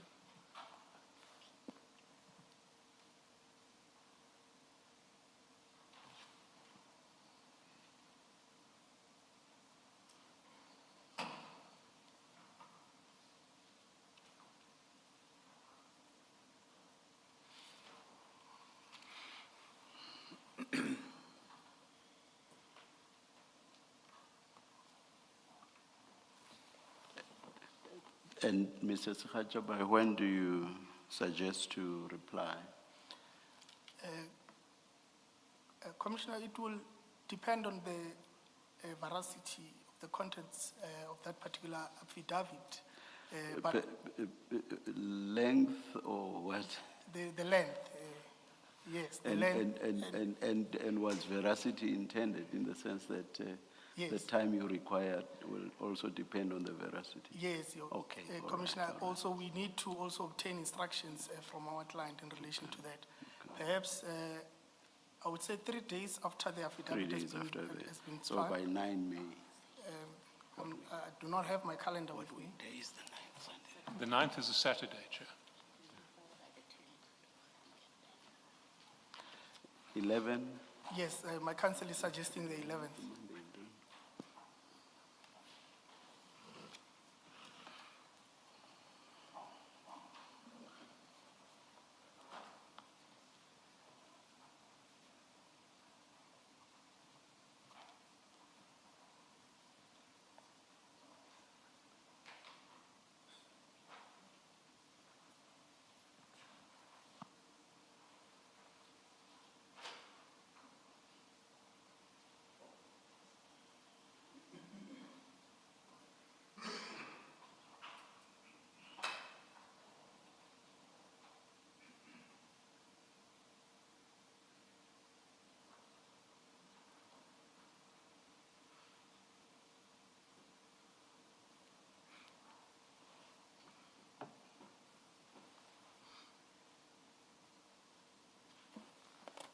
Then, so as to have full timelines, because now we are left with a date for Mr. Mokhotsi coming back, and that's what you've agreed to engage on. Unless when Mr. Shaskalson suggests a date, Mr. Sakhaja agrees to that date now, We may have to adjourn very briefly for you to engage each other and agree on a date. But of course, there's also the question of when this application is argued. I don't know whether it would be on the morning of the day when Mr. Mokhotsi come back, or whether it would have to be a separate day. Chair, I don't think that it would be necessary to set aside 2 different days. Yes, Our program is tight. We're already losing time because of this. So can I suggest that the hearing of the application and of Mr. Mokhotsi's evidence, whether it's led by me or another evidence leader, takes place on one of the 13th, 14th, or 15th of May? The 13th, 14th, 15th of May. On any one of those On days. any one of those days that Mr. Mokhotsi's legal team wants to choose.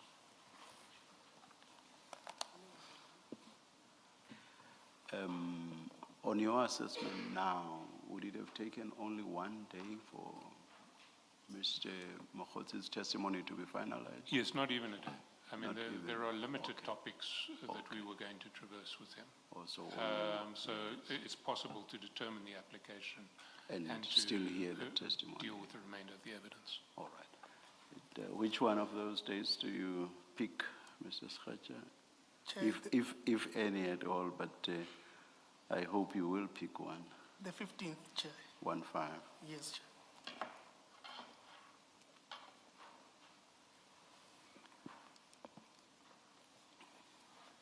Thank you very much to both sides.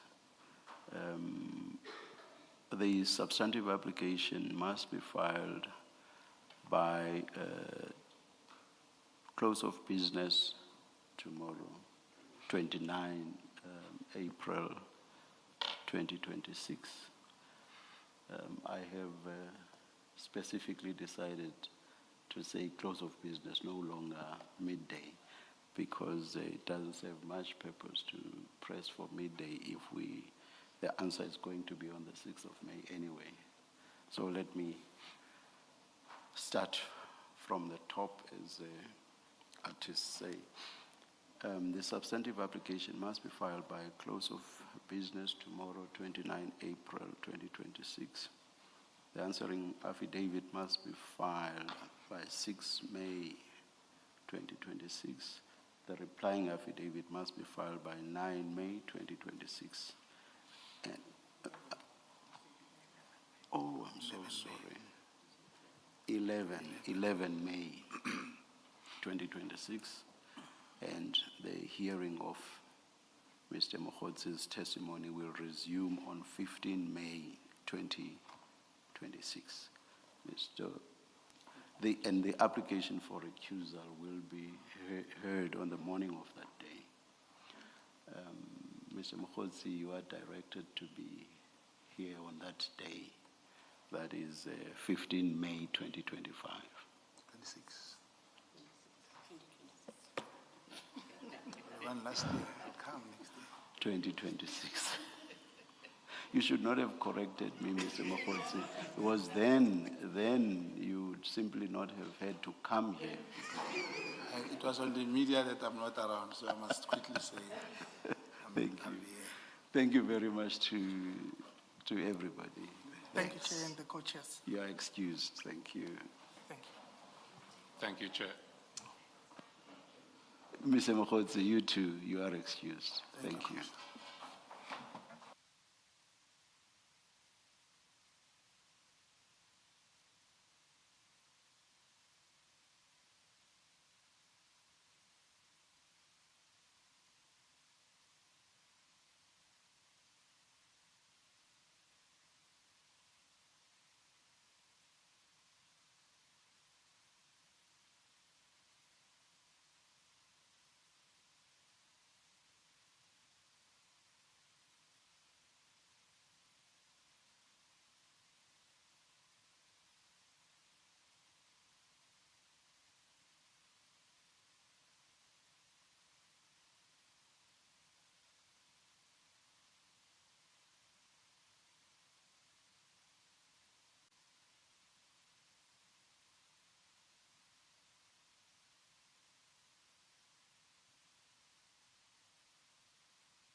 We are ready when you are, Mr. Chaskelson.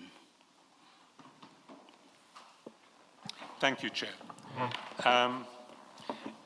It's probably best to, at this point, to play the video to which the Deputy Chief says that his message responded.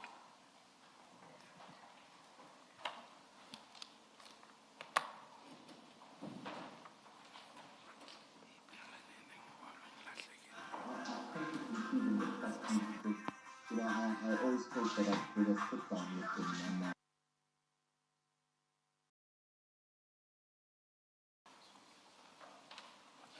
Deputy Chief, did you see that video? What was it? What was the scene that was being described, that was being shown in the video? Correct, as it was Sergeant Nkosi. It's not only a video, as there was two. He sent a picture and a video. I'm not sure if it appears there in the chart, because it was not only that video alone. It was a picture and a video, because they were at the funeral, if I recollect very well, of the Deputy President by that particular day. So it was the funeral of the late Deputy President Mabuza. Correct, SC. And Sergeant Nkosi was walking with Mr. Mnisi at the funeral. Yes. Now, in that context, how are we to understand, I can see, Ukuthi, you have captured Umfowethu, and he wouldn't want you to leave him.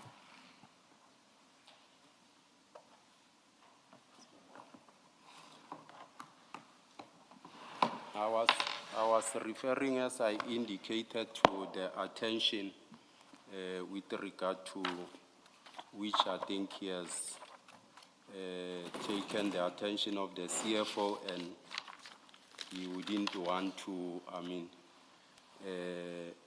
to be far from him. So the CFO wants to be with Sergeant Nkosi, is what you are saying? That's correct. And why the verb capture? Capture signifies here, let's see the attention here.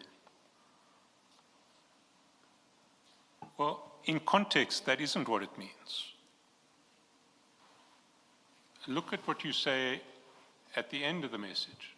Umfowethu is the best person to be with. Ujuda wetu, who will do great things for us, compared to Baba Waka Ungaseko. So, what I want to put to you is that the capture of the CFO was a process that was designed to put the CFO in a position to do great things for you. That's not true, CS, because I don't think you should isolate Ujuda wetu to the entire statement. Maybe explain Ujuda wetu, because you say it has significance. Much as I said, Ujuda wetu becomes the context where I'm speaking about this thing, with relate to, the gratitude,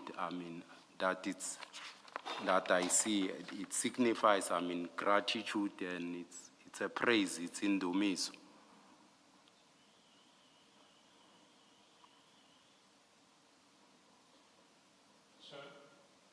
Why don't you read that last sentence, substituting for Ujuda wetu gratitude or praise or whatever you say it means, so that we understand your context?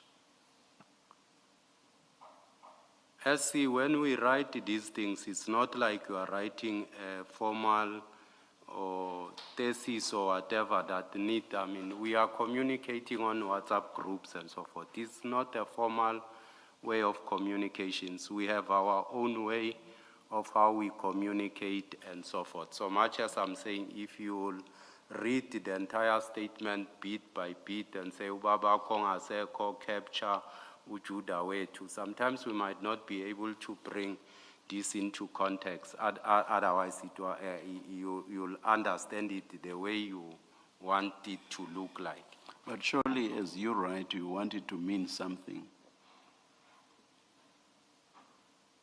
much as I'm explaining, Commissioner, to say here it represented the attention because I tapped on those videos and pictures, the attention that he has drawn from the CFO. Can I say, to me, that clip depicts people at a funeral. You say it's a funeral, so I see two people walking together at a funeral. That's what looking at that clip says. Your message says more than just looking at people. You're not commenting about people who are at a funeral together.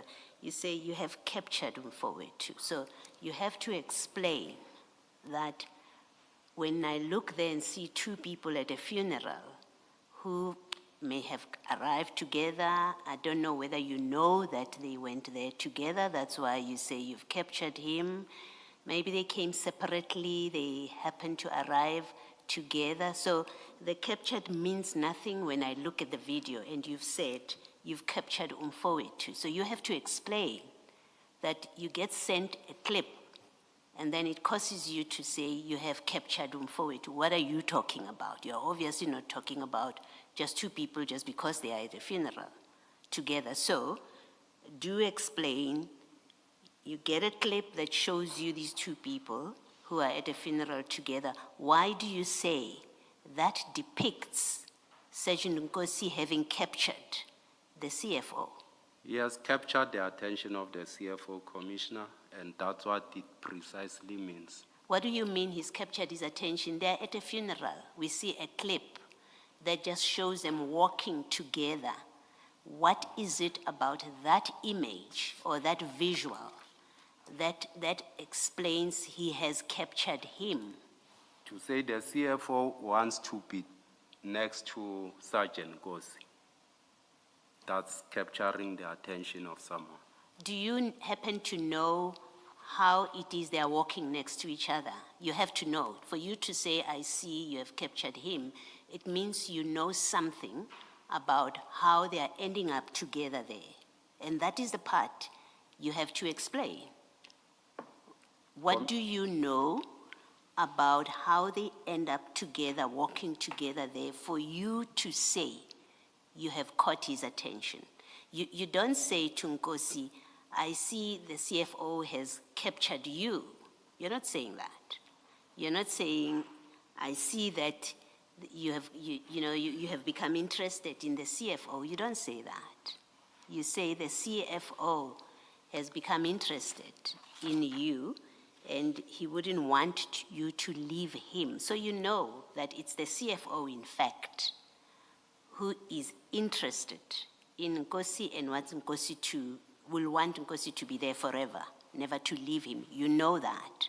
And what you're being asked, or what I'm asking you is, well, what are the background facts that make you make that statement? The background fact is that he seems very happy next to Sergeant Nkosi. And this is what I've explained, Commissioner. Okay. And then explain why you say you should gear yourself to do so forever, my brother. Has the CFO told you that he wants Sergeant Nkosi to be there forever? No, Commissioner. Where do you get this statement that gear yourself to do so forever, my brother? From two people who are walking next to each other looking happy. Why do you say he will want you to do this forever? Commissioner, I have my own way of, the tools of analysis, and I wouldn't think alike like any other person. Yes. So I'll be able to reduce what I see the way I see it. Yes. Yes. Share that analysis with us, and then, and maybe let me start off by saying you don't pluck analysis out of thin air. There are facts on which you are basing yourself. You say you should gear yourself to do so forever, my brother. And that's an analysis. You've analyzed that you will want him to be there forever. What are the facts on which you base that analysis on? He seemed happy and at peace with him.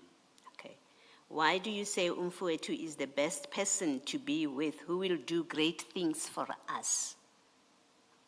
When I say great things, it doesn't end there. I mean, I also went further and say, it's not like ubabako ongaseko.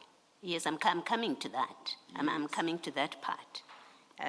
So I've asked you a specific question. Why do you say the CFO is the best person? One, for what is he the best person? Two, he will do great things for us. What are these great things? And three, who is the us in that statement? So there are three parts to it. I'm taking this from 2010 because I'm referring to someone who ubabako ongaseko. It has got an history, what transpired in the past.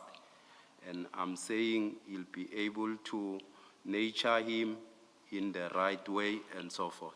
What will the CFO do for you, Deputy Commissioner Dhlamini, because you say he will do great things for us? Forget the CFO because you're the one that's writing. What is it that the CFO will do for you, Dhlamini? Not for me. When No, I you say said for us. us, I'm saying for us because I indicated that Sergeant Nkosi, it's like a brother to me. I regard him as such. So when we talk, I can't say we'll do great things for you. I'm saying I'm happy for you because there you are having a father who can look after you, nurture you in the right way. So If he does for you, it's like he's doing for me. So when you say us, you mean Sergeant Nkosi? Correct, Commissioner. Okay. What are the great things that you say he will do for Sergeant Nkosi? You must have something in mind. It's not just words. Great things comes in many forms. It's like, I mean, looking after someone's welfare, nurturing him in terms of advices and so forth, taking interest into a particular person's welfare. So that's what I was referring to. You'll see that he'll check him with his wife if he's okay, he's recouping well in the hospital and so forth. And I know that Sergeant Nkosi needs that because Who do you know? the way he grew up, he definitely needs someone to be able to encourage him. When you say he will do great things for you, you must know something about the CFO. Who do you know him to have done great things for? You know something about the CFO. So tell us, what do you know about the CFO that he has done great things for somebody that makes you say that he will do great things for Sergeant Nkosi? What do you know about the CFO? Commissioner, I don't know the CFO much, that he has done something, great things for someone. These are feelings that you have to say, this person will be able to look after this person, nurture him into a particular direction. But you told us in your evidence that your interaction with the CFO is in meetings of the TMP of the city. That's your limited interaction with him. How do you, if that's all you know about him, Yes.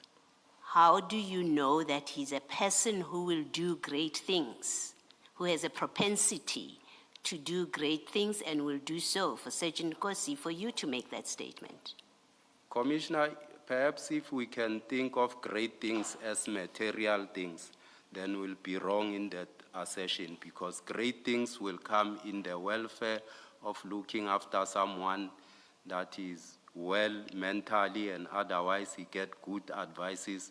You don't need to attach material things to great things. So you know that the CFO will provide mental wellness, to use your word, support to the CFO, He'll provide guidance. to Sergeant also. Nkosi. He'll provide Even though you have guidance. only met him in formal 2, 3, 4, 5 meetings of the municipality, and you have no personal relationship with him because that's what you've told us. You have Yes. absolutely no personal relationship with him. You don't even talk to him on the phone. You know that he will support Sergeant Nkosi. That you know, it's something so personal that has nothing to do with work. You know that the CFO will do for Sergeant Nkosi, even though you don't know the CFO at all.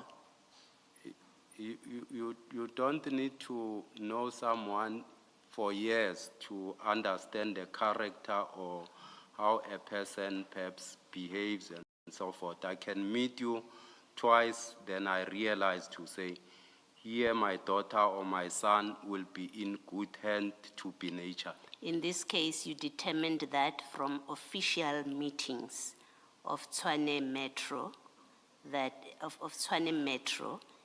the CFO will support Sergeant Nkosi, just from your formal meetings. Correct, Commissioner? No, that's not true. I want to put it to you. It is not true. You're being dishonest with us about what this message is about. Lastly, from me, in that same message, you say, compared to ubaba wako ongaseko, who and what are you referring to? This ubaba, and what did he do for Sergeant Nkosi that you say now the CFO will do for you?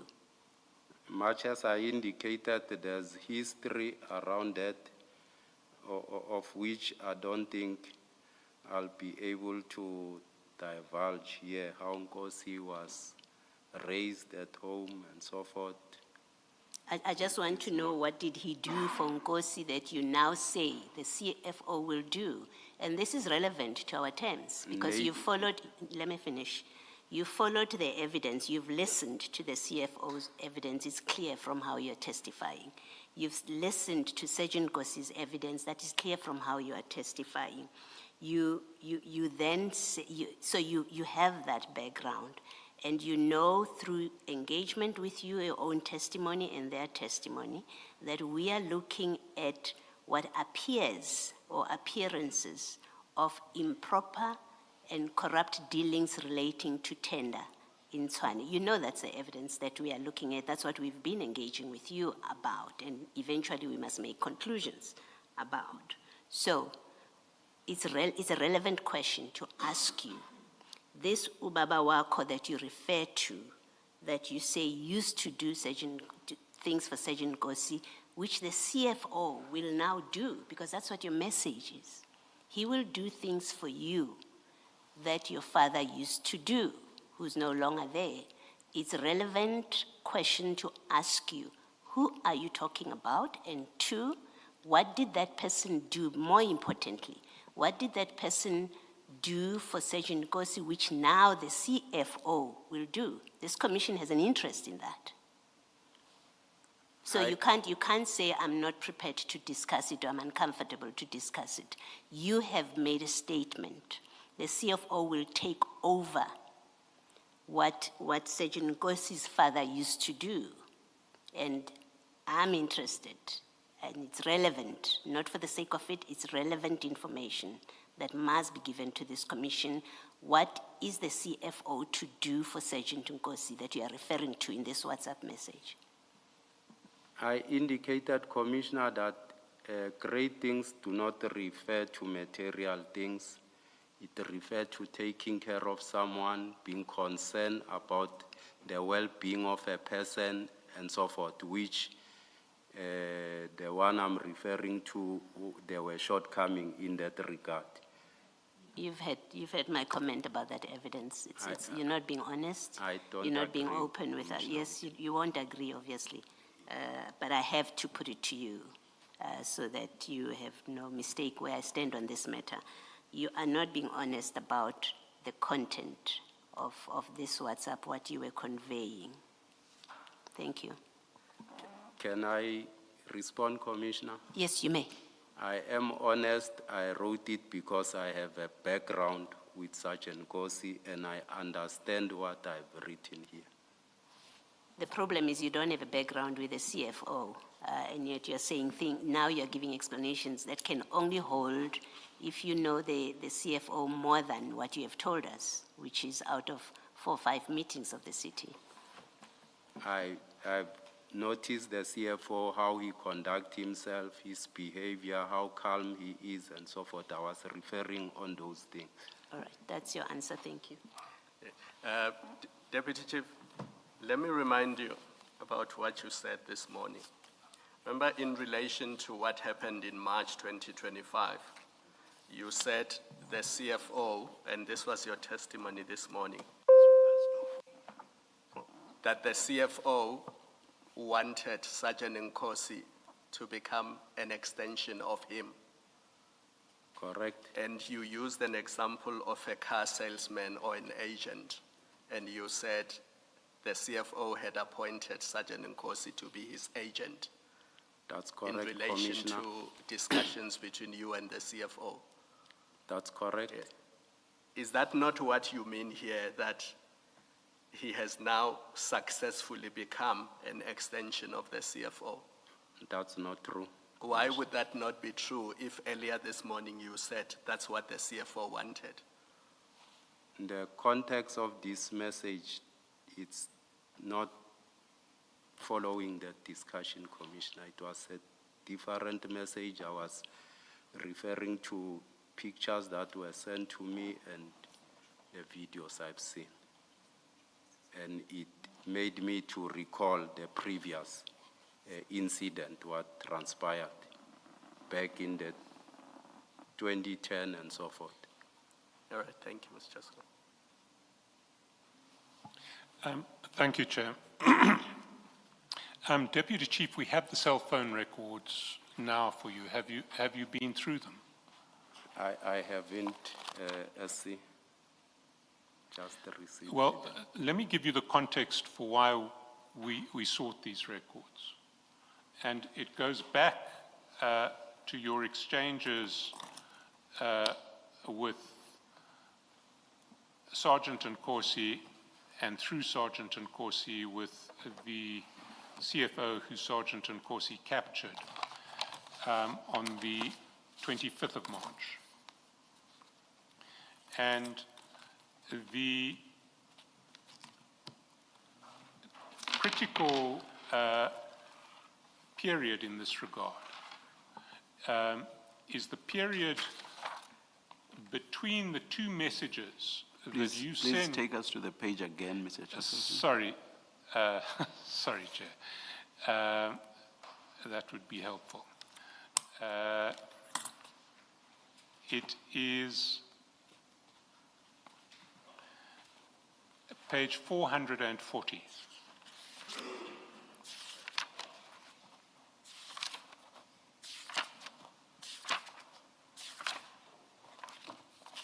In fact, it starts at 439.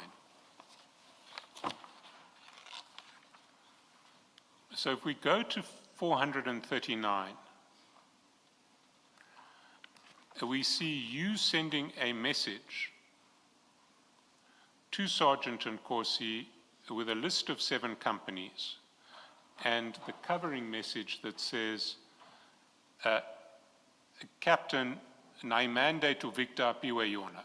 Captain, this is the mandate that was given to Victor, and you explained that it was given to Victor by Nico. You recall that? Correct. Now, at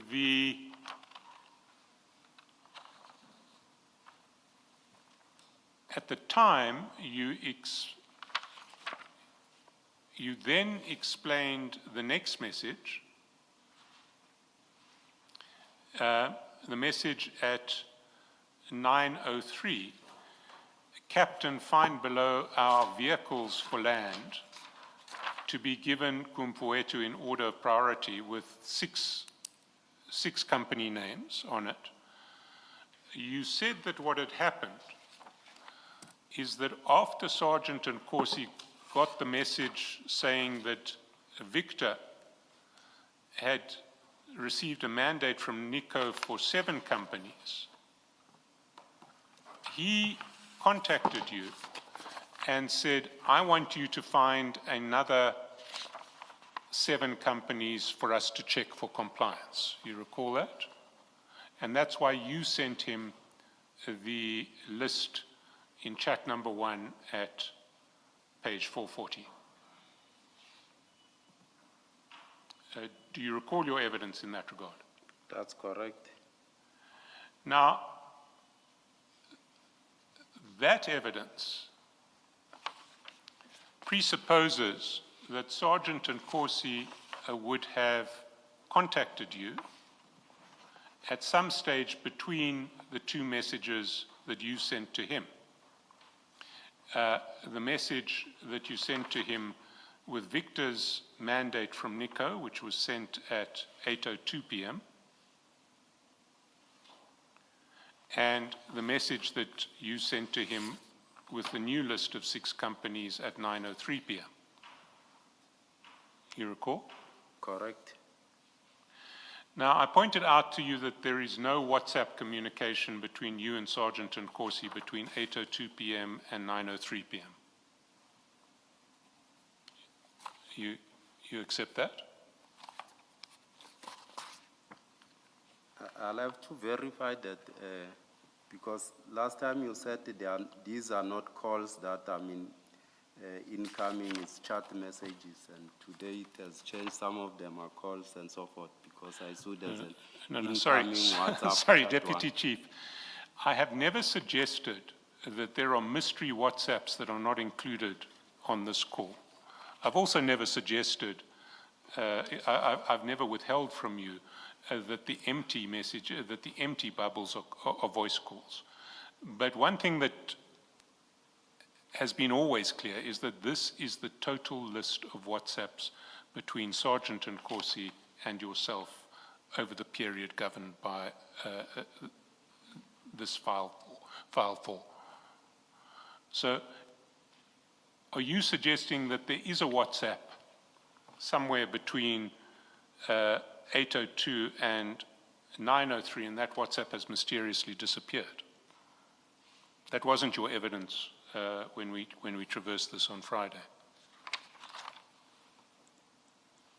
Yes, much as I said we might have spoken, but I can't recollect whether with a call on the 25th of March when we spoke. Remember, these things happened quite, 2 years back. You need to recollect to say how did you speak to him and so forth. On Friday, you were fairly clear. When I pointed out to you that there were no WhatsApp calls, then you said, oh no, it must have been a voice call. So I then said, are you saying that you, my exact words were, so you are saying it would have been on a cell phone call that was not a WhatsApp call? And there was no doubt in your answer. You said, yes, we spoke on a cell phone call. And I said, so if we requisition your cell phone records, we will find a call between you and Sergeant Nkosi between 8:02 p.m. and 9:30 p.m. on 25 March. No doubt in your answer, you said that is correct. And then I said, and will you accept that if we do that and we find no call, then this version is false? And you said, yes, I will accept. Well, we've done it and we find no call. So do you still accept that your version is false? I don't think it was false SC, because much as I'm saying, I have to recollect the events, what transpired, so that perhaps if you can allow me to have my own perhaps record, go and check the communications and so forth on my own, because you just gave me these records, I think now, today, so that I can verify mine.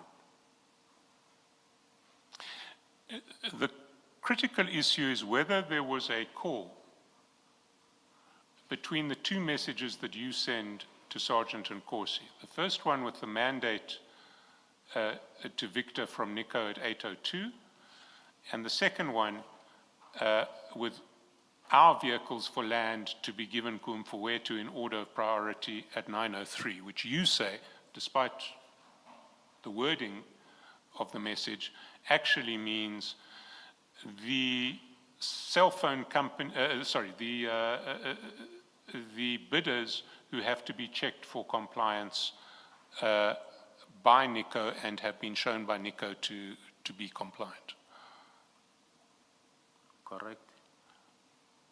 Well, what I want to put to you is that your version in relation to these messages is false. That what you, Sergeant Nkosi, and the CFO were doing was rigging a tender in favor of El Shaddai and Ngapeshea and some others. And that when you speak of capturing the CFO, who will do great things for us, what you're really speaking of is other abuses of public procurement processes that will make you and Sergeant Nkosi very rich. What's your response to that? I don't agree to that. We'll see. Well, I don't propose to take it further than that. If you want to go through these records and at a later stage want to file a supplementary affidavit explaining something that you have discovered in these records that you weren't alive to, you certainly have that right. And we will look at that affidavit and give you the opportunity to address it before the Commission again. Okay.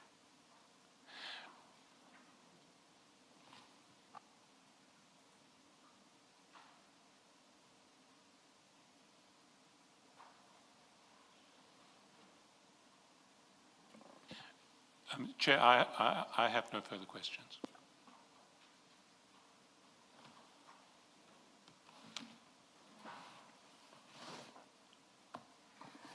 Deputy Chief, good afternoon again. Afternoon, Commissioner. We are almost there. Deputy Chief, go to file 5, please.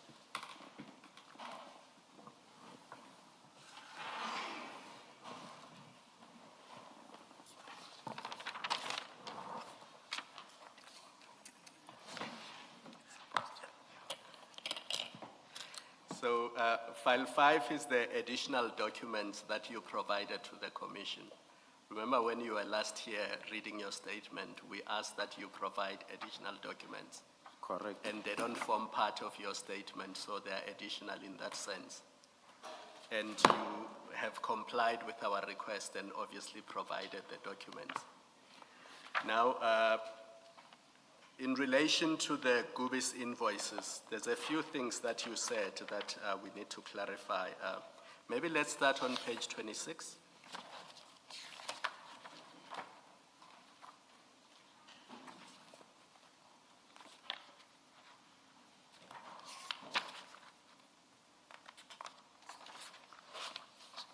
Are you there? I'm there. So this is the complaint from Gubis about non-payment of invoices. Do you see the subject line of Yes, the email Commissioner. on the 29th of January 2025? And that name that I think it was Chair or Advocate Chaskalson, I can't remember, they asked for Andrew's surname. So at the bottom of that page, it's Andrew Khwadi, K-G-W-A-D-I. Do you see that? Yes. So that was the name we were looking for. And these invoices you will see from the email, they relate to the ad hoc services provided at Rooival Water Treatment Plant. Do you see that in the first line of the main email? Correct. Yes. Now, let's go to page 27 of the same bundle.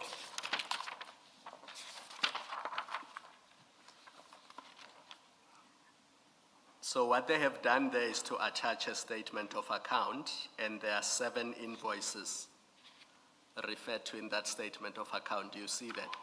If that's correct. Yes, and just to correct one other thing that you said earlier, payments to Gubis per month before January 2025 was not 2 million, it was actually 397,000 per month. Do you see from invoice 1 to invoice 7? That's correct. Yes, the total outstanding, the total balance outstanding was the 2 million, but 2 million was for the 7 months. It was not 2 million per month. And we do know that after January, more than 30 sites were added, and that's what took Gubis' monthly entitlement to just over 14 million. Do you see that? I see that, Yes. Commissioner.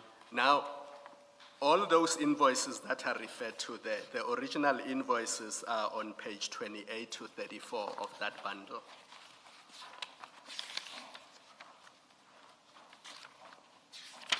So you'll see that invoice 1 is on page 28, and the invoice number will say Rooival 001 on the top left of the invoice. And if you go to page 29, you'll see that invoice 2 is Rooival 002, and they continue all the way to invoice 7, which is on page 34. Do you see that? And that's correct, Commissioner. But what is curious about all these invoices is that where you are supposed to insert the purchase order number, it's not there. So if you go back to page 28 or any of the invoices really, on the right side of the invoice, you will see that there's the vendor number, there's the CSD number, there's the period when the services were rendered, and there's the VAT number.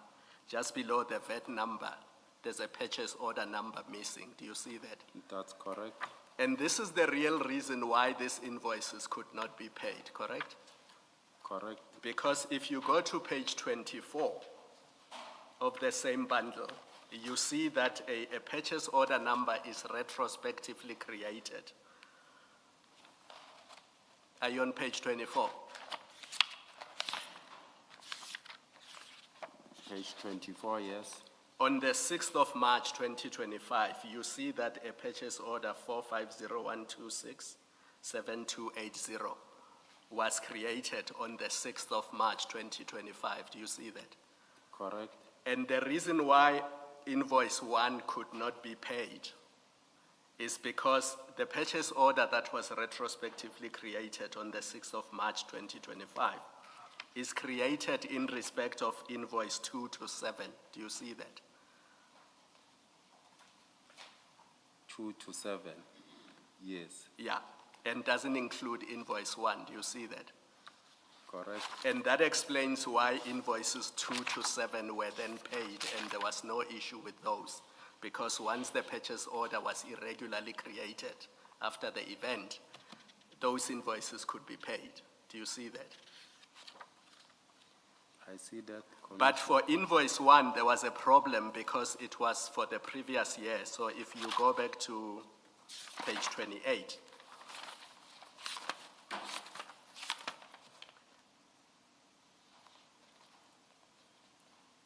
the invoice covered the date 27 May 2024 to 27 June 2024. Do you see that? That was the previous financial year.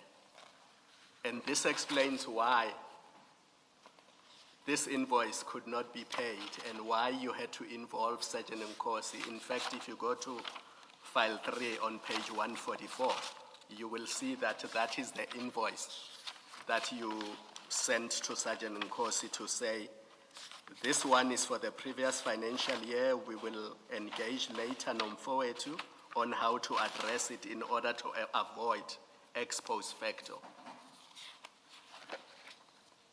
That's correct. So that is really the sequence that in relation to the 2025 invoices, although they were eventually paid, there was an irregular process because the purchase orders were created many months after the event.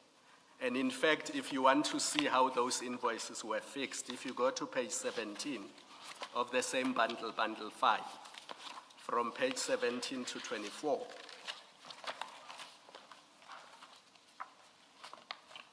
you will see that after the purchase order is created, the purchase order number is handwritten in all these invoices. So if you look at the top of page 17 all the way to 23, you see that that 450-126-7280 purchase order is inserted in manuscript. Do you see that? That's correct. So that's how this whole irregular thing was corrected. But for the 2024 invoice, it could not be corrected because the city's processes don't allow you to do that.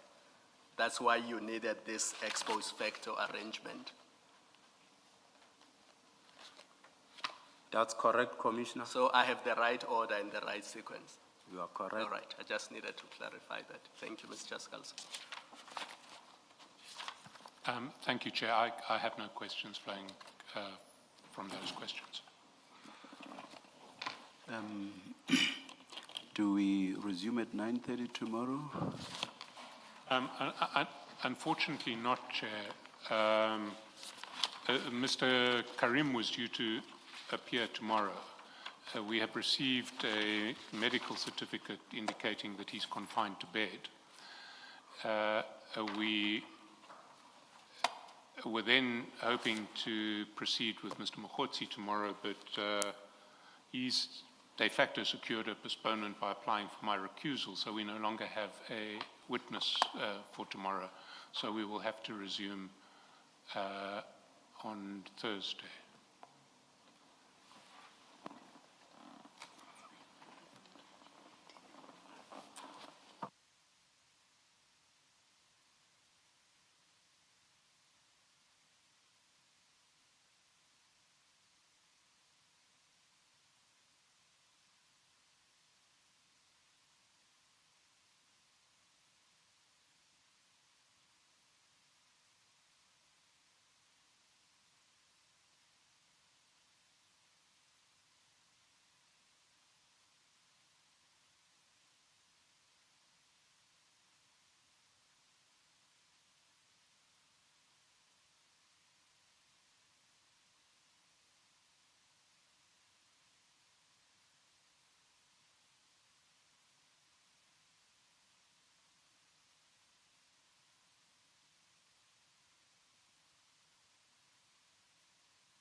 Deputy Chief,